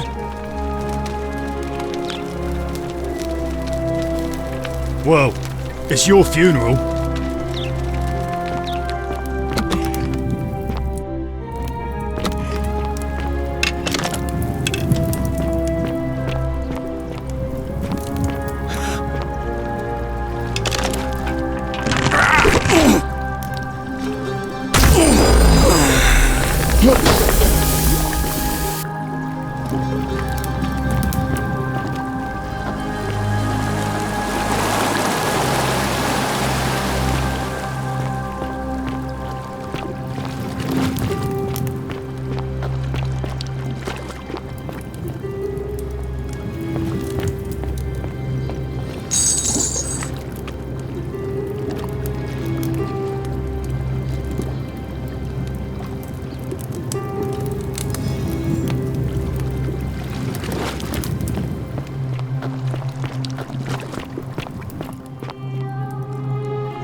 You! Who are you? Did he send you? And do you know you're here? You have to help me escape before that monster comes back. I'm Scintilla. I found a way out through the Gate of Horn, but it's locked. So I told him about it, and instead of helping me escape, he locked me up. He wants to keep us all here forever, or until we're turned to gold. He's a monster. You have to let me go so we can kill him and take his key. Sentius, my adoptive father. Furies help me. I'll castrate and crucify him. I don't know. He said the gods are on his side because they don't want us to escape either. Behind me, there's an aqueduct tunnel bringing water from outside the city, so it should lead us outside. The only problem is it's barred by a heavy locked gate, and he has the only key. I'm going to take that key from around his neck, even if it means cutting his throat to get it. I'm done caring about the golden rule. I just want out. Help me, and we can escape together. There won't be enough time. Just you and me. What do you say?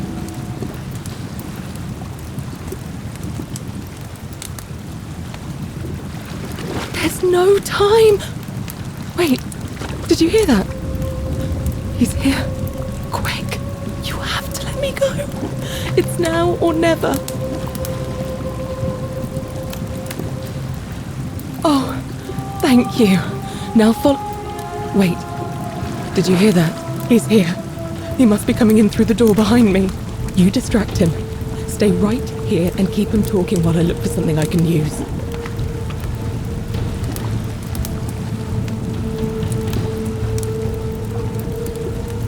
What did you do with Scintilla? Where is she? So that is how it's going to be. Oh well, this doesn't change anything for me. It's a shame, really. If you'd just done what you were supposed to, you'd have been looping through time forever until you gave up and killed yourself. Just like that soft-hearted pleb, Al. Come now. Surely you didn't think you were the only one here who remembered everything. You see, my connection to the portal somehow preserves my memories from one loop to the next. Whether that was Proserpina's intention or a happy accident, I'll never know. But I'm surprised you hadn't noticed. Here I was thinking you're a little bit sharper than Al was. Or perhaps you're just more willing to break the rules. He was a moralistic fellow, never once compromised on his principles. And because of that fatal flaw, he relived this day many thousands of times. before we finally had this conversation. I watched him come through the portal each time, always a little older, a little more disheveled, a little more haunted. And when he finally saw the futility of it all, as you're about to, it broke him. He drank a jug of wine, tied a noose around his neck, and took his own life, just before he was shot with a golden arrow. The next time I awoke, you showed up, but you've caught up to where he was so quickly.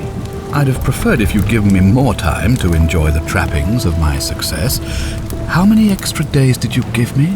Just the 3? Not many. But don't worry, I'm sure there'll be another useful idiot who comes along after you're dead. In any case, there's no escape for you except the path that Al took, the path he wrote about on his tablet. What was it? Ah, yes. Better to end it all now than find out what awaits you beyond that portal. So, you discovered my secret. So what? What are you going to do about it?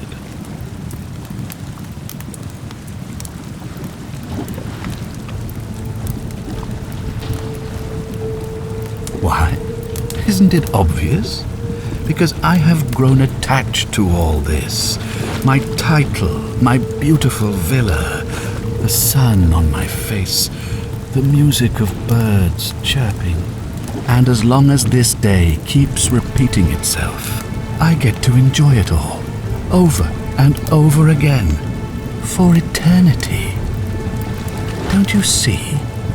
I have found a way to prolong my life indefinitely, to cheat death. I have become, in effect, as immortal as the gods.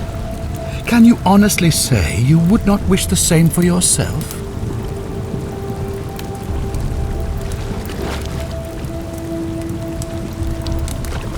Of course. There's no way you could have succeeded. Every soul who has ever found themselves here has broken the golden rule eventually. It is inevitable. Man will always sin sooner or later. Any idiot could tell you this. But where others might see tragedy, I saw opportunity. As I told you the first time we met, I found a way to cheat death. By reliving the same day over and over again forever. And I will continue living long after your dust. Do you really think you can take on a Decurion with that flimsy little bow? Who? Scintilla? Where is she? I'm right here, Father.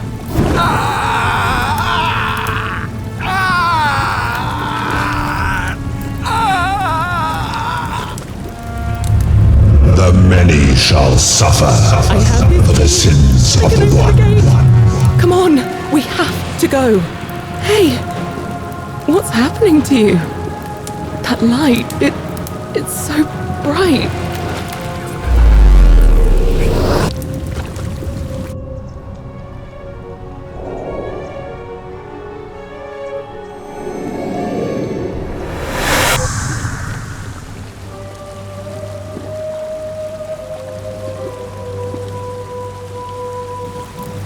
Hi there.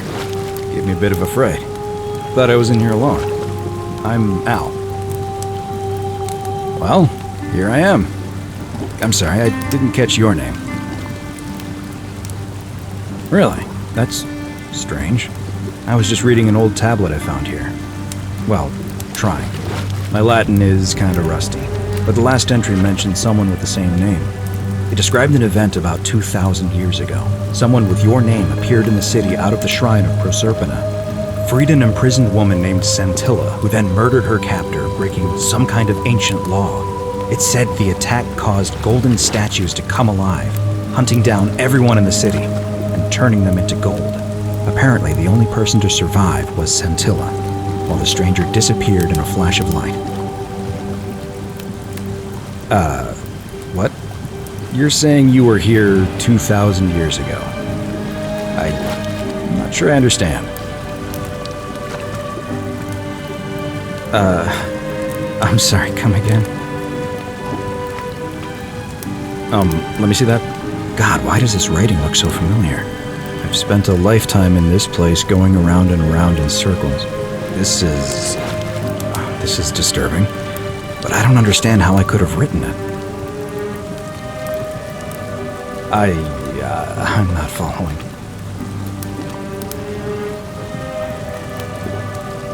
So you're saying, because a man from 2,000 years ago is dead, he never created a time portal, so I never went through it, and that's why I don't remember any of this. I guess you saved my life then, as well as helping that poor woman to escape. That's a lot to take in. Maybe we can escape through the same aqueduct Centilla used, if we can find it.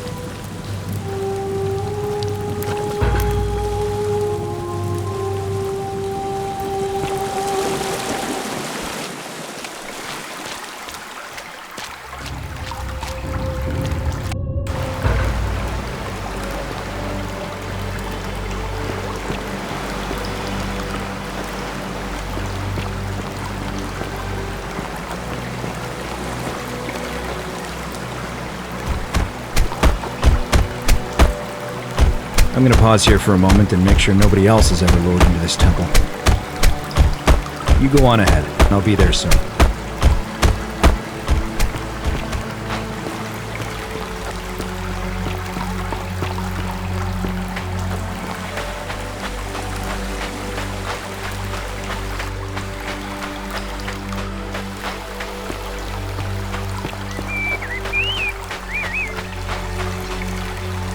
You're back! But you're alone.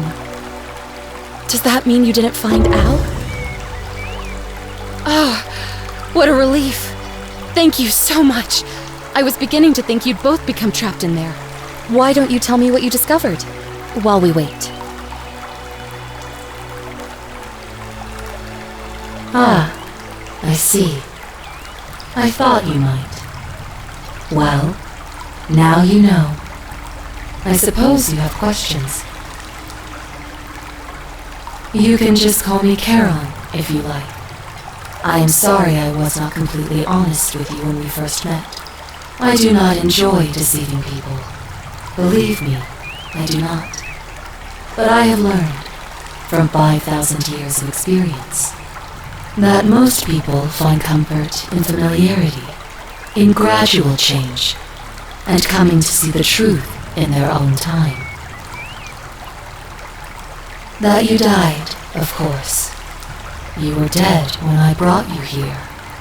My role, as the servant of the god of the underworld, has always been to assist the chosen to cross the threshold from the land of the living to the land of the dead.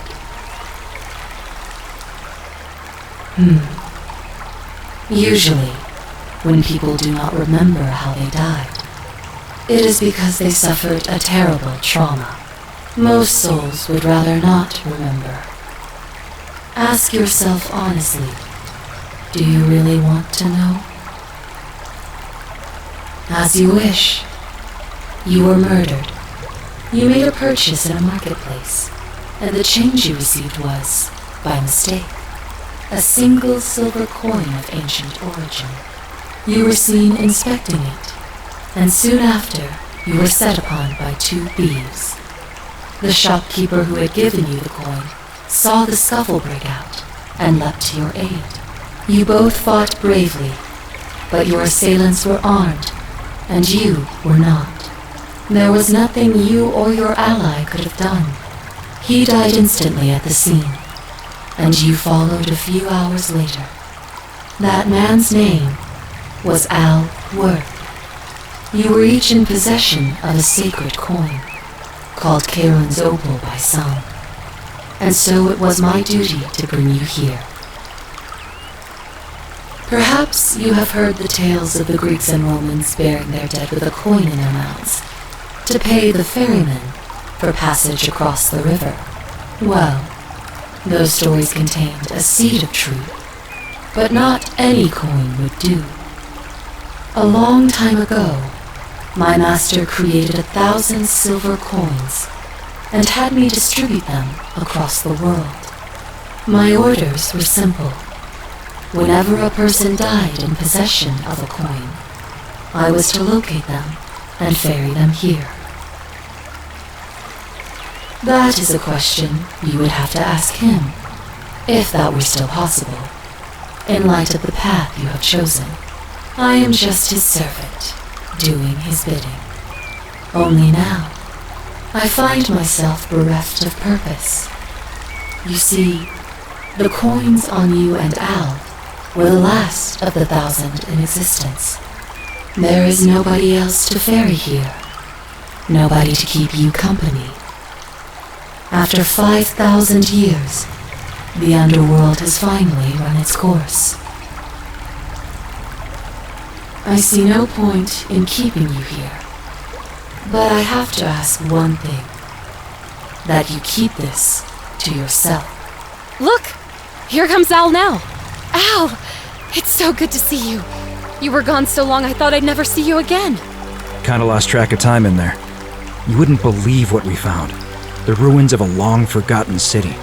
And there was a tablet describing an event 2,000 years ago. Supposedly, the city was destroyed when a woman murdered a tyrant with the help of, well, my new friend here. I know how crazy that sounds. Maybe not that crazy. That woman. I don't suppose her name was Scintilla? How could you... What? She left a tablet of her own. I stumbled across it while I was waiting here. I think she meant for you to read it. Here, take a look.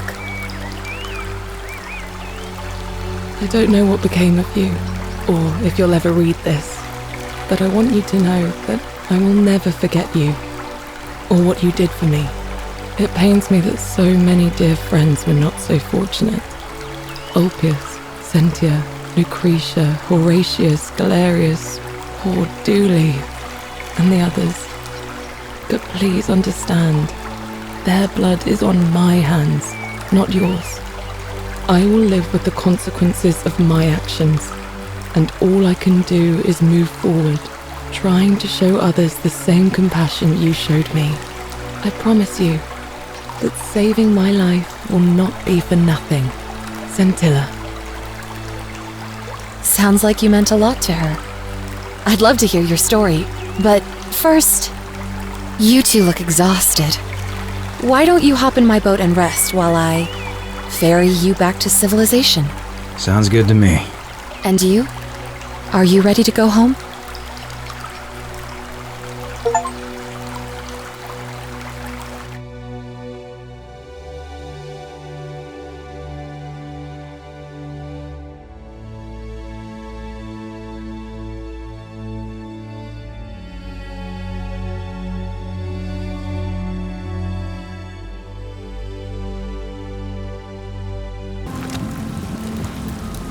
What?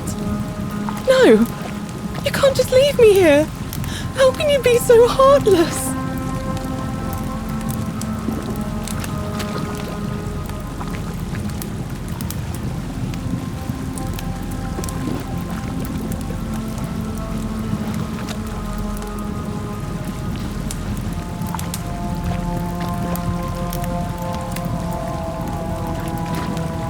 It's no use. You'll never persuade him of anything. I'm telling you, he's a monster. Please. You're making a mistake.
So you survived the cistern.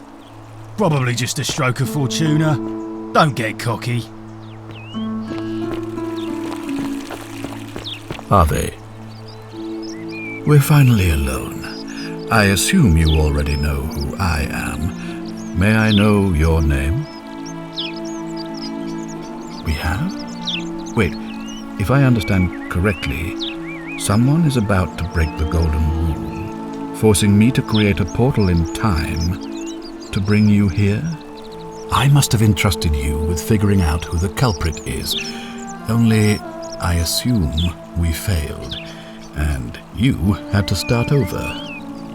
Is that about right? If so, what happened? Seems rather brash, but all right.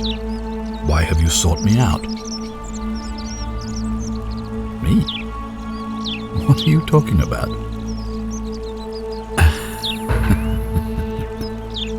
You know, you remind me of him. Al Worth, the fellow who came through the portal before you.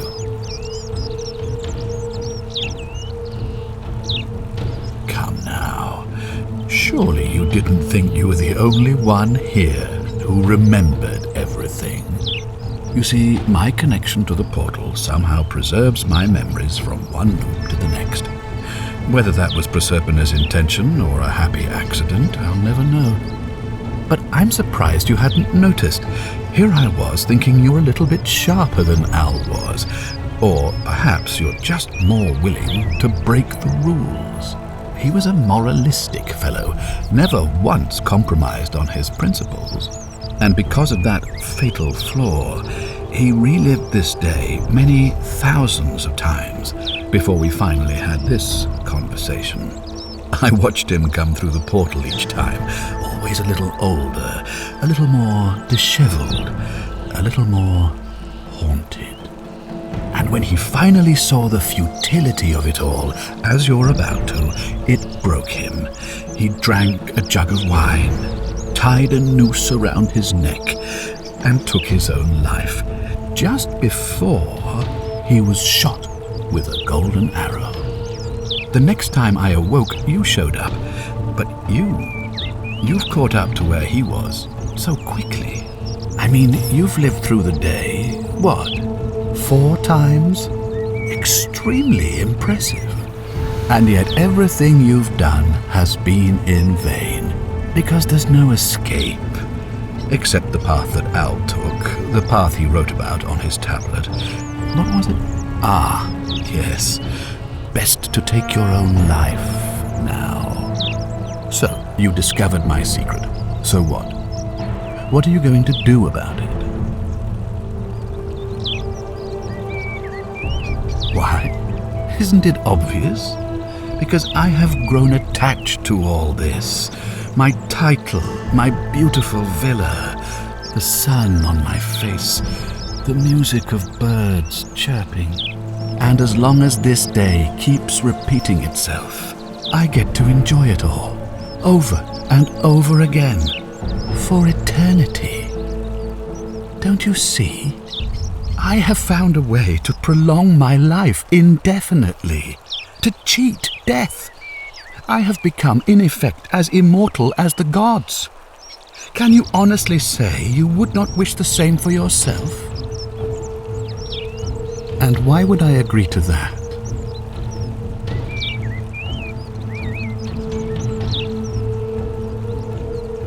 You might want to think that through. If anyone so much as touches me, everyone dies. The only way you're getting this key is over my dead body. And if I die, I won't be able to open the portal for you again, meaning you'll have created a paradox. You see, it was my actions that brought you to this point in time, so if you kill me, you'll stop me from doing so, and you being here will be an impossibility. That means if I die, you'll be flung back to your original time, having caused the deaths of everyone here, and you'll never be able to undo it. Is that what you want? Oh, you and your pathetic morality. Nobody cares about your opinions or what happens where you're from. Least of all, me. Understand that to me, you've never been anything more than a useful idiot, and you're no longer useful. I certainly hope not. In fact, I want it to go on and on forever until you wither and die like Al did, and the gods send yet another useful idiot to extend my life for me.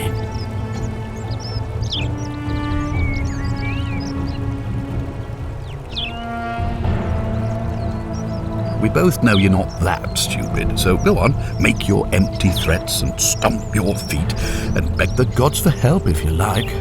But believe me when I tell you, the gods don't care about you. And neither do I. Now, get out of my villa, I'm bored with you.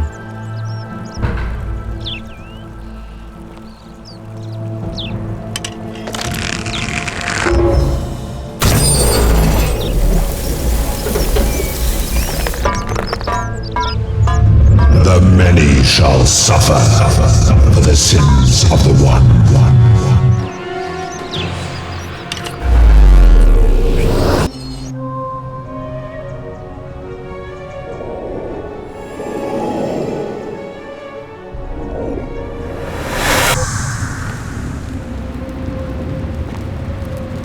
Oh.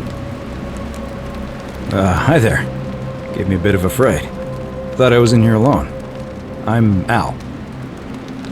Well, here I am. I'm sorry, I didn't catch your name. Funny you should ask. I was just reading an old tablet I found here. Well, trying. My Latin is kinda rusty, but the last entry mentioned someone with the same name. It described an event about 2,000 years ago. Someone with your name appeared in the city out of the shrine of Proserpina and murdered a local magistrate, breaking some kind of ancient law. It said that the voice of a furious god rang out, and the ground trembled and statues sprang to life, firing arrows at the city's inhabitants. Apparently, as the citizens screamed and died in pain, the stranger just vanished in a flash of light. What? You're saying you were here 2,000 years ago? I'm not sure I understand. I'm sorry, come again? Let me see that. God, why does this writing look so familiar? I've spent a lifetime in this place going around and around in circles. This is disturbing, but I don't understand how I could have written it. I'm not following. So you're saying, because a man from 2,000 years ago is dead, he never created a time portal, so I never went through it, and that's why I don't remember any of this. I guess. So what you're really saying is, you brought me back from the dead to let me die all over again. You saw the tablet. I spent a lifetime searching for a way out, and never found one. I can't see how I could possibly find one now, so it seems like we're both gonna die here.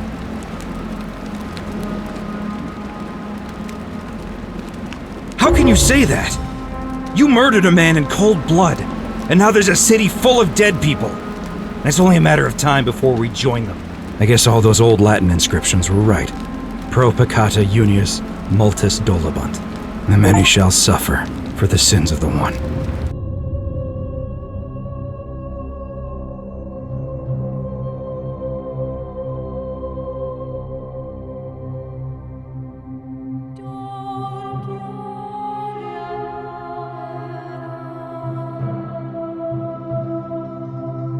Now, get out of my villa. I'm bored with you.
reason.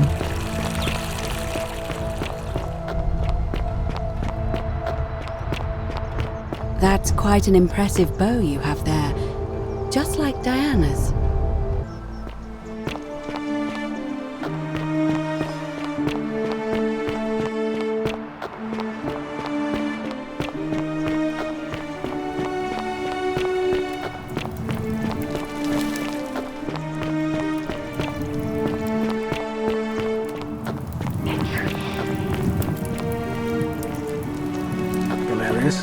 Horatius?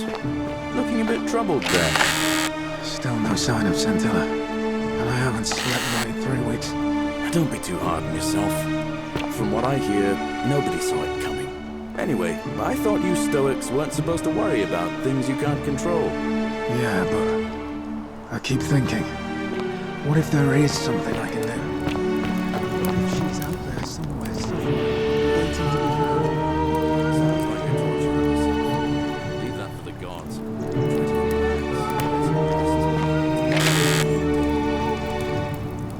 I suppose you're right.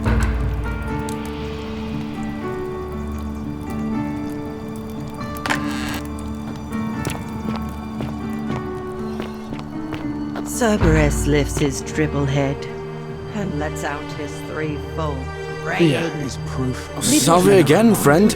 I went and did as you asked, and it worked. How is it possible that you've just arrived here and you already know everyone and exactly what's about to happen to them? This again. You're in a world of your own, aren't you? You're toying with me, right? Wait, you're not kidding, are you? That's the only way you could have known. You're a bit like... Oh, what was his name?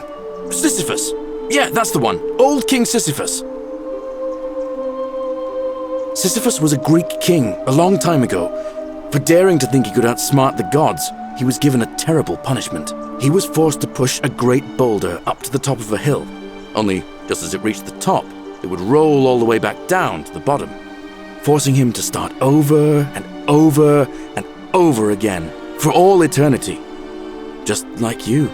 Actually, now that I think about it, there are a bunch of old stories about the gods punishing people by making them do the same futile task over and over. Tantalus was made to grasp at fruit on a tree he could never quite reach. The Pleiades had to keep fetching water in a sieve. Oh, and Ixion was strapped to a wheel going round and round forever. But, on the bright side, at least you're not stuck in the underworld like they all were. Anyway, I don't know which god you managed to upset to get yourself into this position, friend, but you seem all right to me. So, I'll tell you what. I'll keep doing whatever I can to help you, and you just focus on finding a way to break the cycle you're in. Oh, that's kind of you to say. Now, I'm going to keep your secret. Although, it's not as if I'll remember this next time we talk anyway, right? Oh, and if our conversations ever start to annoy you, just tell me you're busy. I know when I'm not wanted. May fortune smile on you, friend. Handsome. Ah, you again. No idea what you're talking about? Look, I haven't been at my best lately. I know that. It's the rheumatism. It starts with constant pain in all your joints. Then the pain starts to mess with your head. Makes you angry, mean. I know that's not an excuse for how I acted. But it's the truth. But with the willow bark, I'm already starting to feel like myself again. I'll leave him alone from now on. It's not as if I was ever going to hurt him anyway. I was just lashing out. I'm going to go and clean up the graffiti. Just forget this ever happened, will you?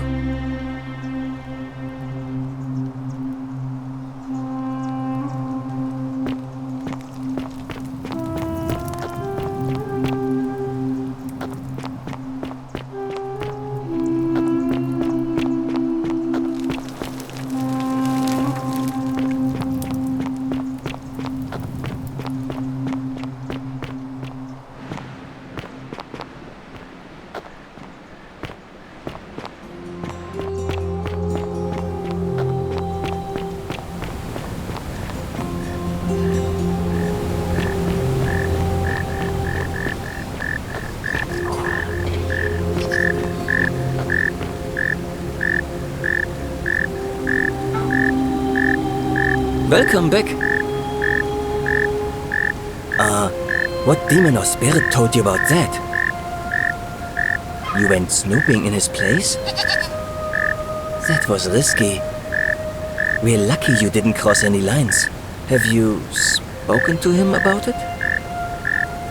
Really? How did you manage that? Poor fellow. I've heard that can really mess with a person's head. Well done for figuring that out. Really? That's promising. I'll keep an eye out for him. Nice to talk to you.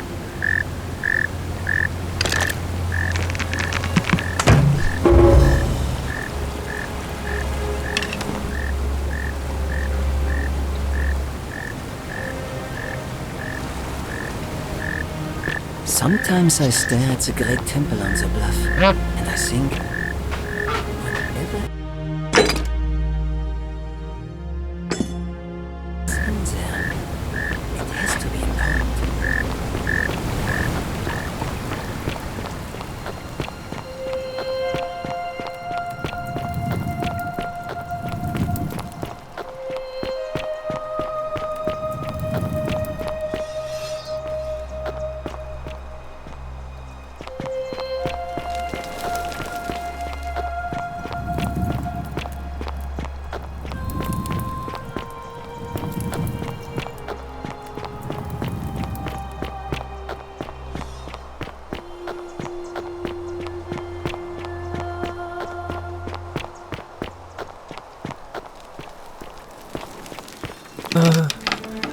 Hello?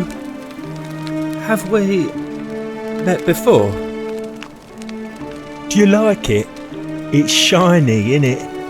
It makes me happy just looking at it. But if I gave it to you, then I wouldn't have it anymore, and I'd be sad.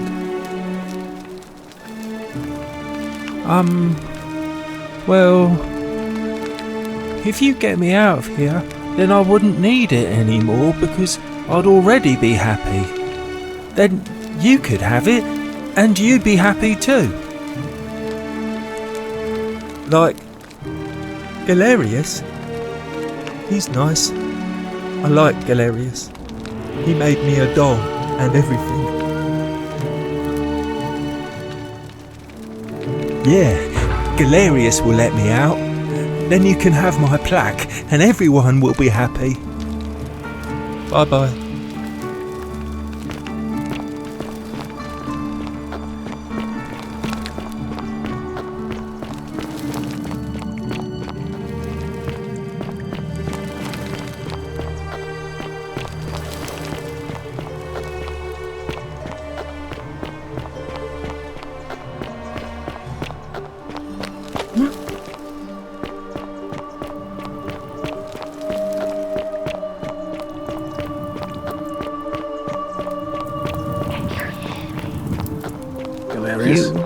I love your looking a bit troubled there. Stone is always. Stay away from my money. I haven't slept right in 3 weeks. Don't be too hard on yourself. From what I hear, nobody saw it coming. Anyway, I thought you Stoics weren't supposed to worry about things you can't control.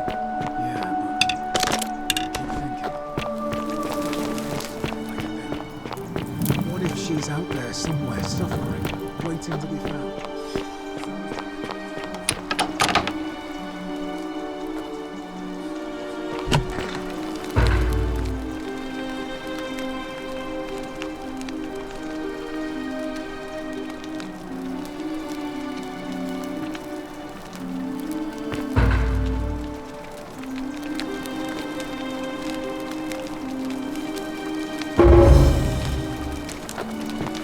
I said, please leave. You're trespassing.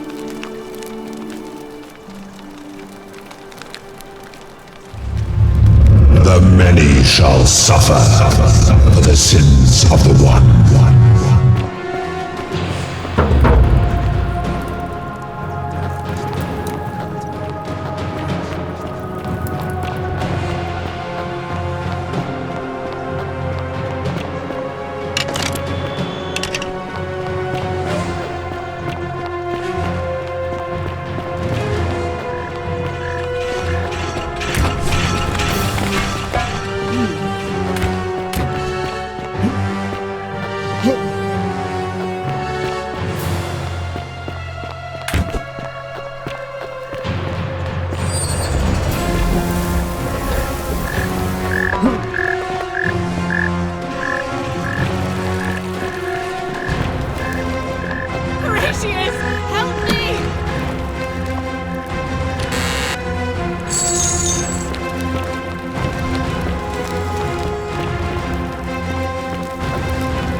Salve, friend. Mind telling me who you are and what you're doing with that bow on your back?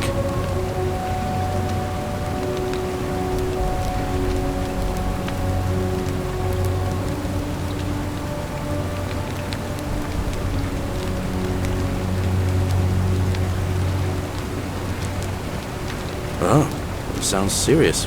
I'm listening.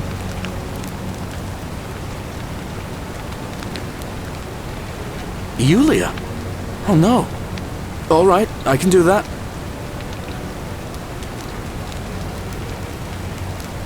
Poor Virgil. Poor Ulpius too, I guess. Alright, got it. Alright, let me see. Stop Fabia going in, but send the new arrival to the empty shrine. Understood. I'll go, but once I'm done, I'll need you to tell me how you know all of this.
Salve, friend.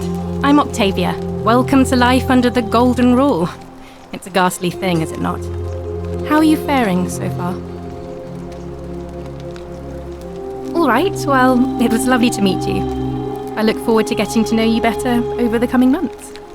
And if you ever... I can't believe this is how it ends. Oh no. No. No, no, no, no, no. Ulpius, what are you doing?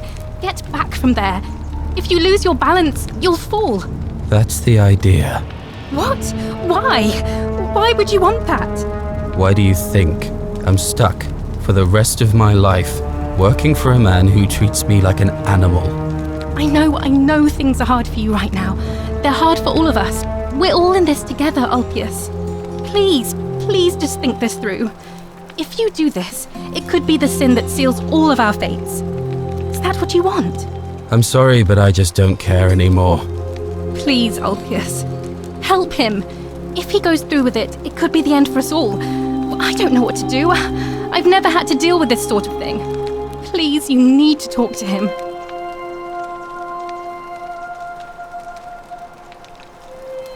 Thank you. And please, choose your words carefully. You know about that? How is that possible? I mean, I've never mentioned it to anyone. Well, if you say so. You don't understand. I don't want to hurt anyone. I just want it all to be over. It's too late for that. Iulia and I made a pact, and she's already swallowed hemlock this morning. If I backed out now, I'd be betraying her. I can't do that. Oh, really? That changes things a little. But we're still in debt bondage to that monster. Unless you happen to have 2,000 denarii to pay off both of our debts. Iulia and I are in debt bondage to Malleolus. We might as well be slaves. And that's how much it will take to buy our freedom back. So, do you have the money or not? Really? Wait. So, I guess you'd want me to work for you then. You'd do that for us? A couple of complete strangers. It seems today we're both blessed. This did not turn out how I thought. Thank you, friend. I never thought people like you existed. Thank you. I'll go and pay off our debts immediately. I just wish there was some way I could repay you. But I have nothing but the tunic on my back. I'll go and take care of things with Malleolus and tell Iulia the good news. Thanks again, friend. I'll never forget what you did for us.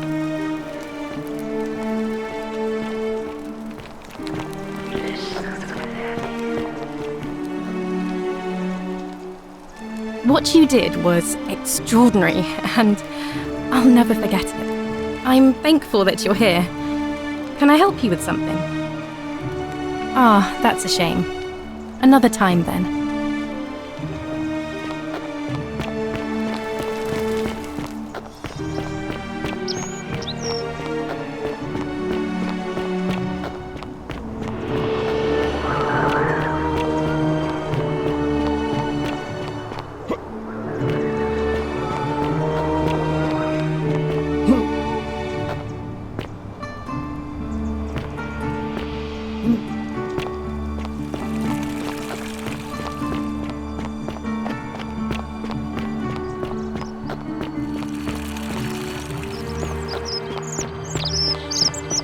Citizen.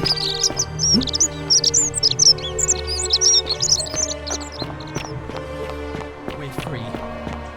Malleolus just released us and we never have to set foot in that villa. Welcome. Again. What? How? The newcomer arranged it somehow. Really? That's incredible. Oh, what a relief. I don't know what to say. You don't need to say anything. Just A rest up, golden get your ball, strength back, just like and Apollo we'll and celebrate Diana. properly when you're ready. I will. Thank you, Ulpius. I will.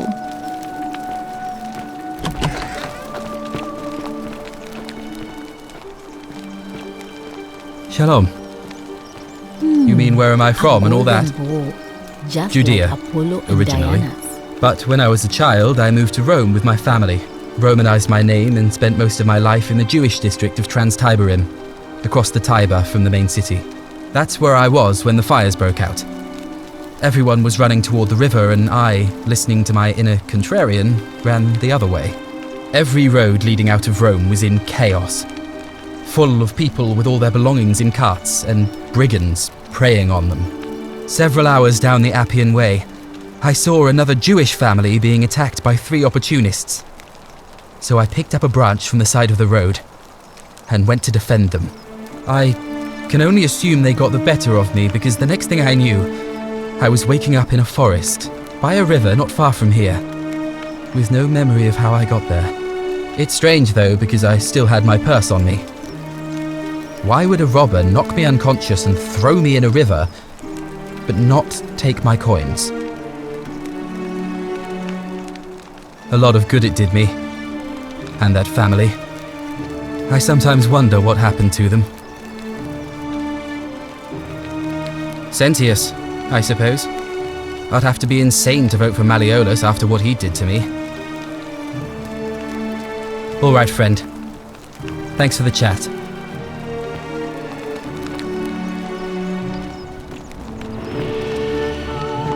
Welcome.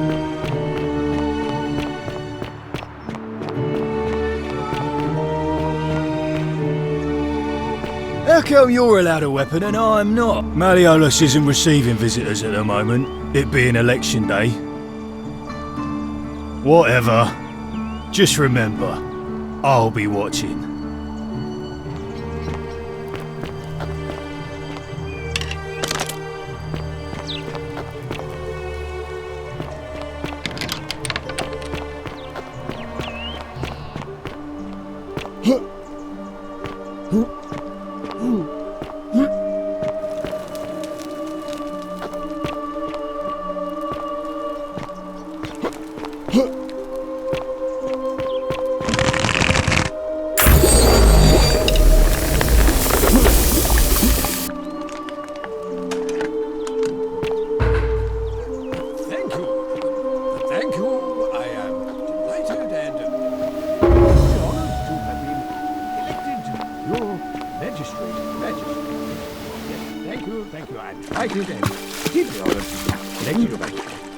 And now...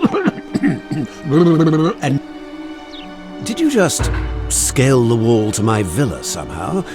I must remember to have words with that buffoon Domitius. Well, why have you risked life and limb to see me?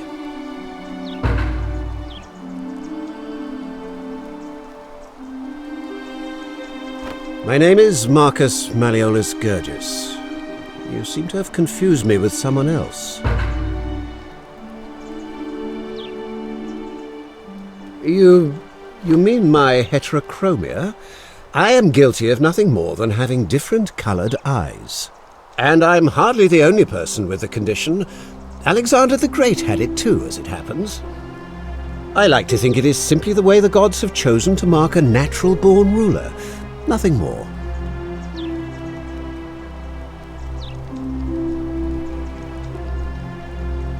Well, I am not suffering from any delusions, as today's election will firmly establish.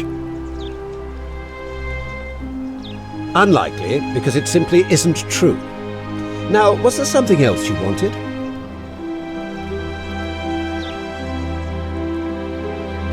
Of course not.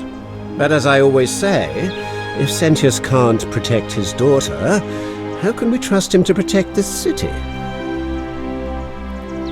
Look, if you're trying to find her, you may wish to check the cisterns beneath this villa. Domitius says he saw a body there some weeks back.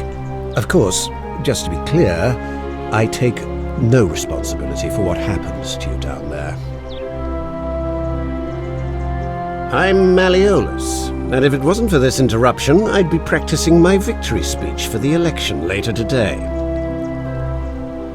I'm glad you asked. I'll finally restore freedom to this city, just as I've been promising.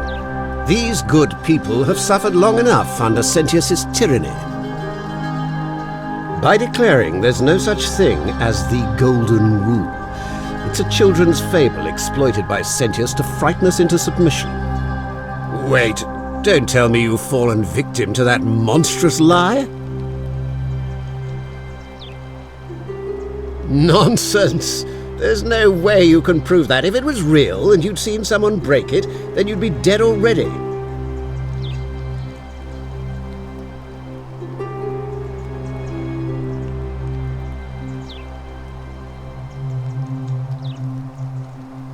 Surely, you're not one of those people who believes everything you read, as if a lie could be transformed into the truth by the simple act of writing it down?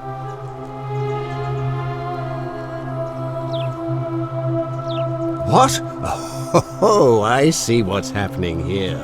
Another poor, vulnerable soul taken in by Sentius's machinations. He won't get away with this much longer.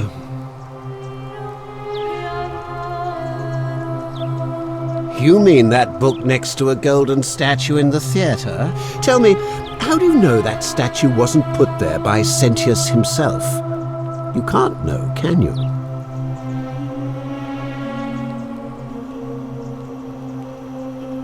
I disagree.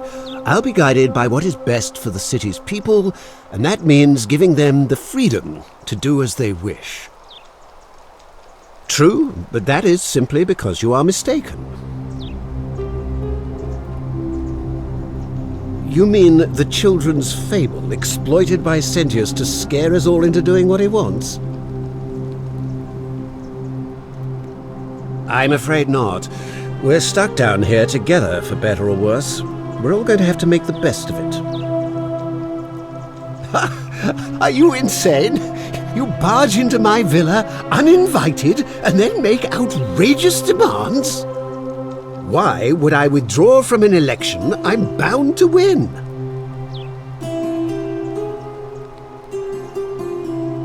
Don't talk nonsense. There's no such thing as the Golden Rule. How could you possibly know that?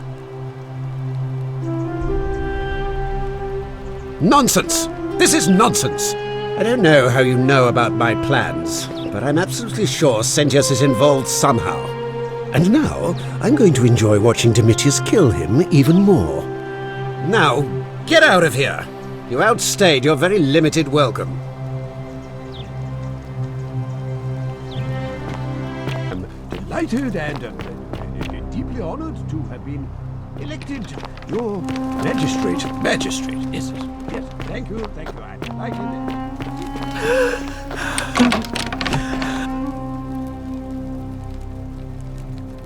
You're not supposed to be in here. Talk. What business could you possibly have with me? My marital affairs are no concern of yours. Thank you very much. An intriguing proposition. Go on. Perhaps you're not as silly as those clothes make you look. What makes you say that? You know, I may have the very thing you're looking for. Some time ago, when he still cared for me, he wrote me a love letter. Only, he used the wrong name. Now, addressing one's wife by the wrong name is not unheard of among philandering Romans. But in this case, the name he got wrong was his own. I confronted him about it, and he stammered through some incoherent response. I let it go, eventually, and yet questions have lingered in the back of my mind ever since. But wait a minute. Why exactly are you helping me?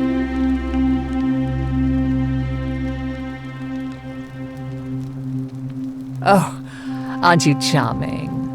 I'm quite sure my husband would seethe with impotent rage if he overheard you say that. I love it. It seems our interests are aligned. I imagine knowing his true identity will give me the leverage I need to manage him appropriately. But first, I need you to do something for me. I want you to bring me some wine. Just one small urn should do it. Oh, don't look at me like that. I know this must be hard for you to wrap your sweet little pleb head around. So what do you need me to spell out? Let me tell you something about Malleolus. He talks a lot about freedom, but what he doesn't tell you is that he means freedom for men. After all I've done for him, counselling him through his entire election campaign, and he had the audacity to lock me in here. He said it was for my own good, and that my drinking was unbecoming of a lady, let alone the wife of a magistrate. I'll show him unbecoming. Tonight, at his victory party, I'm going to get good and merry, and if he tries to discipline me again, I'll threaten to expose his true identity in front of everyone. I am so looking forward to it. You mean, aside from the fact that I'm locked in this room and Domitius is right outside the villa, because there's barely any left in the city. In fact, there's only one small urn, as far as I'm aware, and getting it won't be easy. So you'll help me? Thank you. Here's the letter.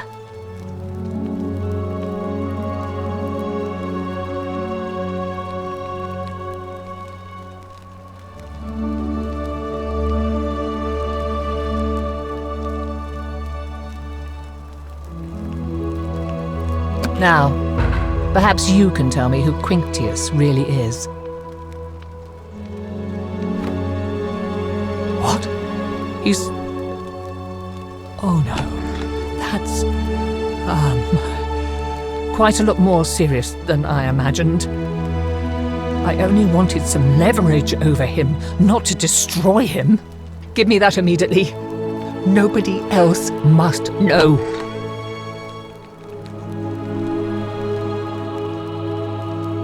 What? No. You tricked me, you mendacious little stirkers. It was a lie of omission. You were planning this all along and you deliberately concealed it. May Jupiter cut you down. I curse you. I curse your life and mind and memory. May you be unable to walk or eat or drink. May this drag you to the depths. This is outrageous.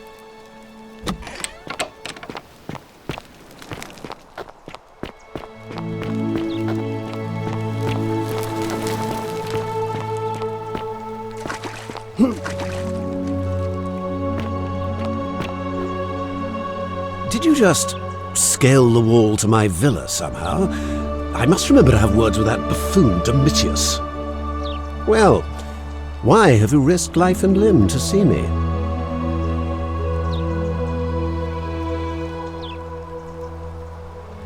My name is Marcus Malleolus Gurgis. You seem to have confused me with someone else. You mean my heterochromia? I am guilty of nothing more than having different coloured eyes. And I'm hardly the only person with the condition. Alexander the Great had it too, as it happens. I like to think it is simply the way the gods have chosen to mark a natural-born ruler. Nothing more.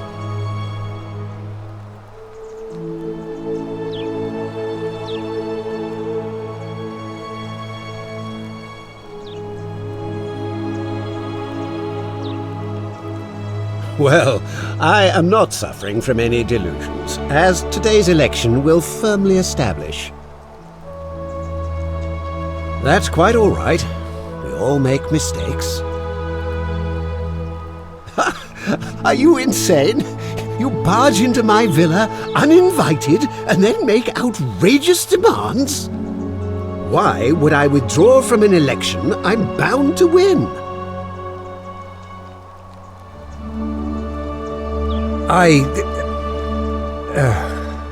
So, it finally caught up with me. I suppose that makes you, what, one of Nero's assassins? So, you're not going to kill me?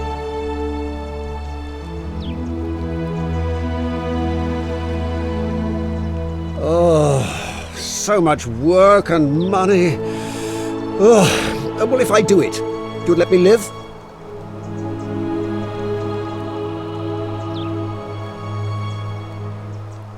Fine. Ruling this cesspit of a city would have been beneath me anyway. I'll have Domitius notify the priestess of my withdrawal and release those two from debt bondage. There, you got what you wanted. Now, please, leave my villa and never speak to me again.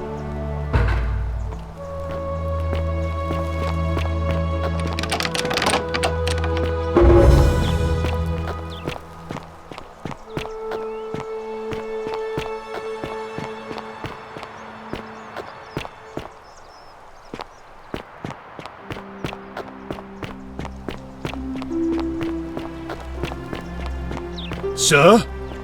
Are you under duress, sir? I've just had a change of heart. But you were on track to be magistrate, sir. All that work, all that money, wasted. Those are my orders. Carry them out. As you wish, sir.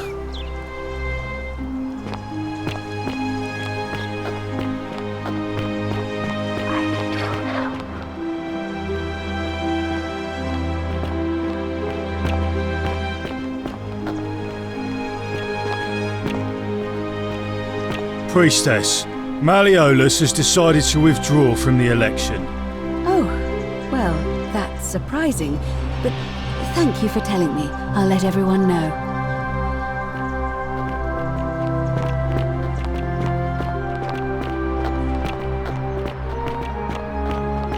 Citizens, I have an announcement.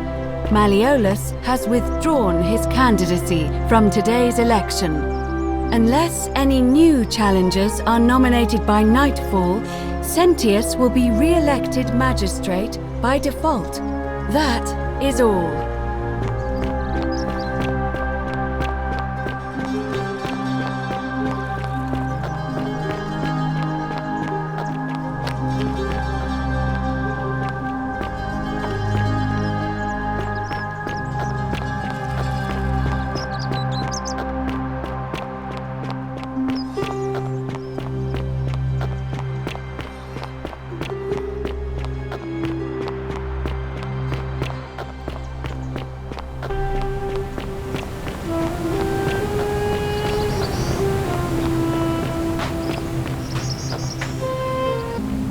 Salve again, my Sisyphean friend. Now, what's on your mind? I've bounced the idea around once or twice, mainly as a way of getting Dooley set free. God knows Sentius is never going to do it.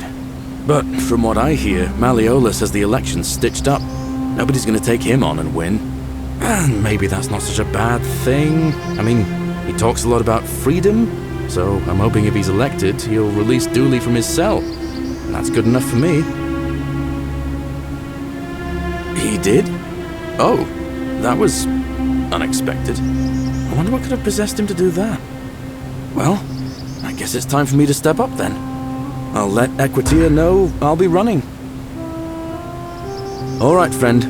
Hope you find a way to break that cycle you're in.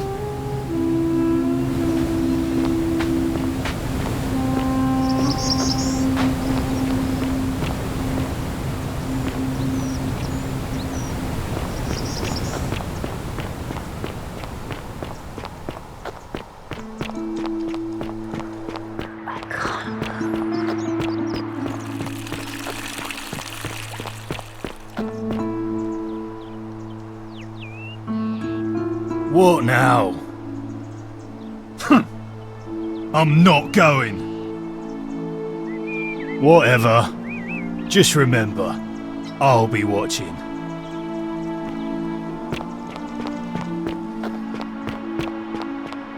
Fear is proof of... What is it, citizen? Not that it's any of your business, but my loyalty is and always will be with Sentius. All right? Don't believe a word they tell you. Shalom, friend. Sentius, I suppose. I'd have to be insane to vote for Malleolus after what he did to me. Galerius, the farmer, he's a good man, but I think he's more valuable on the farm than as magistrate. All right, friend. Thanks for the chat.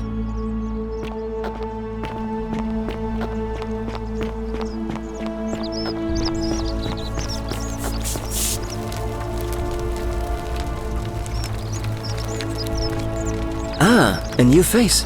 Salve, and welcome to a little community.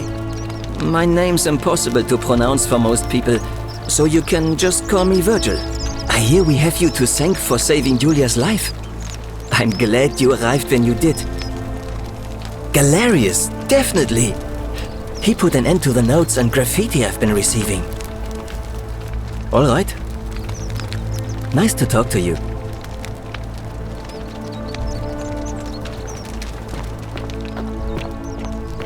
Welcome to my humble store. Greetings, I'm Georgius. It gladdens me to see another foreigner in our midst. We must stick together, you and I. My friend, your words intrigue me more and more. But yes, very well, ask me what you will. Galerius, did you know he saved the life of my young friend Fabia? The man is a hero. But of course. I hope that our paths cross again soon, my friend.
Citizens, we have a quorate body of voters gathered here to elect the city's magistrate.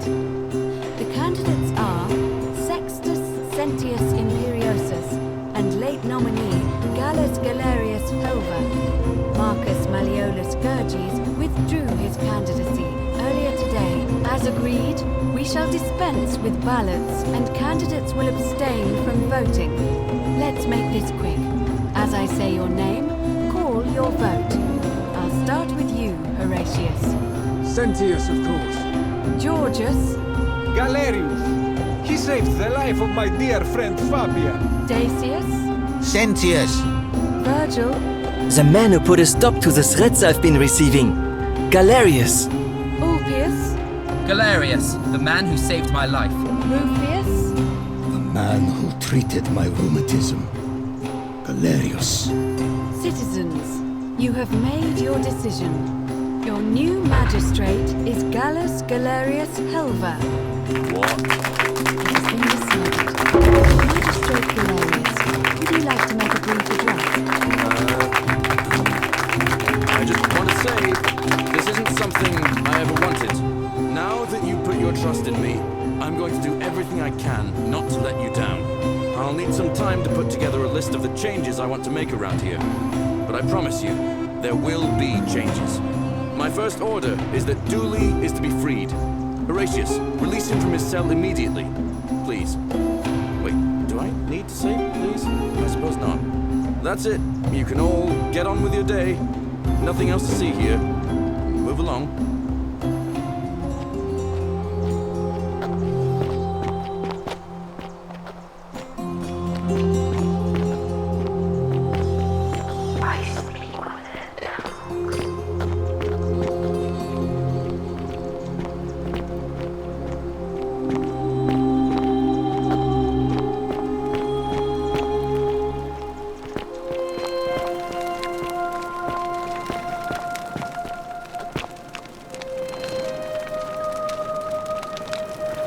Fortune smiles on you today, Julius.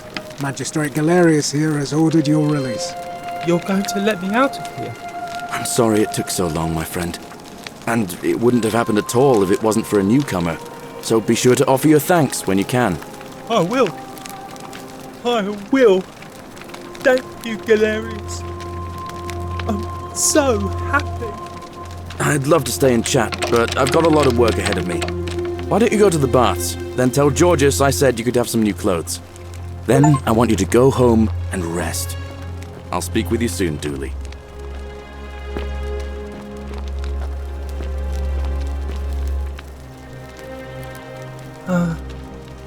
Hello? I'm Dooley. Magistrate Galerius said I should thank the newcomer. Are you the newcomer? Oh, it is you. Then, thank you. You're a big helper. I was locked up, but they let me out again. I'm so happy. You can have my shiny plaque if you want, and maybe you can help me find my treasure. My friend Hannibal used to look after me, and he said he always would. But then he died. But before that, he told me if anything ever happened to him, I had to find something very precious. He gave me a key to the cisterns and told me to keep it safe. He said there's something very precious way up high. Please help me find it. Please. I had to keep it a secret until I found someone I could trust. Oh, thank you. Here's the key.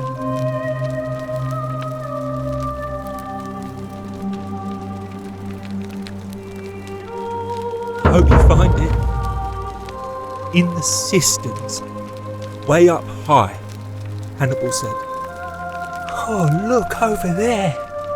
Something shining. Is it treasure? Maybe it is treasure.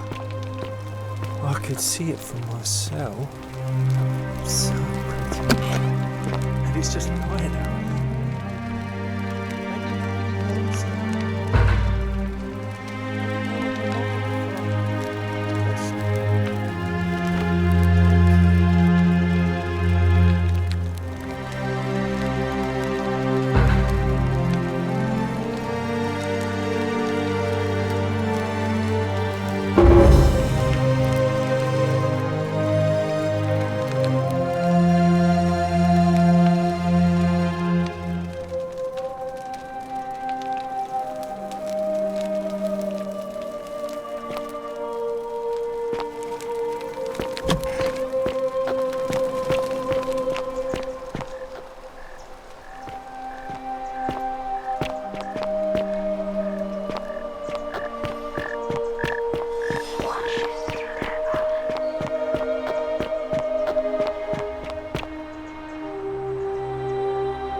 How did you get in there, you cheeky little Sturkus? If I cop an earful from Malleolus, I'll be coming for you.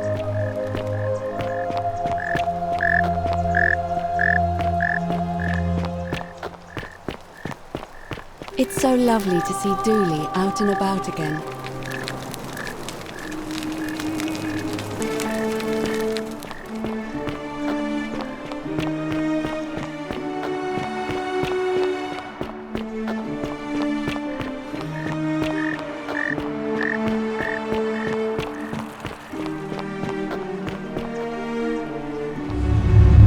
The many shall suffer for the sins of the one.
Salve, friend. Mind telling me who you are and what you're doing with that bow on your back? Oh, sounds serious. I'm listening. Iulia? Oh no. All right, I can do that.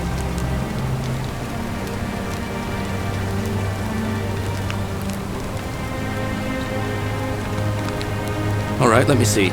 Stop Fabia going in, but send the new arrival to the empty shrine. Understood.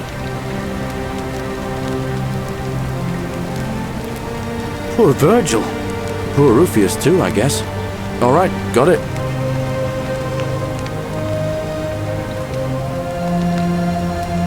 What? Are you... You're serious, aren't you? I doubt Domitius will let me talk to him, but I'll make sure he passes on the message. I'll go, but once I'm done, I'll need you to tell me how you know all of this.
And here you are. Allow me to introduce myself. As you have already gathered, I've been known by many names. Nergal to the Sumerians, Osiris to the Egyptians, Hades to the Greeks, and Pluto to the Romans. But the one constant through it all has been my title, God of the Underworld. And I've been watching you with curiosity, mortal, ever since your arrival. You are unlike the others, aren't you? And what is more, you carry a weapon that was never intended for mortals to wield, and you do it so brazenly. But there will be time for your reckoning later. First, as a reward for undoing the desecration of my obelisk, I will allow you to satisfy your curiosity. Ask what you will. My story is many thousands of years long. You will need to be more specific. What do you wish to know?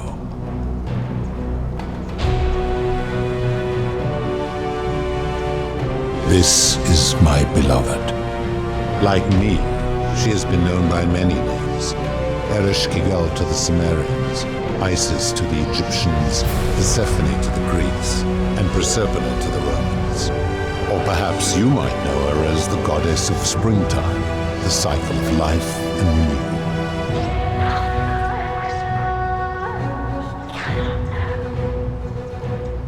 Your gaze lingers too long.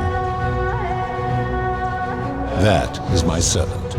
You would have met by the river, though she wears many faces and goes by many names.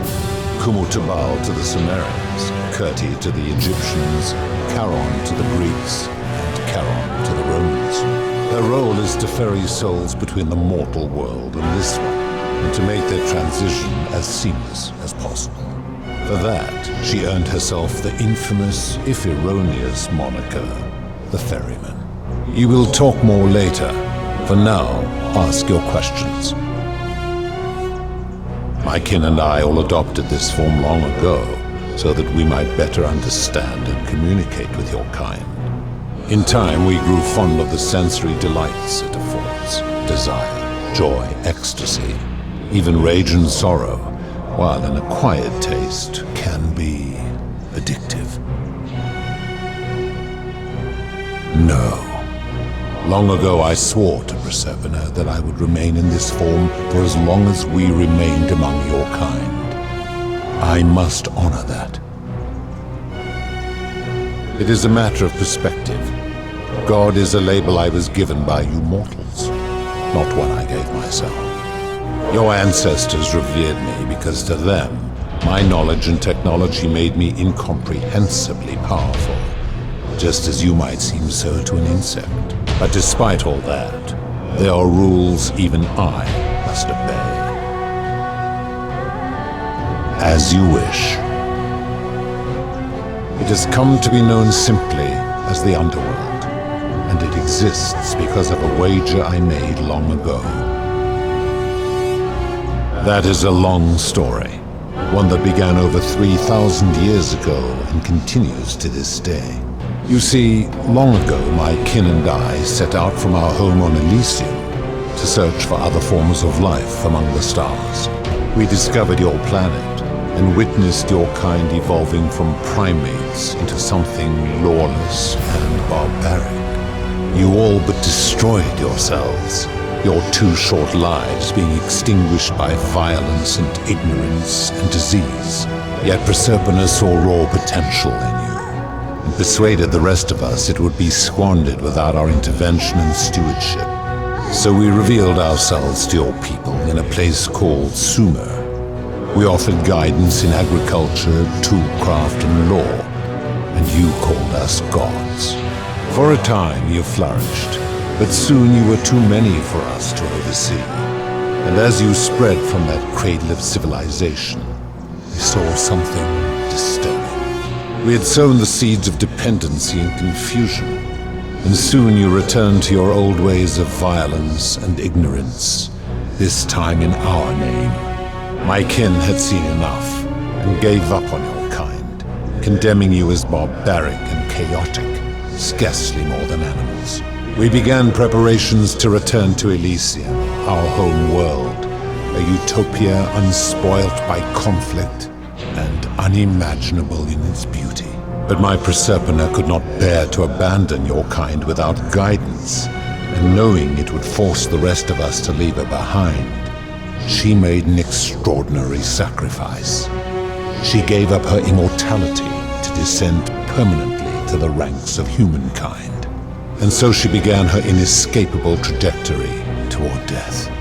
Horrified, I acted swiftly. I placed her in suspended animation in a deep frozen sleep to prevent age and sickness from claiming her. And then I pleaded with Proserpina's father, who the Romans called Jupiter, to bring her with us to Elysium. It was and is my hope that once there, we might one day learn to undo what she has done to herself. But he refused. I did everything I could to persuade him, but he would not relent. He would rigidly uphold his final pronouncement. Humans were unworthy of ascension to Elysium, and no exceptions would be made. But seeing that I was aggrieved, he proposed a wager, the terms of which were as follows. If even one human city could prove itself capable of living without sin for a single year, then Proserpina and all of humanity would be permitted to join us in Elysium. My part would be to remain behind, the last of my kind, to watch over you without interfering, and to sit in silent judgment. And so my reward has been to languish here, enduring a 3,000-year winter, waiting for the day your kind proves itself worthy of her faith in you, so that I might take her with me to Elysium and unthaw my goddess of springtime. And here I am, after all this time, still waiting. There were also gods who, like me, have been known by many names, but perhaps you knew them by their Roman names.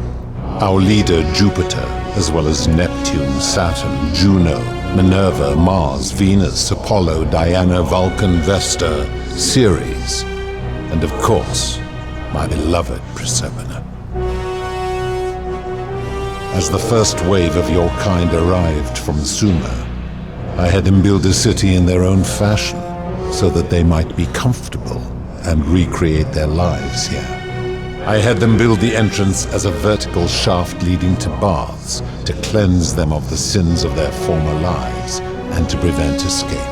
I watched wave after wave of Sumerians arrive, and as their civilization declined over the centuries, they were replaced by Egyptians. Of course, believing themselves to be the superior civilization, the Egyptians promptly built over what had been built before, and made all the same mistakes. After another 1,000 years, the Greeks began to arrive, and then the Romans, and they all did the same thing. They built upon the underworlds of their predecessors, renamed their gods, and ensured their foundations were forgotten.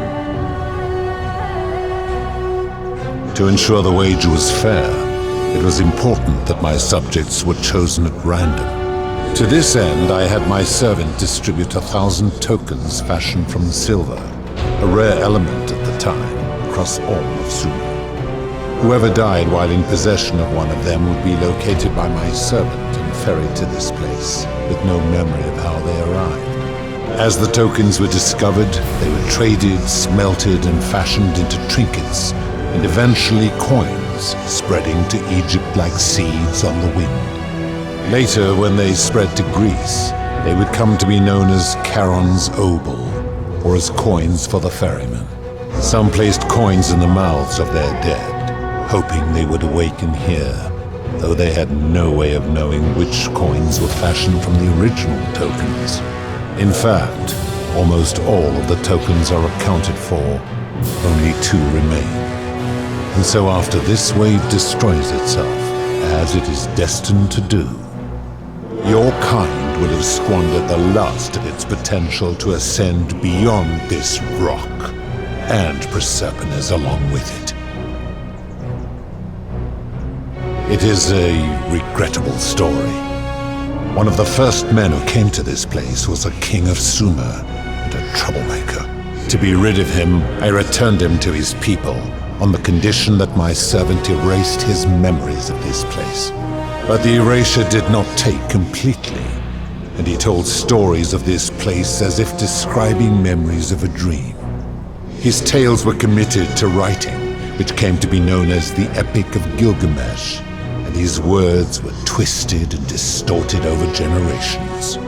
Later, the Egyptians would adapt Sumer's stories of the underworld, making them wildly intricate and labyrinthine. Their Book of the Dead and Book of Gates bore less and less resemblance to this place in their priests' pursuit of profit.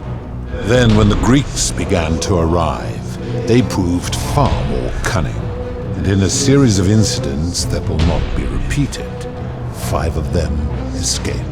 A warrior named Heracles, 2 kings named Sisyphus and Theseus, a poet named Orpheus, and a Trojan named Aeneas. They each told embellished tales of this place, how to get here, and how to escape. And so from Sumer to Egypt, Greece to Rome, your kind has always told each other stories about this place, though each story contained only a seed of truth. Of course, that is merely the name your people have given to it, but yes, it is my doing. That is a story dating back to the very first wave. After the Sumerians finished building their city, the self-declared ruler threw a banquet to celebrate. Now this man was unmarried, and many women were vying to become his wife, a prestigious position of power and influence in a new world. Of all the women, 2 were particularly ambitious. Both were beautiful, and both arrived at the banquet wearing eye-catching dresses and painted faces, their hair woven in elaborate fashion. The first woman, recognizing that she would require an advantage to win the ruler's affection, draped herself in jewelry, ornate necklaces, bracelets, and rings fashioned from gold. Seeing this ostentatious display, the second woman grew envious, for she had no such jewelry at her disposal. She prayed aloud to any gods that would listen to cover her in gold, and when her prayer went unanswered, she took matters into her own hands. While the others indulged at the banquet, the second woman summoned the first for a discussion in a quiet place. She checked that nobody was watching and pushed her rival from the top of the ziggurat, where she broke her neck on the rocks below.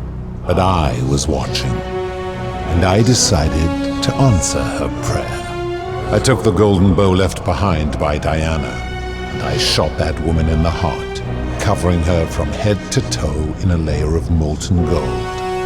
And I left her to stand there, that she might serve as a grim reminder of what befalls those who sin in my domain.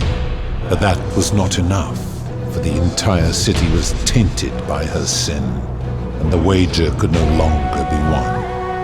So I had no choice but to wipe the slate clean.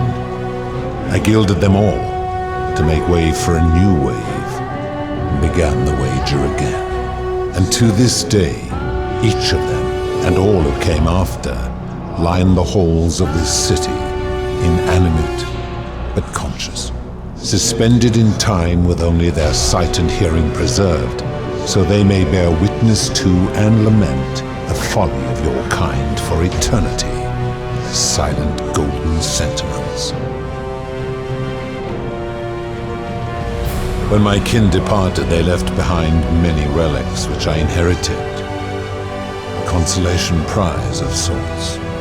The golden bow originally belonged to one of my kin, who the Romans called Diana. As my collection of golden statues grew, I chose the most ferocious among them, and equipped them each with a duplicate of her bow, and tasked them with hunting down the Forsaken at my behest. They became known simply as Furies.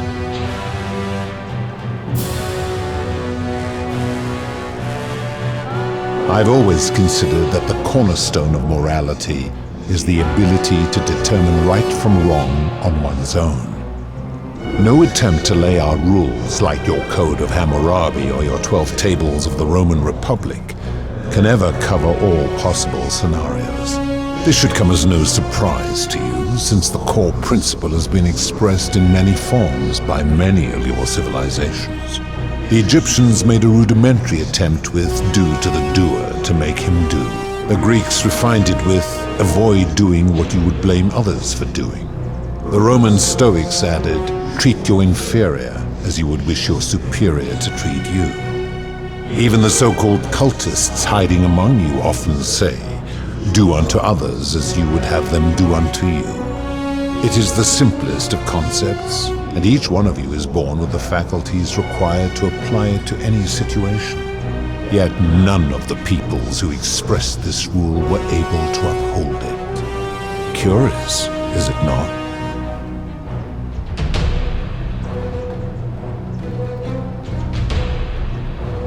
Enough. You clearly know nothing.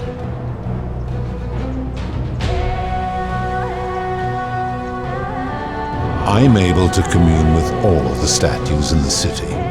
Their ears are my ears, and their eyes are my eyes. If she was still conscious, I suppose she could, but she's not. Why do you ask?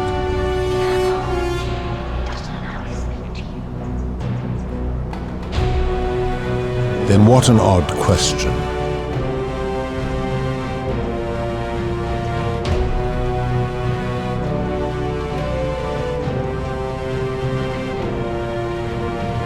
I give your kind a second chance at life, as well as ample warning about my law. And when you disobey, and you always disobey, you force my hand, bringing terrible suffering upon yourselves. And so you ask if I am the one destroying your lives.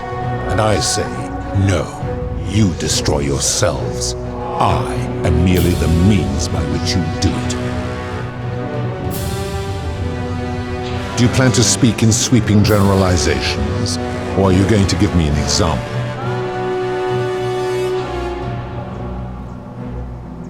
I have seen no such thing, but in any case, taking one's own life is a self-directed act.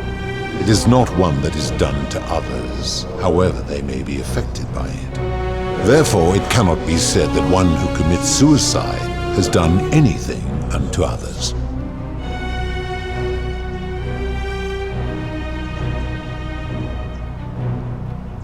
Applying this rule always requires us to interpret the meaning of the words. A literal interpretation helps to minimize the ambiguities of your primitive language. Supposing you're right, then my law has been broken, and I should turn you all to gold immediately. Is that what you want? Then your desire to be right outweighs your desire to survive. You will make a fine statue.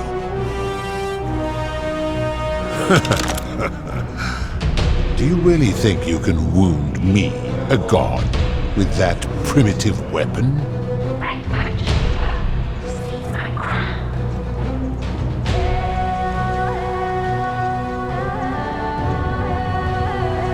Pathetic.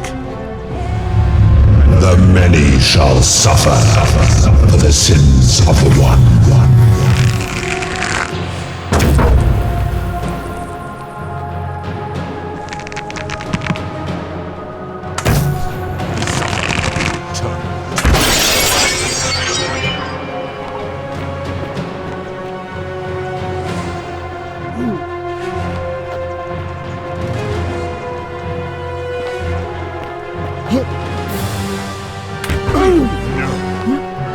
Vile, despicable creature!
Salve, friend. Mind telling me who you are and why you look like you've just taken on a gladiator and lost? Oh, sounds serious. I'm listening. Iulia? Oh no. All right, I can do that. Poor Virgil. Poor Ulpius too, I guess.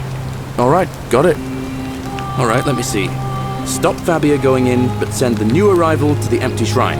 Understood. What? Are you... You're serious, aren't you? I doubt Domitius will let me talk to him, but I'll make sure he passes on the message. I'll go, but once I'm done, I'll need you to tell me how you know all of this.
And here you are. Allow me to introduce myself. As you have already gathered, I've been known by many names. Nergal to the Cimmerians, Osiris to the Egyptians, Hades to the Greeks, and Pluto to the Romans. But the one constant through it all has been my title, God of the Underworld. And I've been watching you with curiosity, mortal, ever since your arrival. You are unlike the others, aren't you? And what is more, you carry a weapon that was never intended for mortals to wield, and you do it so brazenly. But there will be time for your reckoning later. First, as a reward for undoing the desecration of my obelisk, I will allow you to satisfy your curiosity. Ask what you will.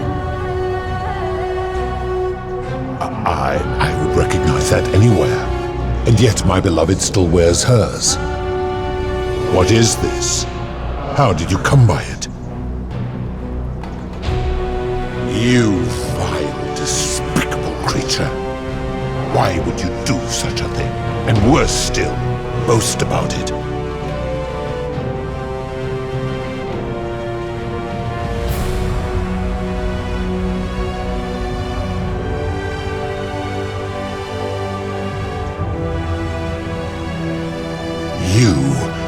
You have put me in an impossible position.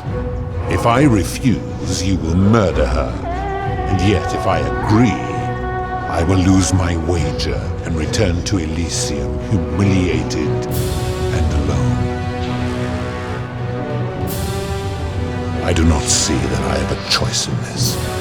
Your treachery and savagery have opened my eyes like nothing I have witnessed in 3,000 years. And now you have shown me your species' true colors. And I see that Proserpina was a fool to have ever believed in you at all. This has gone on too long.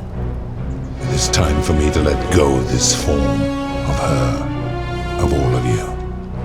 But know this, if I abandon the wager and leave for Elysium, neither she nor your kind may ever ascend.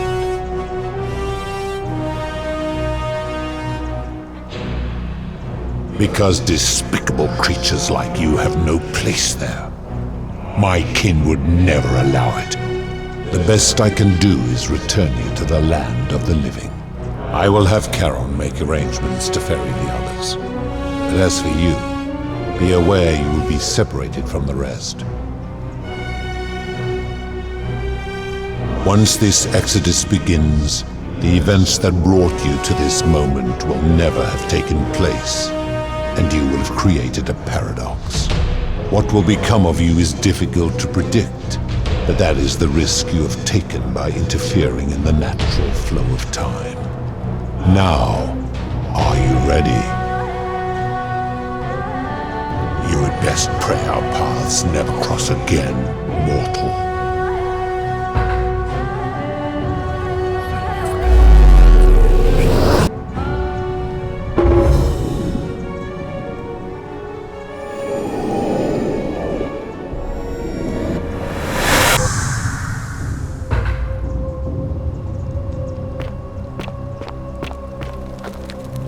Oh! Hi there. Gave me a bit of a fright. Thought I was in here alone. I'm Al. Well, here I am. I'm sorry, I didn't catch your name. Oh, did that lady in the forest send you in here after me? I guess I lost track of time, learning about the history of this place, and it is extraordinary. I'm fairly certain you and I are the first people to set foot in this city for about 2,000 years. Fortunately for us, the last person in here was a Roman man named Galerius, who inscribed an account into a tablet. Apparently, there was a community of 20-something people trapped in here, and living in fear of a curse they called the Golden Rule. They believed that if even one person sinned, an unknown god would cast them all into gold, like the 1,000 people who'd lived here before them. Then, one day, just as Galerius had finished praying for a good harvest at the shrine of Proserpina, an oracle appeared and told him how to solve the ills of the city, like saving the life of a dying woman, foiling an assassination attempt, and so on. Meanwhile, the oracle walked up to the temple of the mysterious god, this one right here, and demanded an audience, and the doors just opened up to him. Nobody knows what went on in there, but Galerius wrote the oracle must have been more persuasive than Odysseus, because the next thing he knew, the ground shook, and the voice of that god rang out over the city. The many have suffered long enough. Unfortunately, Galerius' account just sort of stops after that, leaving a lot of questions unanswered. What became of him, and the other people who lived here? What happened to all the golden statues? And did this mysterious oracle single-handedly undo the curse that had terrorized people for hundreds of years? I don't know, it reads like an earnest account to me. Anyway, I think I found a way out through the aqueduct that brought water into the city. Follow me.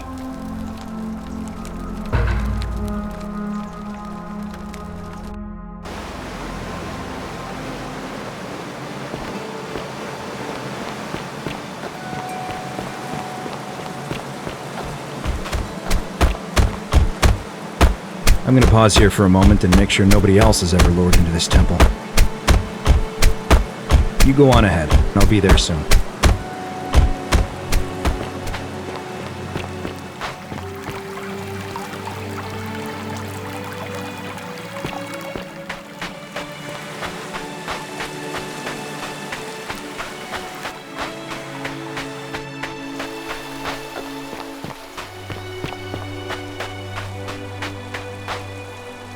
You're back! But you're alone. Does that mean you didn't find Al? Oh, what a relief. Thank you so much. I was beginning to think you'd both become trapped in there. Why don't you tell me what you discovered while we wait?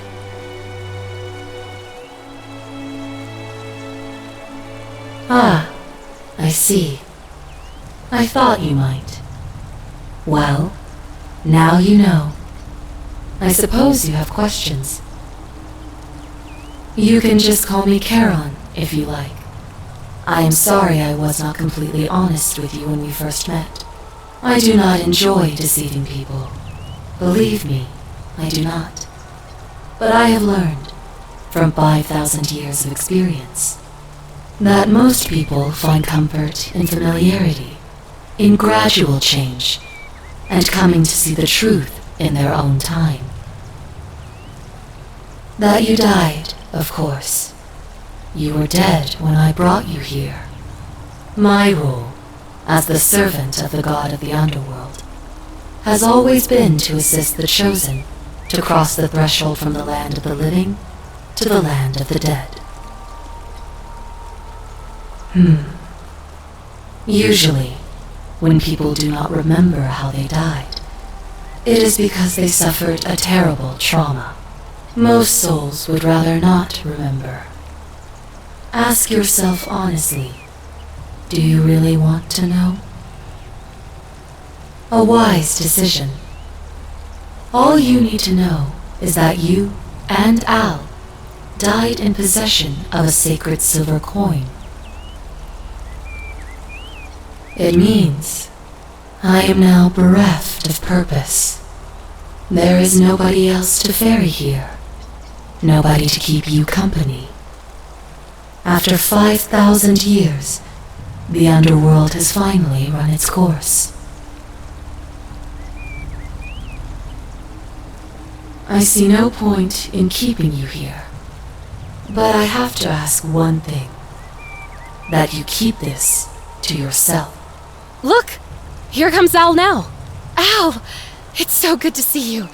You were gone so long I thought I'd never see you again. Kinda lost track of time in there. You wouldn't believe what we found. The ruins of a long-forgotten city. And there was a tablet describing an oracle who confronted a god and undid an ancient curse. Sounds like quite a story, and I look forward to hearing all about it. But you two look exhausted.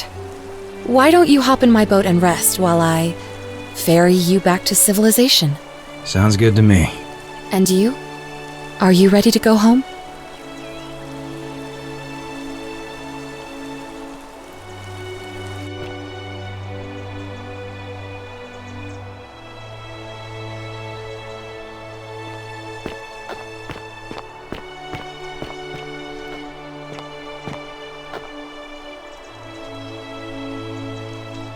Hey, you made it. It's great to see you again. After everything you've been through, I thought you might appreciate some good news. So after we got back to the real world, I started doing some research into the people mentioned in Galerius's tablet, and I found something strange. I'm sorry I've been so cryptic. I've been dying to tell you, I just really wanted you to see this for yourself. Why don't you head on down there? I'll catch up with you at the other end.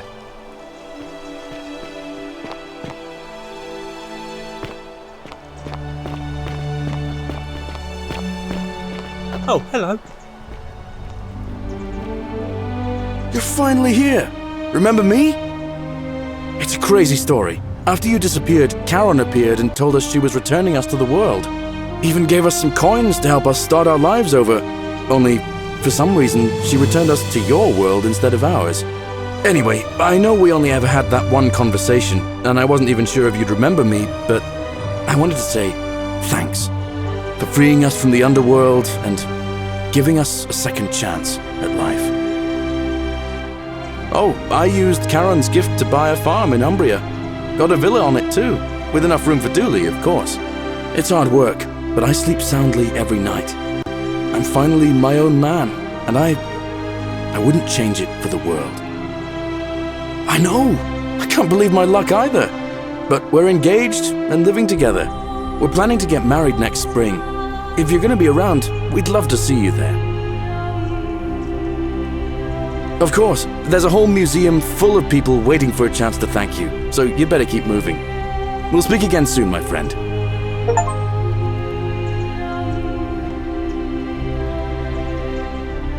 You're here. It's lovely to finally meet you. Galerius told me all about you. So, you're the hero who somehow vanquished the last of the Roman gods. As I'm a priestess, you realize you've put me out of work. I'm just teasing. Actually, and it still feels a little sacrilegious to say this, I'm finding life after religion quite enjoyable. Galerius and I are engaged and expecting. We've just bought a lovely villa in the countryside with room for a large family, and Dooley too, of course. It feels like the world has just opened up for us. There's so much to learn, and so many more possibilities for our children than we ever imagined. We're just so thankful for what you did for us, for all of us. Oh, it's sweet of you to ask. She recovered nicely. In fact, she's here somewhere, if you'd like to ask her yourself. See you at the wedding, I hope. Hello, I'm Dooley. Galerius said you're very nice and a big helper. Thank you for getting us out of the bad place. I didn't like it. I live at Galerius and Equitia's house. They look after me now and help me remember when I forget things, like brushing my teeth. Treasure? Oh, I forgot about that. I like my box now. Galerius got me a box that tells stories. It's my favourite thing. Bye-bye.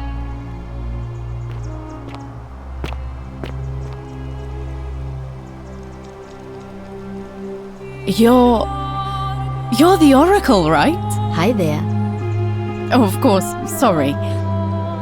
And I never got a chance to thank you for telling Galerius how to save my life. And of course, getting me and all of us out of a terrible situation. Oh, I barely recognize myself. I'm living in a house share in London with my wonderful girlfriend. And I'm studying English at university. Eventually, I want to travel the world and write about it. Turns out, it's about 30 times bigger than the Roman Empire ever was. Did you know there are entire continents Rome never knew existed? And you can travel almost anywhere in an aircraft, which is rather like flying on a Pegasus, but much more comfortable. Oh, sorry, you already know all that, of course. I'm just so excited. There's so much to see and learn and write about. I have noticed people from your time have no idea how fortunate they are. I hope to change that. One day. Last I heard, Malleolus kept insisting he was the last rightful ruler of the Roman Empire, and wound up being committed to a psychiatric hospital. As for Claudia, she was always so viciously unhappy. Someone said she'd blown all her money on wine, trying to drink herself back to the underworld. After the horrific way they treated Ulpius and me, I can't help feeling a sense of... what's that German word? Schadenfreude?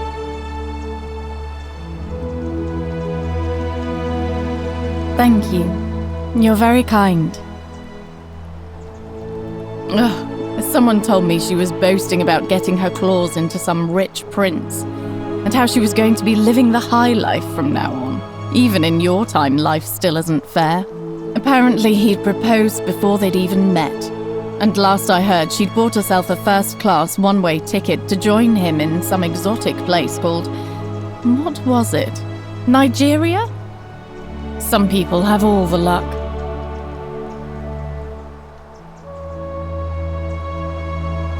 Really? Huh. I feel better already. Thank you. You too! If you're ever in London, let me know. We can go to bars and drink wine and listen to the stories of the 9 million people who live there. I hope so.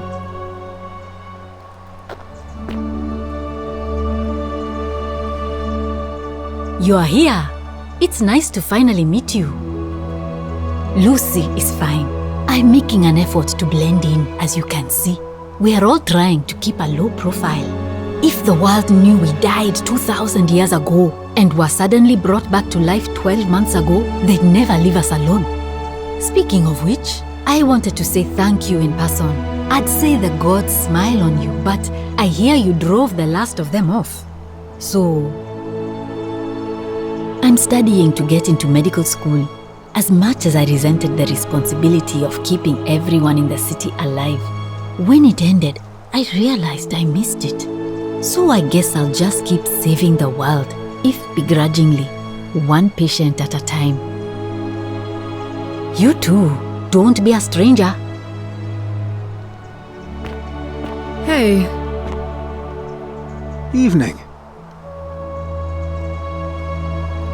Hi there, I'm Horatius. I understand we have you to thank for giving us a second chance at life.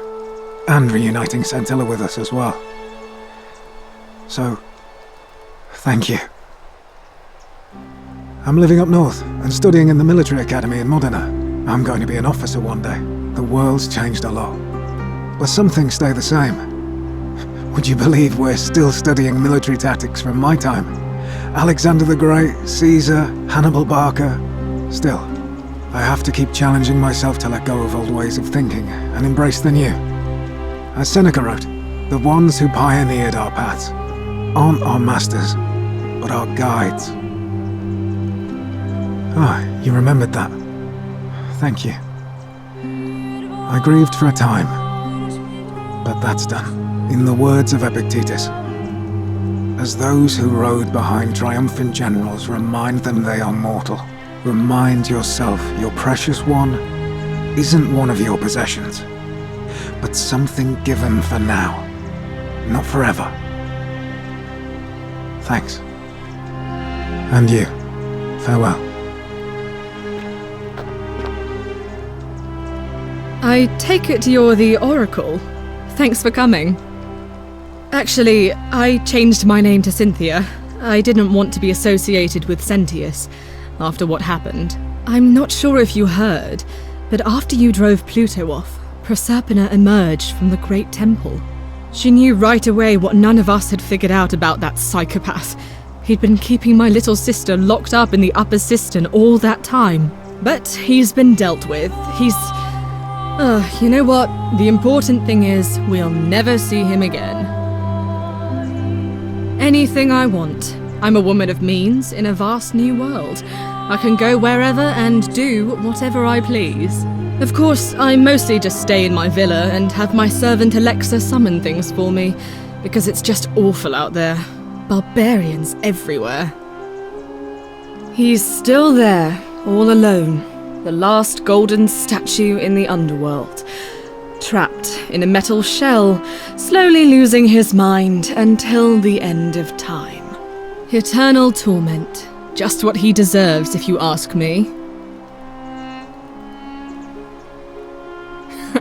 Then I suppose he got his wish. You too. See you around.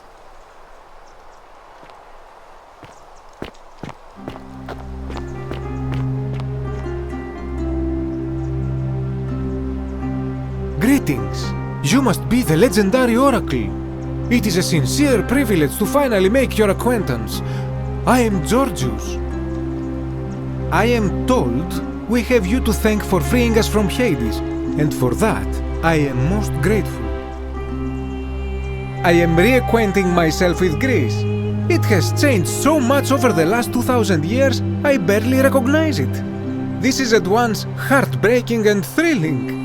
Perhaps one day, once I have seen all of this new Greece and sampled her delights, I will settle down in Santorini in a villa overlooking the Azure Aegean Sea. I hope you will join me there and regale me with the story of how you faced off against the fearsome god of the underworld and won. You too, my friend. You're the one we've been waiting for. I'm Fabia. I wanted to say thanks for sending Galerius to save my life. I don't know how you knew, but I would have been crushed by that shrine for sure. I'm just so happy to be here, with you and everyone, together again, even if it's just for one more night. Well, it's not like I have to work with all the silver Charon gave me, so I just do what makes me happy. Mostly that means baking for my friends and looking at memes while binging TV shows in yoga pants. What a time to be alive. Oh, it really is. You too.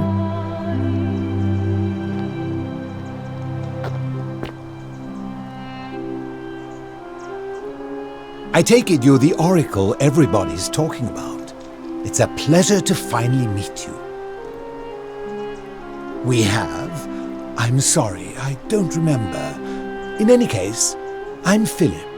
I never thought I'd leave that cave, let alone the city. And now I'm living in the 21st century, What a time to be alive! And it seems I have your catabasis to thank for it. I'm working as a consultant to the Faculty of Classics at Cambridge University, helping fill the odd gap in their knowledge. Not that I need the money, but I do love being around enlightened minds again. My sincere thanks once again. Some soiree, innit? Ah, hello at last. You must be the oracle I've heard so much about. I'm Dacius. Listen, I wanted to express my sincere appreciation for what you did. If it wasn't for you, I'd never been able to sell all those useless old relics I accumulated. Whatever you did in that temple made me a very wealthy man. Thank you. Most gracious of you. I took the money I made from selling my trinkets and started investing in the stock market.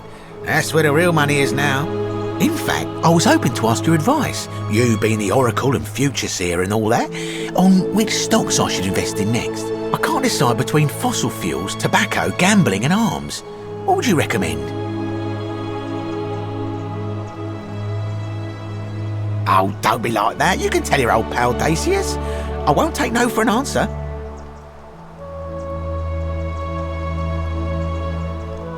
Oh, of course, yeah. I was just thinking the same thing. I'll go home and buy up as much stock as I can tonight. I'm going to make a bloody fortune. Of course, don't let me keep you. Thanks again for the tips, my friend.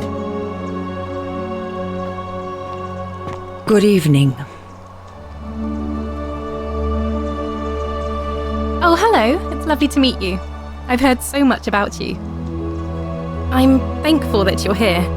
I was sure the person who drove off the last pagan god would have more important things to do than visit the likes of us.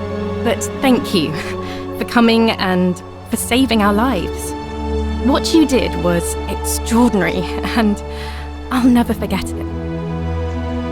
I'm living in Rome again, in a charming little flat by the Tiber, not far from my old place.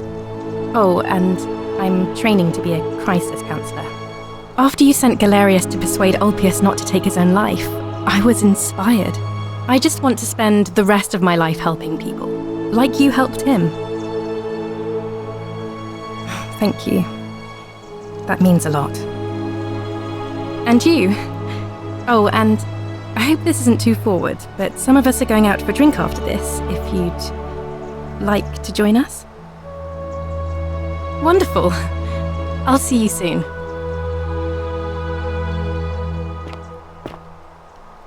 Greetings. Thank you for your kind words and for liberating us all. In all the time I was in the underworld, I never once imagined that I might end up in a place so much like Elysium. I'm recovering.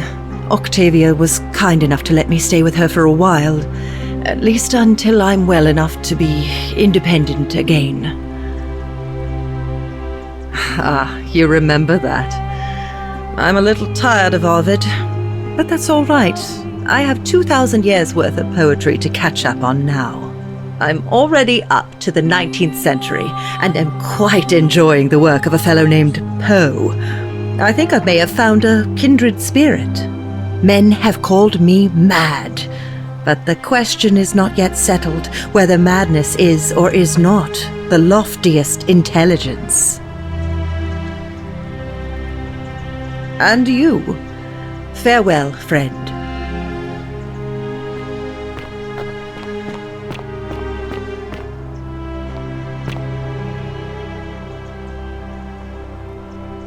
It is an honor to finally meet you, Oracle. You know my name? Oh, of course. You are an Oracle. You know many things.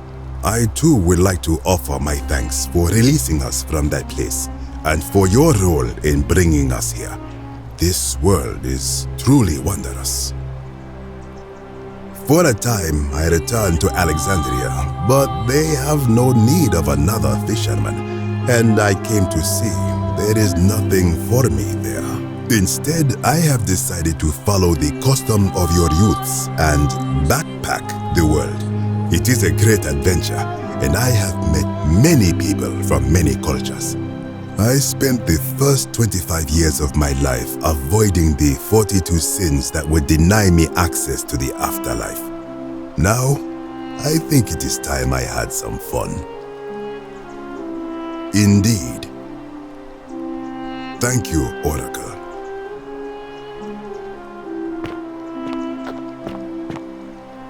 Hello there. Oh, I go by Gabriella now. I didn't want to be reminded of that monster every time I heard my own name. After you drove Pluto off, Proserpina came and released me, and that monster got what was coming to him. Don't worry, nobody did. I'm living with Ulpius on a little vineyard in Umbria. It's even more wonderful than I dreamed it would be. I'm so grateful to you for making sure he's still with us. If you're ever passing through the region, I hope you'll come and visit us. You can try some of our very own wine. Thanks. You too. It's nice to finally put a face to the name. I'm Ulpius. I understand I have you to thank for sending Galerius to save my life. The way you just showed up out of the blue and stopped me from making a terrible mistake, I'll be forever in your debt. I'm living with Gabriella in Umbria. We finally bought the little vineyard we always dreamed of. It'll be a little while before we know what we're doing, but every day I look at her and this extraordinary new world with all its beauty, and I think, what if I'd given up hope and missed out on all of this? So we're living each day to the fullest. And we end them all the same way, sitting together on our terrace with a glass of our wine, which the locals say is almost drinkable now, and watching the sunset over the rolling hillside. And I couldn't be happier. Thank you. I wouldn't be here without you. You too.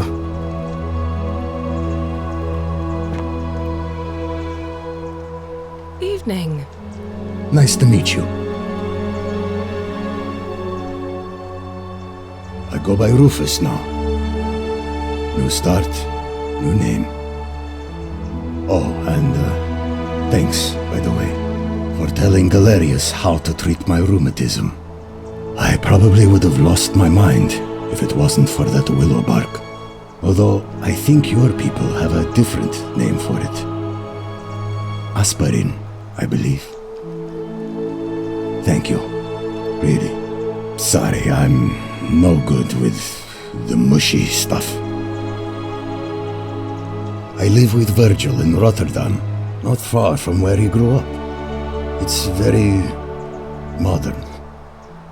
Destroyed in the war, and it rebuilt itself. Good place for a fresh start. Haven't decided what I'm going to do with my life yet. One adjustment at a time. Good to know. Anyway, it was good practice for the new world. Security cameras and smartphones everywhere. Got to stay vigilant.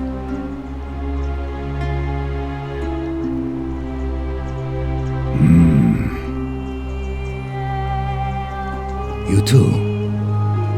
Look us up next time you're in the Netherlands. We're grateful.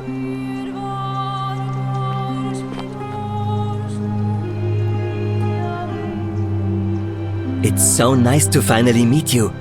I've heard so much about you. I wanted to thank you personally for getting us out of there, and for helping Rufus come to terms with himself. He may come off a little gruff, but once you get past that, he's a lovely fellow. I'm studying to be an architect again, and living with Rufus in our beautiful flat in Rotterdam, just down the river from Nijmegen, where I grew up. Of course, it's improved immensely since I was there last. Gleaming futuristic buildings and clean streets full of educated, accepting people. You natives of the 21st century have no idea how fortunate you are. You too, as Rufus said in his own laconic way, if you're ever in the Netherlands, we'd love to show you around. It's the least we could do.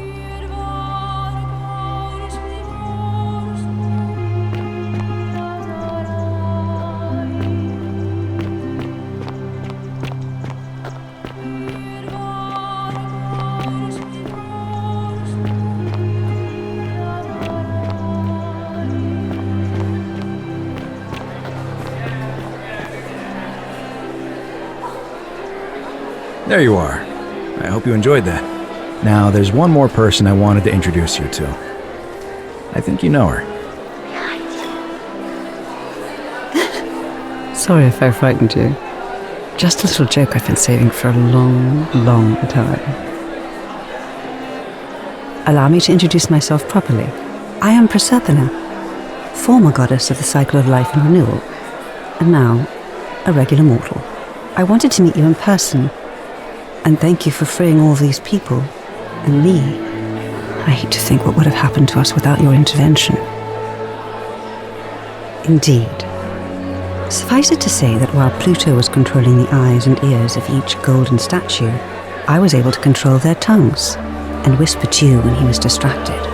I am sorry my messages were so cryptic. There were only ever brief windows in which I could speak to you without being detected. I did. I may have given up my immortality, but I still retain my gifts as the goddess of the cycle of life and renewal. After witnessing Pluto punish countless poor souls over thousands of years, I knew this generation, the final wave, would not survive. So I tried to give them a way to buy more time. A second chance. Rather, as many second chances as they needed to avoid his wrath. So I whispered to Sentius in secret, telling him the prayer required to create a portal in my shrine. I knew the danger of humans being corrupted by godly power, and so I put a safeguard in place. I required the creator of the portal to sacrifice their own life, so that it could only be used selflessly to help others. What I did not anticipate is that Sentius would retain his accumulated memories from each previous day, and as a veteran soldier he had long since shed his fear of death. He quickly discovered that he could, in effect, prolong his own life indefinitely by exploiting the cycle. Of course, once I had taught him the prayer, I could not unteach him, and there was little I could do but wait for someone like you to come along and see him for what he was. We are all fortunate you came along when you did. I don't know what happened to him. I haven't heard from him, and I rather hope it stays that way. Oh, she inherited dominion over the underworld. Last time we spoke, she was working on a new world of some kind. She wouldn't say what it was, but I'd be surprised if you don't run into her again. I imagine we all will, one day. And you, although it feels like I've known you forever. Oh, and one last thing. Do you remember all those golden statues scattered throughout the city? Good, because they remember you. Well done, my friend. Of all the heroes who ever journeyed to the underworld and returned, none came close to achieving what you did. Hercules, Orpheus, Theseus, and Aeneas would be proud.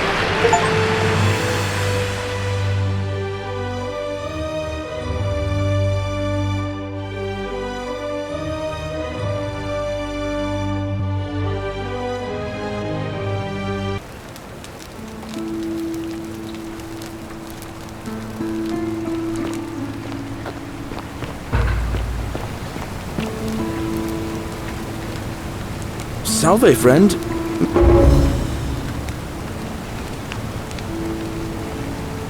What? That's a big ask. But something tells me you're not kidding. Alright, I'm gonna stick my neck out and believe you. But I doubt I'll be able to gather more than a handful of people.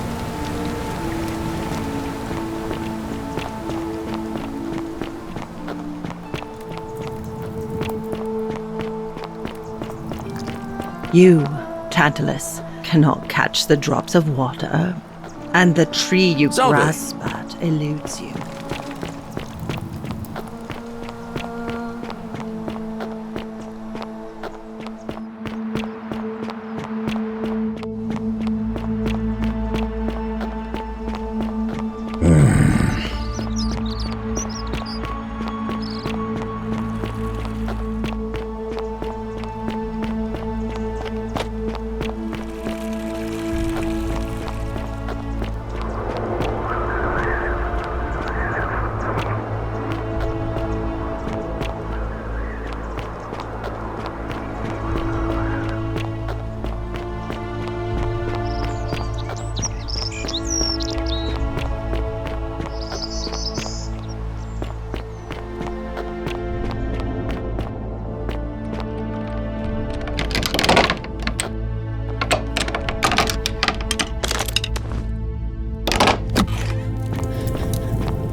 You? Who are you? Did he send you? But do you know you're here? You have to help me escape before that monster comes back. What? God, am I going out of my mind? Are you going to let me go or not? How did you know? Wait, did you hear that? He's here. He must be coming in through the door behind me. You distract him. Stay right here and keep him talking while I look for something I can use.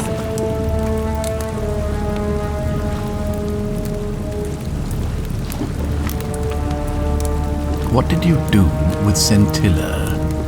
Where is she? So that is how it's going to be. Oh well, this doesn't change anything for me. So, you discovered my secret. So what?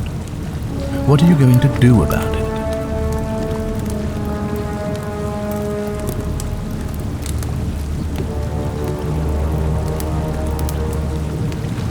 Do you really think you can take on a Decurion with that flimsy little bow? Who? Scintilla? Where is she? I'm right here, Father.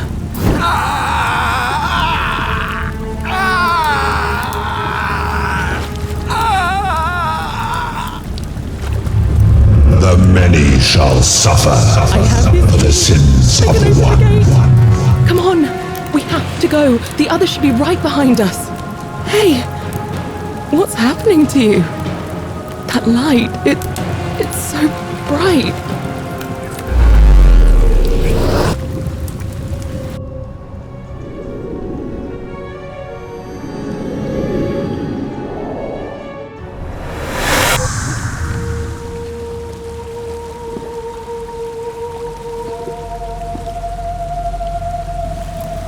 Hi there. Gave me a bit of a fright. Thought I was in here alone. I'm Al. Well, here I am. I'm sorry, I didn't catch your name. Really? That's strange. I was just reading an old tablet I found here. Well, trying. My Latin is kinda rusty, but the last entry mentioned someone with the same name. It described an event about 2,000 years ago. Someone with your name appeared in the city out of the shrine of Proserpina, freed an imprisoned woman named Scintilla, who then murdered her captor, breaking some kind of ancient law. It said the attack caused golden statues to come alive, hunting down everyone in the city and turning them into gold.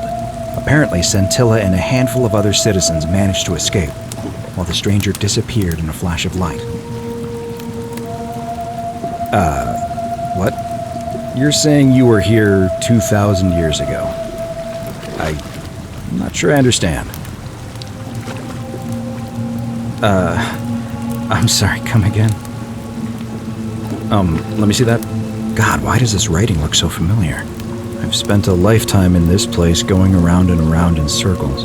This is disturbing, but I don't understand how I could have written it. I'm not following.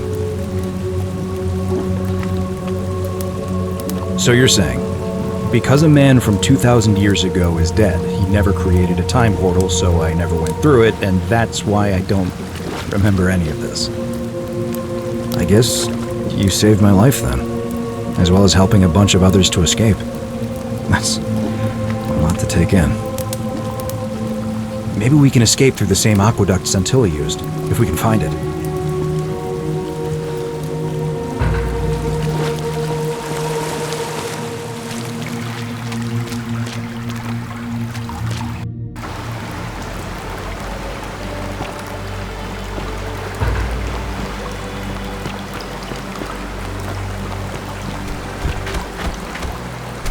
I'm gonna pause here for a moment and make sure nobody else has ever lured into this temple. You go on ahead, and I'll be there soon.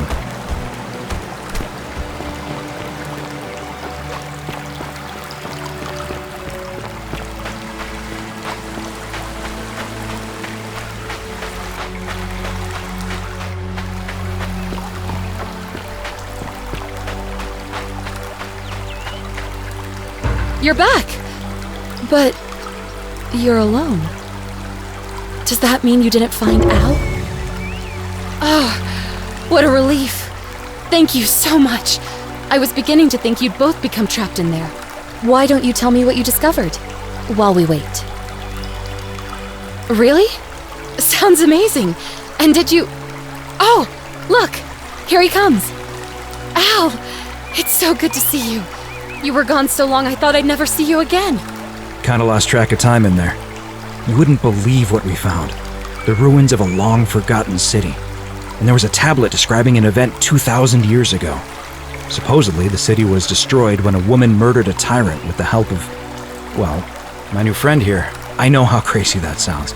Maybe not that crazy. That woman. I don't suppose her name was... Scintilla? How could you... What? She left a tablet of her own. I stumbled across it while I was waiting here. I think she meant for you to read it. Here, take a look. I don't know what became of you, or if you'll ever read this, but Octavia, Lucretia, Horatius, Equitia and I will never forget you, or what you did for us. It pains us that so many of our dear friends were not so fortunate, including Ulpius and Galerius, who heroically tried to rescue Dooley, but never made it back. But there is no point dwelling on what might have been. All we can do is take this gift you've given us and try to show others the same compassion you showed us. We promise you that saving our lives was not for nothing. Scintilla et al. Sounds like you meant a lot to her. I'd love to hear your story, but first, you two look exhausted. Why don't you hop in my boat and rest while I ferry you back to civilization? Sounds good to me. And you? Are you ready to go home?